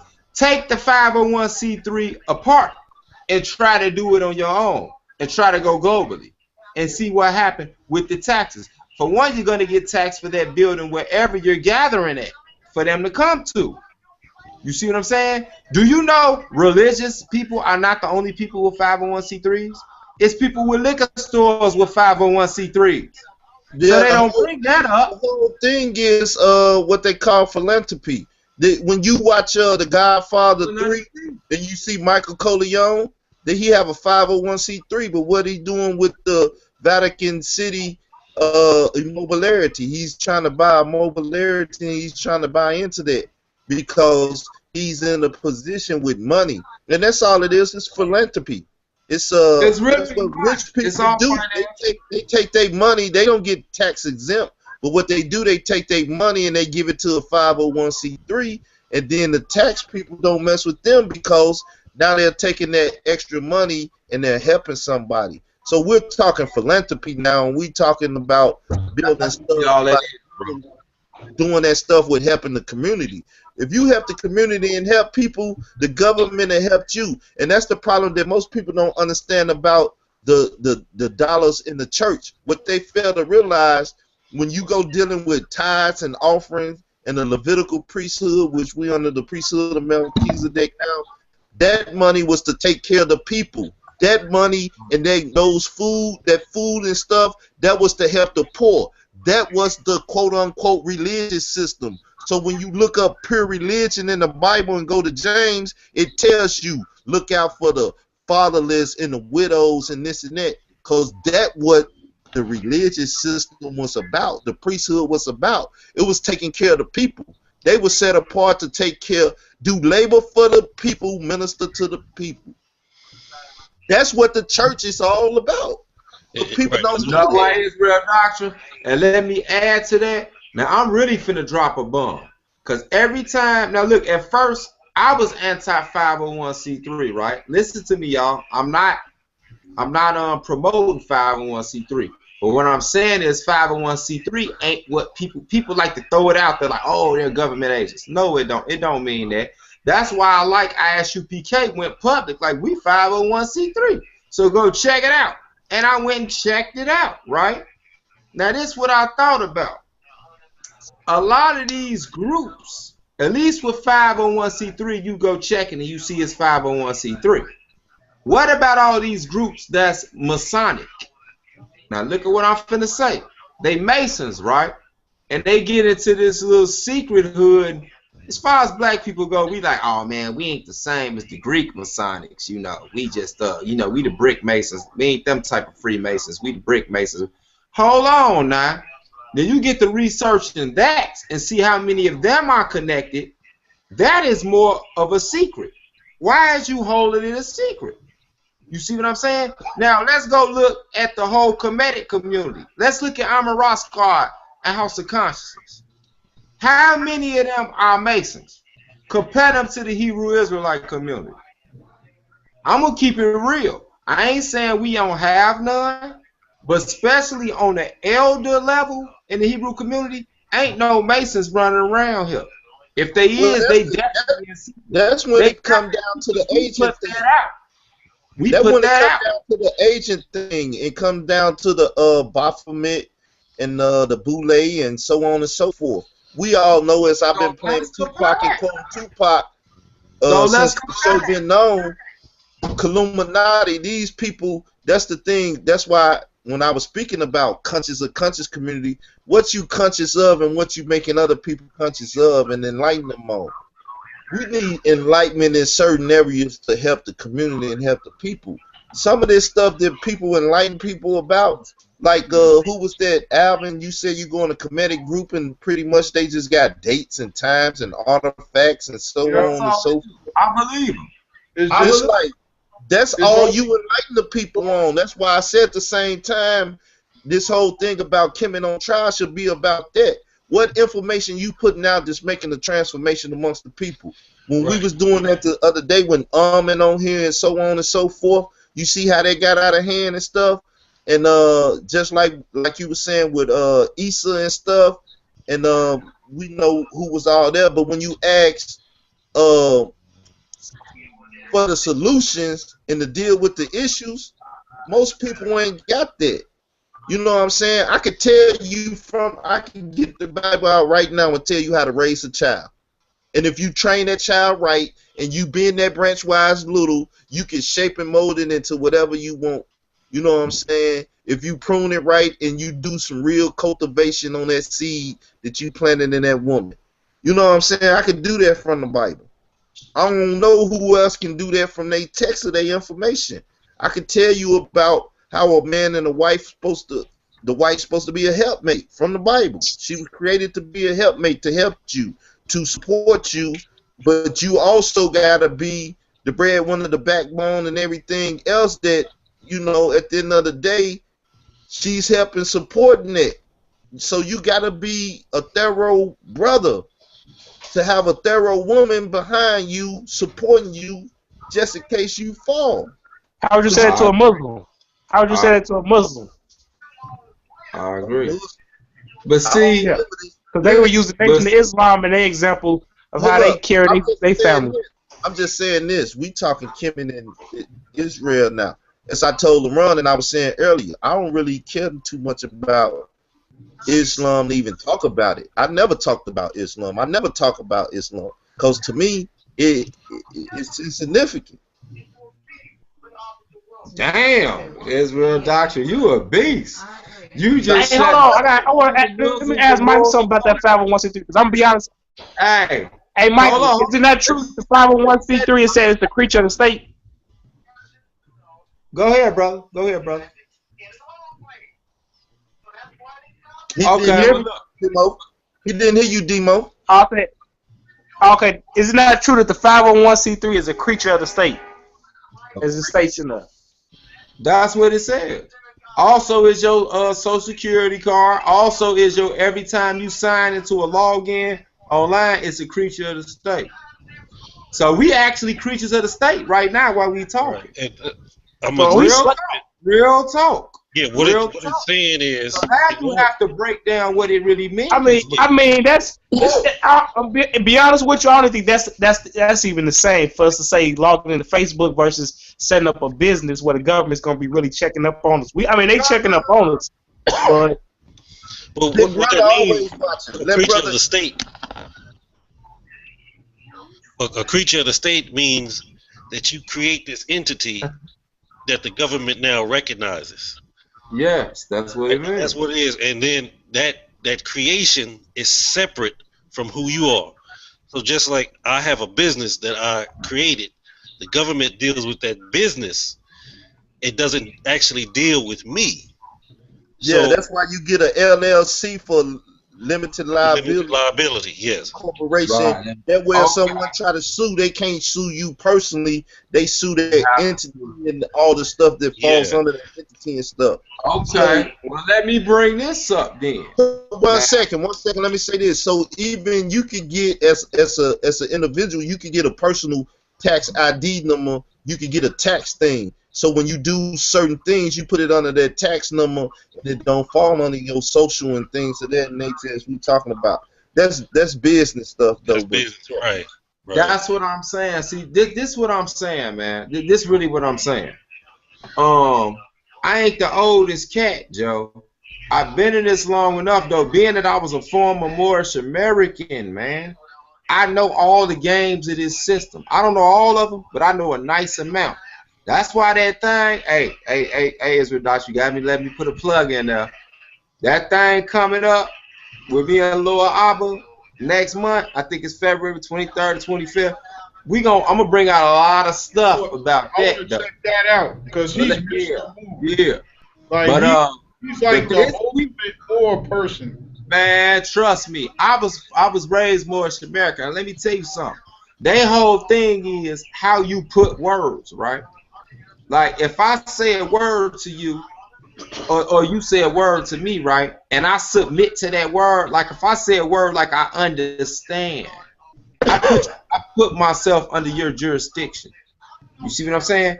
So when you go in the legal court systems here in America, and they ask you in front of the magistrate, do you understand this? You supposed to really tell them no. And actually, I'm gonna be honest with you. The Moors are not crazy with that. They are right. That is true, and it will work. But this the thing. Ain't every person got no time to do that. A lot of niggas just trying not to go to lockup, man. Ain't nobody got no time for no judge, no lawyers, no none of this. So my thing is, this whole thing is a verbal game that's connected to a system. And within this system, we working within this system. And all this system is doing is further violate our rights. But what y'all don't know is, to be honest with you, we ain't we ain't had none. And if you truly believe in the scriptures, you know we haven't had any. If we look at the scriptures, right, it tells us about this captivity we going into. Let's take the New Testament for example. It lets us know that us right here in this New Testament, reading the Hebrew Israelites after 70 AD, that's over here in America, the Caribbeans, the Bahamas, and all of that type of stuff, bro, we really don't have any rights. That's why when it was brought up to Jesus and when they was talking, they said, render to Caesar what is Caesar's, and to me what is me. Because he's going to have a government set up. And under that government, we supposed to just go along with anything that doesn't go against the commandments of the Most High. That is true. That is not being a dumb slave, weak ass nigga. Actually, let me finish. The reason the Most High had that set up is to stop Israelites from kicking up dust when they not supposed to. Because we'll kick up dust and get everybody killed when he told us not to do that. Go along with that. As long as it's not going against what he said in his moral and royal laws. You have to that's understand. The whole situation with the last kings. And what's his name? He made a covenant with Nebuchadnezzar, then he kicked. Yeah. And that's how we lost a king. Israel doctrine. ID. It actually come from that. It's because think about it, these the children of this dude. But I just want to bring the Bible on another level, man. We at this point now where the Bible has to be looked at is not just a poetry, spiritual, religious book. Now, to you brothers who just want to think that way, we're not going to go out our way to make you think that it's something that's not. I'm not going to make the entire Bible metaphysical. But what I will tell you is the Bible has a constitution in it. And that constitution is for us, the nation of Israel. And that constitution, if it's followed, that constitution is perfect.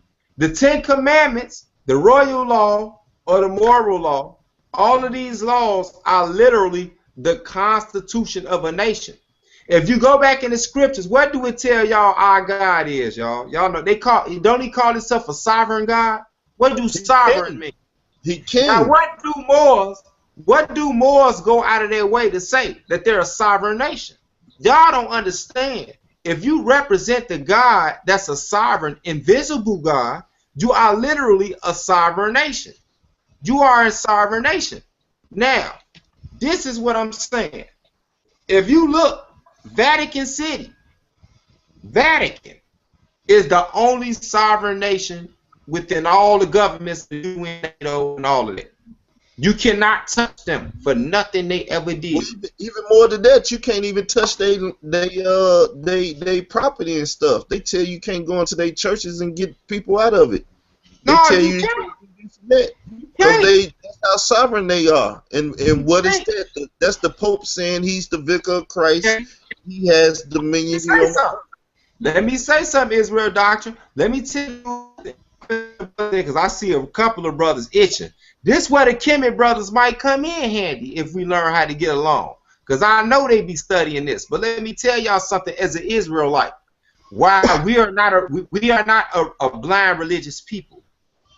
The whole access of this planet and this universe, y'all, I want y'all to know, is based off the Israelite nation, whether y'all like it or not. That might sound cocky or racist, but I'm about to tell you why. We all agree Vatican City is a sovereign nation, right? But I want y'all to look at the fake cats that call themselves Jews. Even the Kemetic cats admit that them ain't Jews. Even when they try to claim that it wasn't no Jews, they'll say, well, if it was some Jews, they was black. Them ain't the Jews. You see what I'm saying? This is why. Them dudes have power and prosperity over everybody on this planet, Joe. They control Kemet. I'm telling you this right now. And if you ever think about it, why is it that nobody goes out their way to say, man, ain't no pilgrimage to no Egypt? We ain't worried about that. But let these Negroes get to talking about, man, we going to Israel. That's our homeland. They go through a whole thing. Do y'all know some of our brothers have been forced to serve 2 years in the military outside of demonic. See, I got family in demonic. A lot of these people is Facebook faking. I got family in demonic Israel. 2 years they got to serve to be a citizen in the state of Israel. And a Well, lot that's of what I'm saying. We the black Jews was you know, dealing with all of that. It deals with all of that, the politics and everything. Dr. Ben did his thing in that book, man. Yeah, People he need to did. get in there more. Another thing we sleeping on. I read some of that book, bro. I read some of that book, but what I'm saying is this is still going on, Israel doctrine. This ain't just something some elder said. Everything gonna keep going on it's until the real. Lord come back. Ain't nothing new under the sun. It ain't like they finna make a new system. It's the same thing. Okay, well watch this. Well, Israel doctrine. Well, watch this. Israel doctrine. I wanted to speak too. Okay. All right, before you speak, I just want you to answer this question. Name me a Kemetic group that gathered themselves together and got legitimacy. I don't even care about that though. I ain't, like I said, I only talk Kemetic stuff because it's on the table right now. Just like I said about the Muslims, and I say about anybody. The Bible is the best tool for our liberation. The Bible is it. I don't need to talk about nothing else because I want to talk about the solution. I ain't worried about no problems. But go ahead. I was just asking, brother. I was just asking because I know I can bring. I'm just trying to make sure I'm clear on that. That at the end of the day, if I got what it takes, why should I talk about anything else that's vain? It's a waste of time. But you know, I don't know no Kemetic groups that did nothing, but because I don't even really know no Kemetic groups like that. But go ahead, Jonathan on here. Jonathan, you gotta look at Jonathan ain't on here. Okay, well no, I'm saying Israel that I heard it was at least 3 Kemetics. It's 3 of them each. Brother, it's only 4 people. Brother, it's only 4 people on here now, and far as the Kemetics go, once again, if Israel is what it is, I don't need to talk about the Kemetics. I need to make sure Israel is good and we lead in a proper manner. And the thing with power is that covenant. That covenant. If you follow that covenant, whatever nation, even if they was corrupt, if they tried to live by that covenant, they start to become powerful. Now, here's the thing. I'm talking to this Ethiopian dude, and he kicking me off on Haile Selassie. That's a bloodline that goes all the way back, and it's the only true bloodline. So that's why they respected him for so long. But when they respected that bloodline, and they kept him on the throne. When Garvey started talking about that's the true king, and he was going to get people to rally behind Haile Selassie, that's when they had to shut Ethiopia down and take Ethiopia out, because they knew the power that would have brought to black people, to know we have a true blood descendant from that land. That's true. And I believe the Ark of the Covenant is not really that box, but it's that bloodline. What's your name, brother? Yami. Well, look, bro, I actually am skilled in that area. I don't know if anybody else here is. They probably are, but people that know me know. I actually was called on, well, I don't want to say all that, but I was called on a news channel for this specific area that you're talking about, because people didn't know 10 years ago that there was something called the Ethiopian Holocaust. You see what I'm saying? Yeah, right. 1.7 Ethiopian Jews lost their lives. It was the Ethiopian Holocaust. Mussolini killed them. Now, when I did this breakdown, the people that called themselves Jews put the radar on me because I was in a school. See what I'm saying? And they was looking at me as an old gang member because it was a reform school. It was like, I'm going to keep it real. It wasn't no I graduated and I went there with scholarship. No, I was going there trying to get a cleanup, and they synced my background. And they was like, hold on, this nigga might be a terrorist. You know what I'm saying? So I'm finna keep it real. I'm glad you went there. You are perfectly right. Ethiopia is a perfect place to start, because in Ethiopia, they do have the longest bloodline stretch from natural Israelites into Africa and actually claim us. You see what I'm saying? You can look, a lot of our own Israelites don't know. Ethiopia didn't even start in the New Testament as far as them coming to the city. You go to the Old Testament, what you call the Torah, the Tanakh, and you will see Israelites living in Ethiopia. Why is this? That's why the scripture said, Israel, are you not like the children of Ethiopia unto me? We've always dealt with that land. Now, let me say this. This don't mean that we agree with the philosophers and the Rastafarians, which what created Rastafarianism, actually what you're talking about, with you know, Haile Selassie and him having a being from the what was it, the 22nd or the 222nd dynasty of Menelik, King Solomon. You see what I'm saying? That has nothing to do with the fact that it is true Israelites was swole in Ethiopia. Do y'all know the oldest Christian church on earth is not in Europe? It's in Ethiopia. The oldest Christian church is a Judeo-Christian church. That's true. That's true.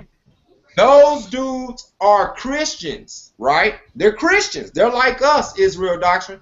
This was funny. They're Christians, right? But they follow all the Torah. They follow like the dietary laws, all of that. And what people don't know, I kind of deal with. Go ahead, brother. Go ahead, brother. I kind of deal with history of the last 100 years, really. And Selassie sent a delegation here to the United States to tell people we need to unify. Yeah. And that we, he was trying to say, man, he was really one person that could have united all of Africa, all of America, all of South America, because he had the platform, and they took him down. So what I'm saying is the covenant does have power. Now, see, I'm of the persuasion that the Bible has been corrupted. Like when I hear Israel doctrine talk about you could take the principles out of it and use the principles, that's where I'm at. The principles have helped me in my life, but I believe that a lot of that stuff has been corrupted. That the true bloodline came from the Nile Valley.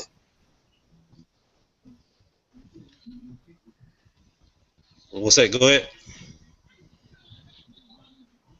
Go ahead, brother. I want you to finish, and then I'm gonna reply to that because I'm gonna reply to that. Go. But everything has to do with making that covenant, and if you make the covenant and break it, then you have to pay consequences. That's the big thing. So if you make a covenant and you live by that covenant, there's blessings that come behind it. If you break that covenant, then there's consequences. That's the same thing as a people though. And what I was trying to talk about the other day when I was like, let's just not talk religion. See, if we make an agreement to leave certain things alone, we don't have to address them. And then we can address the issues that need to be addressed. Now, once they're addressed, then we can sit down and say, well, do you want to open this issue up or this?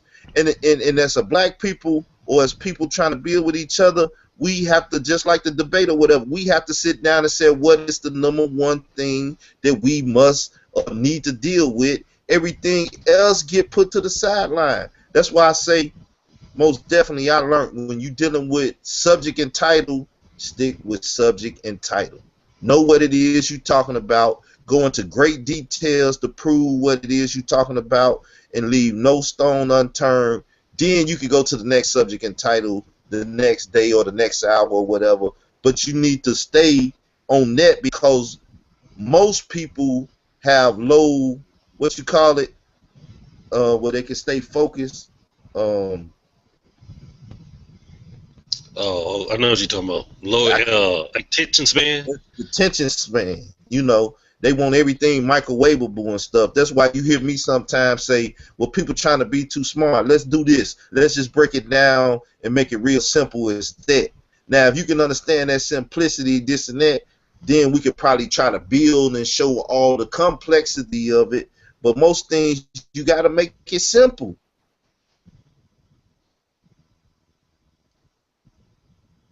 Man, we've been on here a while. It's 11 something. Yeah. I know your boy want to say something. Yeah, he back. Oh, okay. Mike.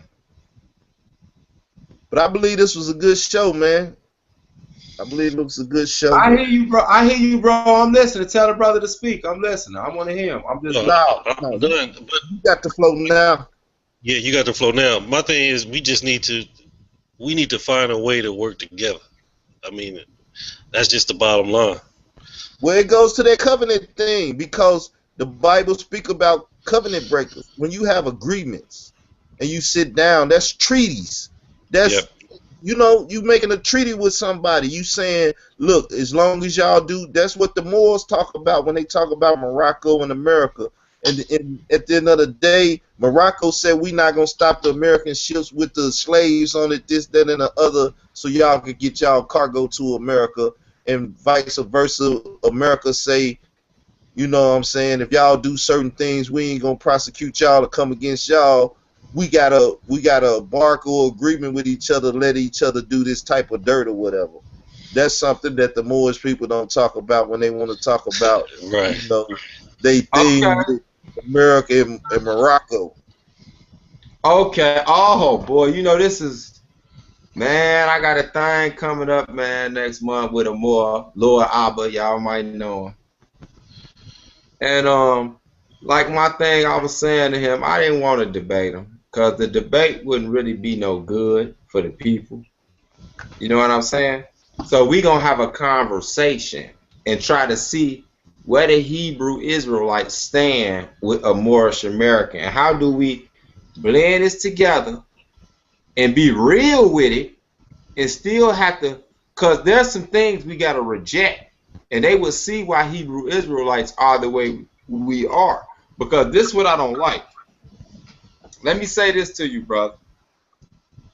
People say Hebrew Israelites are religious. You know what I'm saying?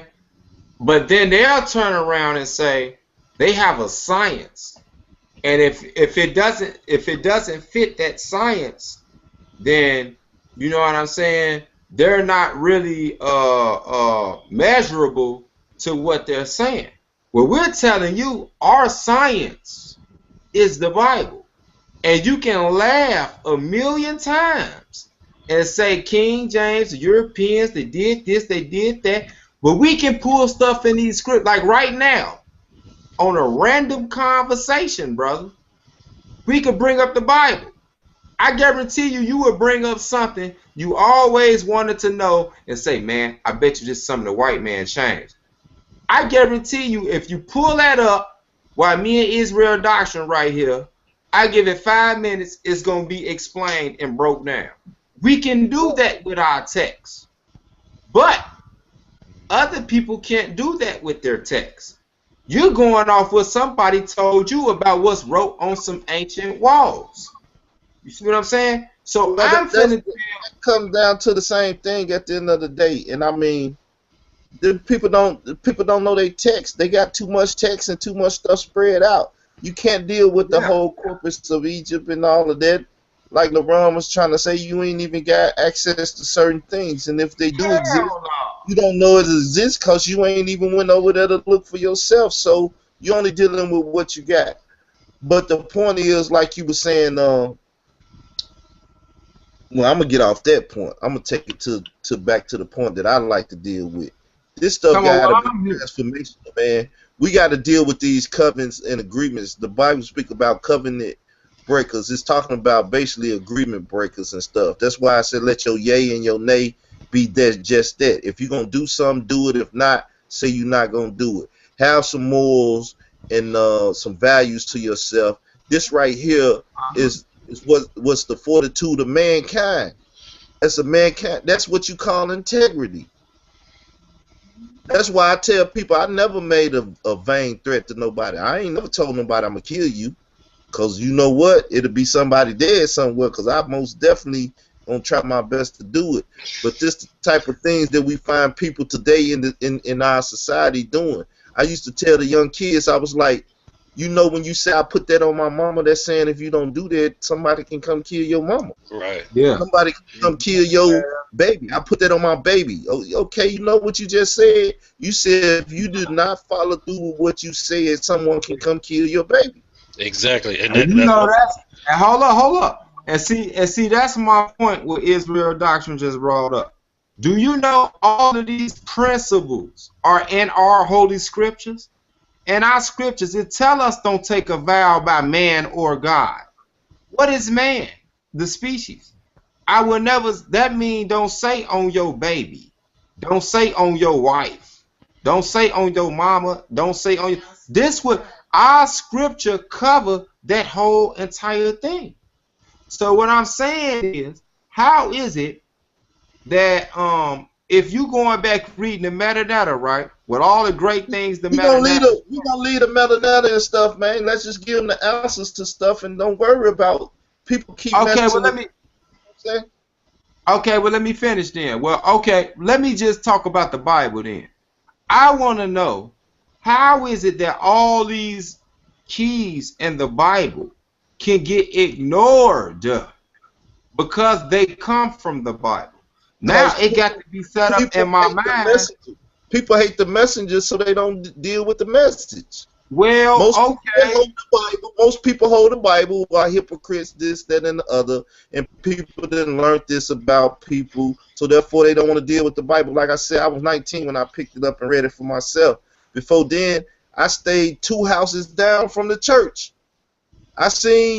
I was at the dice game at 14. I was doing all this stuff, and the same people I'm in the streets with and going to the club with is at the church on Sunday, and I never wanted to be a hypocrite. I had that much integrity all my life. I ain't want to be no hypocrite. I'm going to do what I do, and I'm going to be who I be. So, to the point where I didn't worry about the people and pick the book up for myself to deal with it. I didn't know what was in there. And so it takes that for somebody else. They got to say, the hell with what the preacher or anybody else saying, let me see what's in here. And when they investigate, or when the people truly just upright holding the book and tell them something because they didn't seen this person be a moral character, then they'll listen to the book. And to then they see GMS, ISUPK, certain people that's being promoted in the propaganda machine that's pushing on any people. They don't want to hear nothing from an Israelite. They don't want to hear nothing about the Bible, because you have different groups and organizations within the black community saying that book is just totally no good. And that's why I get attacked. Well, I can understand why it happened. You know, that's just, I mean, I ain't gonna lie to you. That's something you really can't do nothing about. But you kind of can. I take that back. Yes, you can. All you got to do is you got to be the role model. Right, be the role model. Not talk a lot. Show what we mean about this Bible. See, we don't have a white man's Bible like y'all try to teach. And this is what I'm gonna throw out there, because I don't know. They know y'all here. Who you talking to the crowd? I want to make sure. It's only 3 of us here now. Brother, you know I'm not talking to you, and I'm not talking to him. So I'm talking to whoever archived this and listened to it. If you archive. I just want to make sure. Yeah, I'm talking to the archivers of Israel Doctrine. Because I know everything we doing from this point forward is being seen after we talk about it, whether you think it is or not. You know what I'm saying? That's why I was asking for that one we had a couple weeks ago when I brought up the little sock. It was hilarious, but I want to bring it up for a funny reason. But they see stuff. So what I'm saying is, we know we cool because we know what we believe in. But what I'm saying, there is no book, no manuscript, no deep text, no pyramid text, no none of these other things they can bring up as an ancient black civilization standard for society that compares to the King James Version. Even this English King James Version, there is not one. There is not one where it still can deal with us on a regular day basis. Is that an argument? What you mean? Is it an argument to be made for that? If it ain't no argument to be made for that, just state what it is. We know they can't bring nothing. You see what Oh I'm no, it saying? ain't.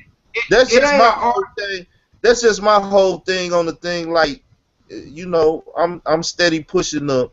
I don't need to worry about what other people doing. I'm telling people this. I can give you $1 million tomorrow. I can give you $1 million. If you want $1 million, you're gonna come over here and get that.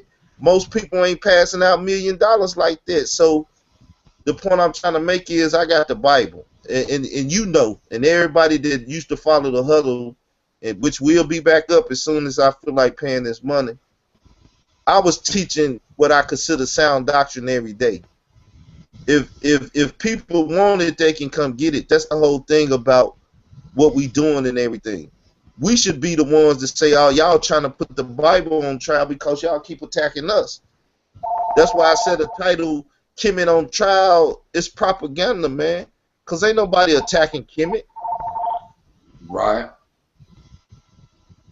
And if they are attacking Kemet, it's because they've been set up to do so.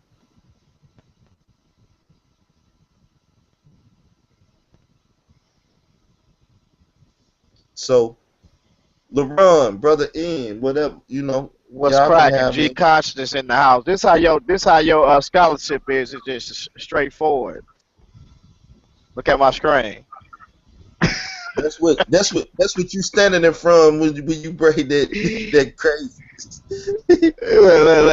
Look. You don't want to stand in Look. front of that when you talking that craziness. You see how I just get down the road on it? That's how your information they need to just get it on down the road. Get it on out of here. Yeah, but back to what that covenant, and that's what makes the world go around, making business agreements, business contracts, covenants, and you sticking by your word. Like, I can work with the Moors under contract. Yeah. I can work with somebody Kemetic under contract as long as you respect that contract. And see what true liberation Exactly. is.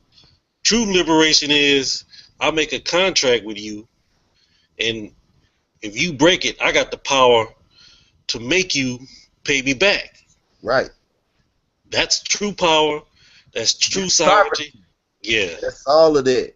And what Yeah. people felt, and that goes back to the main point that we were talking about a minute ago, that that biblical principle is what governs the world. That's where the 14th Amendment come in at. That's where they make you an involuntary slave. Everybody that go to work and work to pay off the furniture bill, the light bill, the this, that, and the other is because you didn't contract and agreed by paper and signing your John Hancock that you will do this, so and so, so and so. So they got you under sworn oath and agreement to do this labor to pay them, and so on and so forth. These are the things that need to be talked about and understood and comprehended. But we can't do that because we talking about some fallacies and some homosexual and this, that, and the other. It's like, That's damn. distraction. I know a white dude. He got off the grid. I don't believe in getting off the grid, but he wrote a letter to the Vatican. You got to write a letter to the Vatican, write a letter to the crown, the royal crown in England, and he got his name off the system. But they told him, take your ass to the country and live in the country. Don't use our roads. Don't use our money. Don't use our electricity. If you're not gonna be in the system, you stay off the grid. You got to live in the woods. The minute you use their roads or use their money, you have to pay them taxes. There was a woman named Sherry Jackson. Y'all can look her up online. She was the IRS agent, and she discovered that there's no law saying you have to pay income taxes. So she stopped paying income taxes and started teaching that you don't have to pay income taxes. Well, they put her in jail for like 8 years. And when she got out, she said, what I was saying was true. But what I failed to do is I kept using their money. And like you said, I had a light bill. I kept signing that those bills. I kept signing them contracts, and when you do that, you put yourself under their jurisdiction. If you're going to use their money, if you're going to use their roads, you better pay them taxes. And that's what we going back to what Michael said earlier about when Jesus said, "You render unto Caesar what is Caesar's, and unto me what is mine." Because when you dealing with this government and you dealing with these organizations and stuff, these 501(c)(3)s or LLCs or whatever type of corporation they incorporated themselves, you're making agreements with them. That's why you have to create an entity, and that's what the Moors get into and stuff. You have to create that straw man of that entity to be a go-between or whatever. Yeah. But I mean, like I said, this type of stuff I don't talk about that much, and it mean I'll be kind of rusty about the information. But that's the type of stuff that need to be dealt with and talked about more than anything. But It's you actually can the barely get reality. on that because it's Yeah, only because people that know it and want to deal with it. That's why I was trying to hit you up the other night on Google Hangout, because I'm like, as I told them, you know, when Issa was asking me, well, what's the plan and stuff? Look, even if I ain't got the plan, because I ain't trying to get into no argument, I'd rather promote this brother to bring his plan and his platform, because what he's talking about is what we need to be talking about. And if I talk about it, y'all gonna feel a certain way about it. So the hell, I'm gonna shut up and get this man the my backing. Right. When you go back, Carl ain't never finna shut up.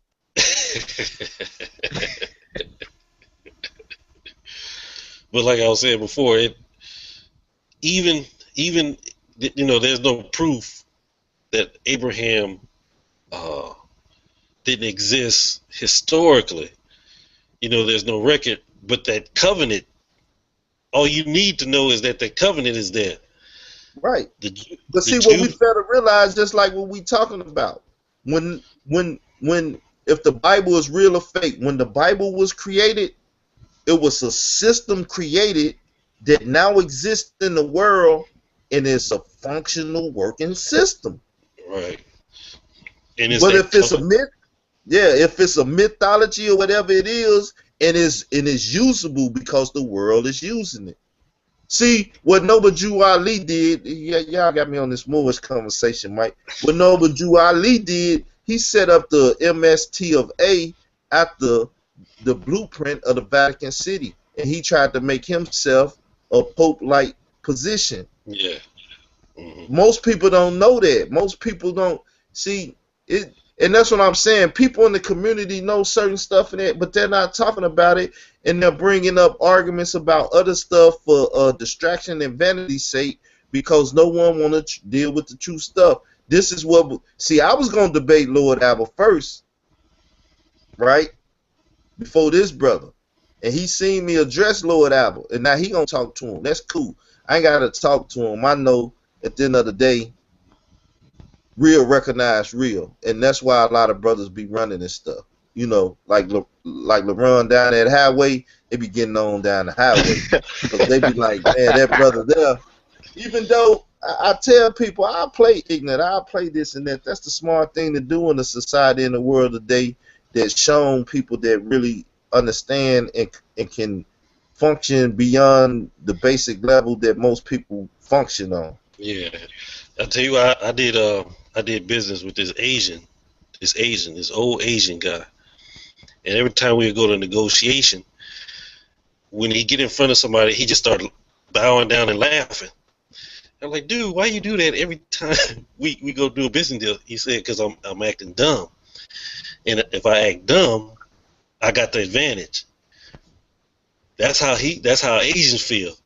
They act stupid during the contract, and then people don't think he's smart enough, and he's actually outsmarting them during the negotiation deal. So that is a tactic. I mean, I've never did it, but I watched him do it, and he was good at it. Yeah. You know what, though? I'm going to tell y'all this.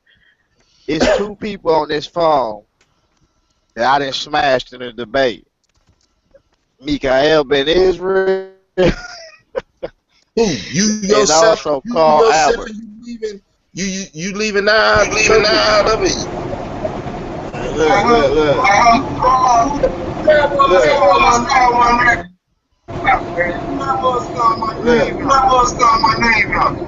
I smashed Elvin Israel and I smashed Carl Albert in the debate. And if you want the times and the dates, you just quit. I mean,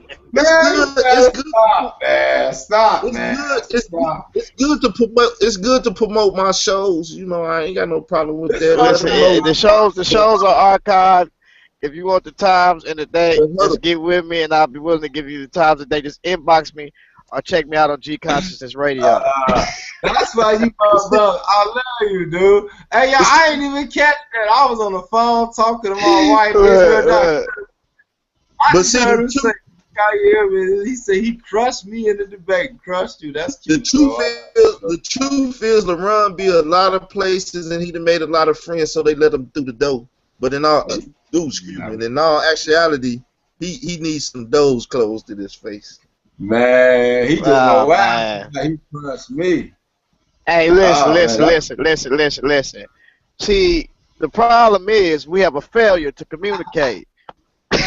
LeBron, you looking at your neckiness right now. You see, you dealing with your neckiness. That's your problem. Man. Hey, you see your boy you see Lex take a shot at me yesterday on that. You heard of Mikael?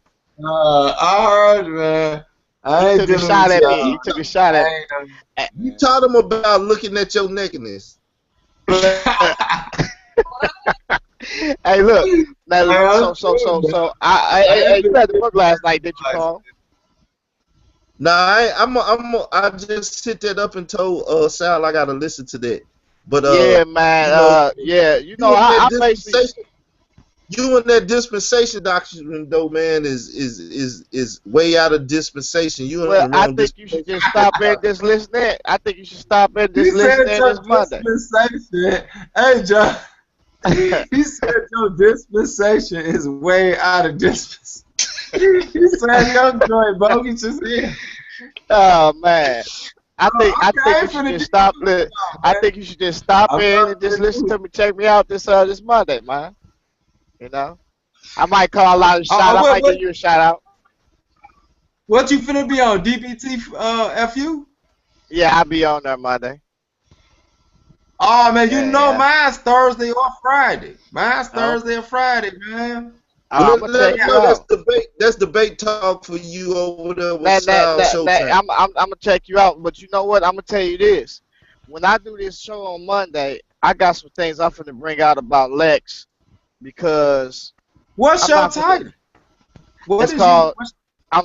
It's called the 7 Dispensations of Man. That's what I'm dealing with. Yeah.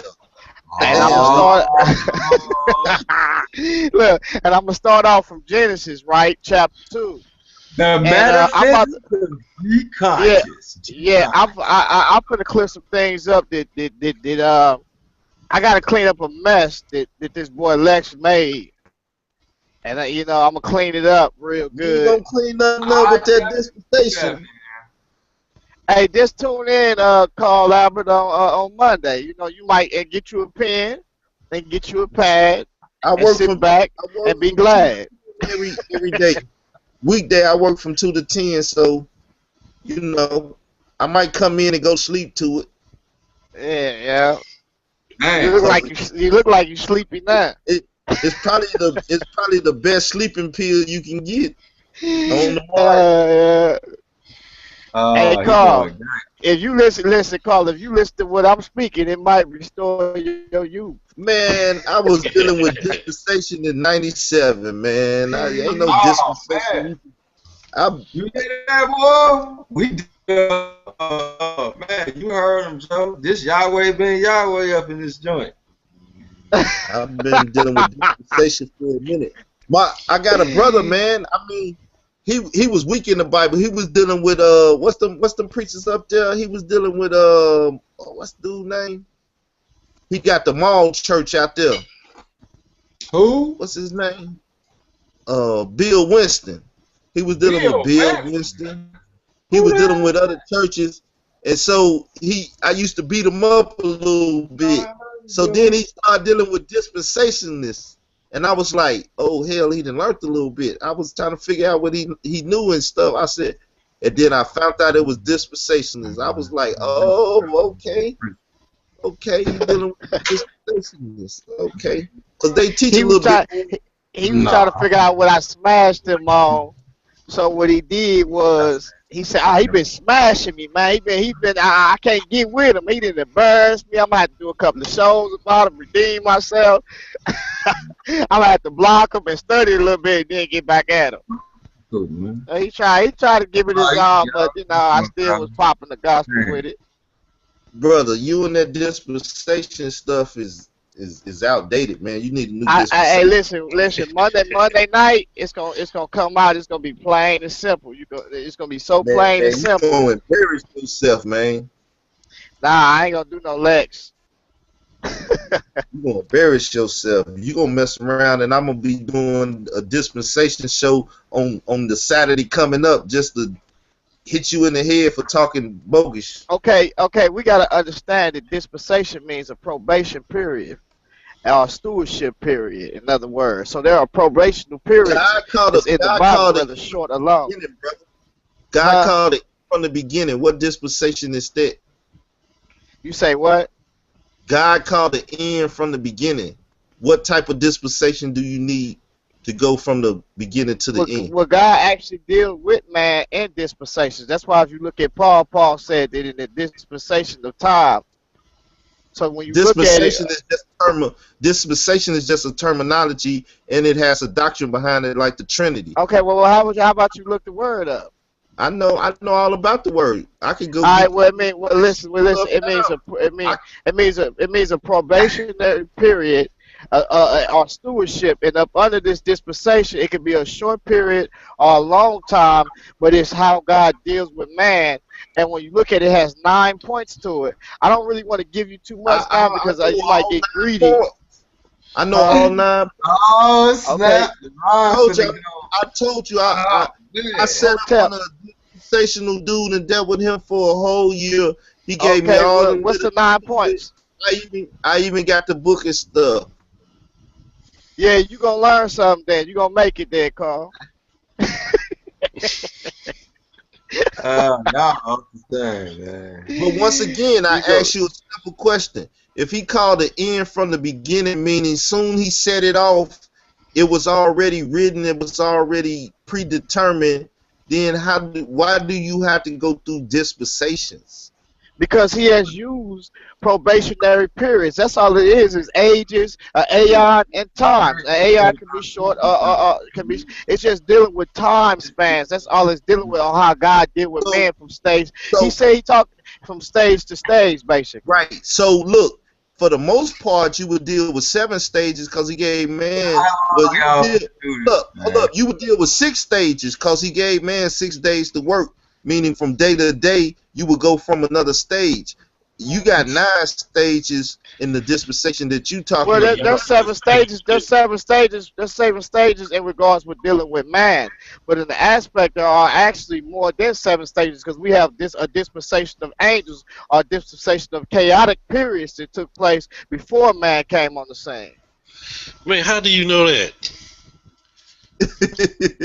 You say how I know? I know, yeah. Just like I know because the Bible say so. Hey man, hey, y'all do realize the word disperse comes from that, right? So disperse is like to break up and spread out. You know what I'm saying? I just wanted y'all to take that go ahead, preach, brother. While y'all talking. Go ahead, preach. Go ahead, brother. Preach, brother. You know exactly what you're talking about. I'm just saying, y'all keep talking about y'all dispensations. But to disperse means to separate, break up. You know, it's man, you dispersing. You know, it's whatever. You know what I'm saying? And when you saying that these dispensations are actually broken up into parts, whether short periods of time or what we call aeons or ages of times. So when Paul says in the dispensation of time, he basically saying that you're dealing with segments of time. And in these segments of time, there are 9 points. It deals with the length the length of these times. What are these times? I mean, what are these dispensations called? The redemption, the favorable beginnings. So how the God's means about how. LeBron, don't you know the number one dispensational book that you deal with? You can get your eSword and go to the exact book. It's on the eSword. What you talking about? The number one book that's used to deal with dispensation is the one with the picture of the image and the dragon and all of that stuff. You know all the stuff. Yeah. You don't know the dispensational book? I forget who wrote it. It's on the eSword. That's what I'm telling you. I know where to go get out. I just hit a skunk, man. Just smacked that skunk. He was coming out. He was moving real slow, man. I smacked him. And you know when you smack them, they pop like they don't just like you hear them they pop on your tail, they like explode.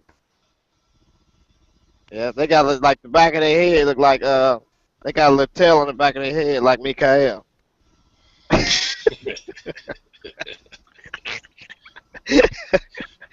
Hotep. LeRon, Mikael, you on mute. You on mute. You know I could be a real life comedian, LeRon. Don't do it, Jack. I'm hilarious too. Look, we can stay on. I'm gonna let you slide with that one, Jack. Look, I'm gonna turn off the live feed. We can stay on here and talk though. All right, peace to everybody out there that's listening in still.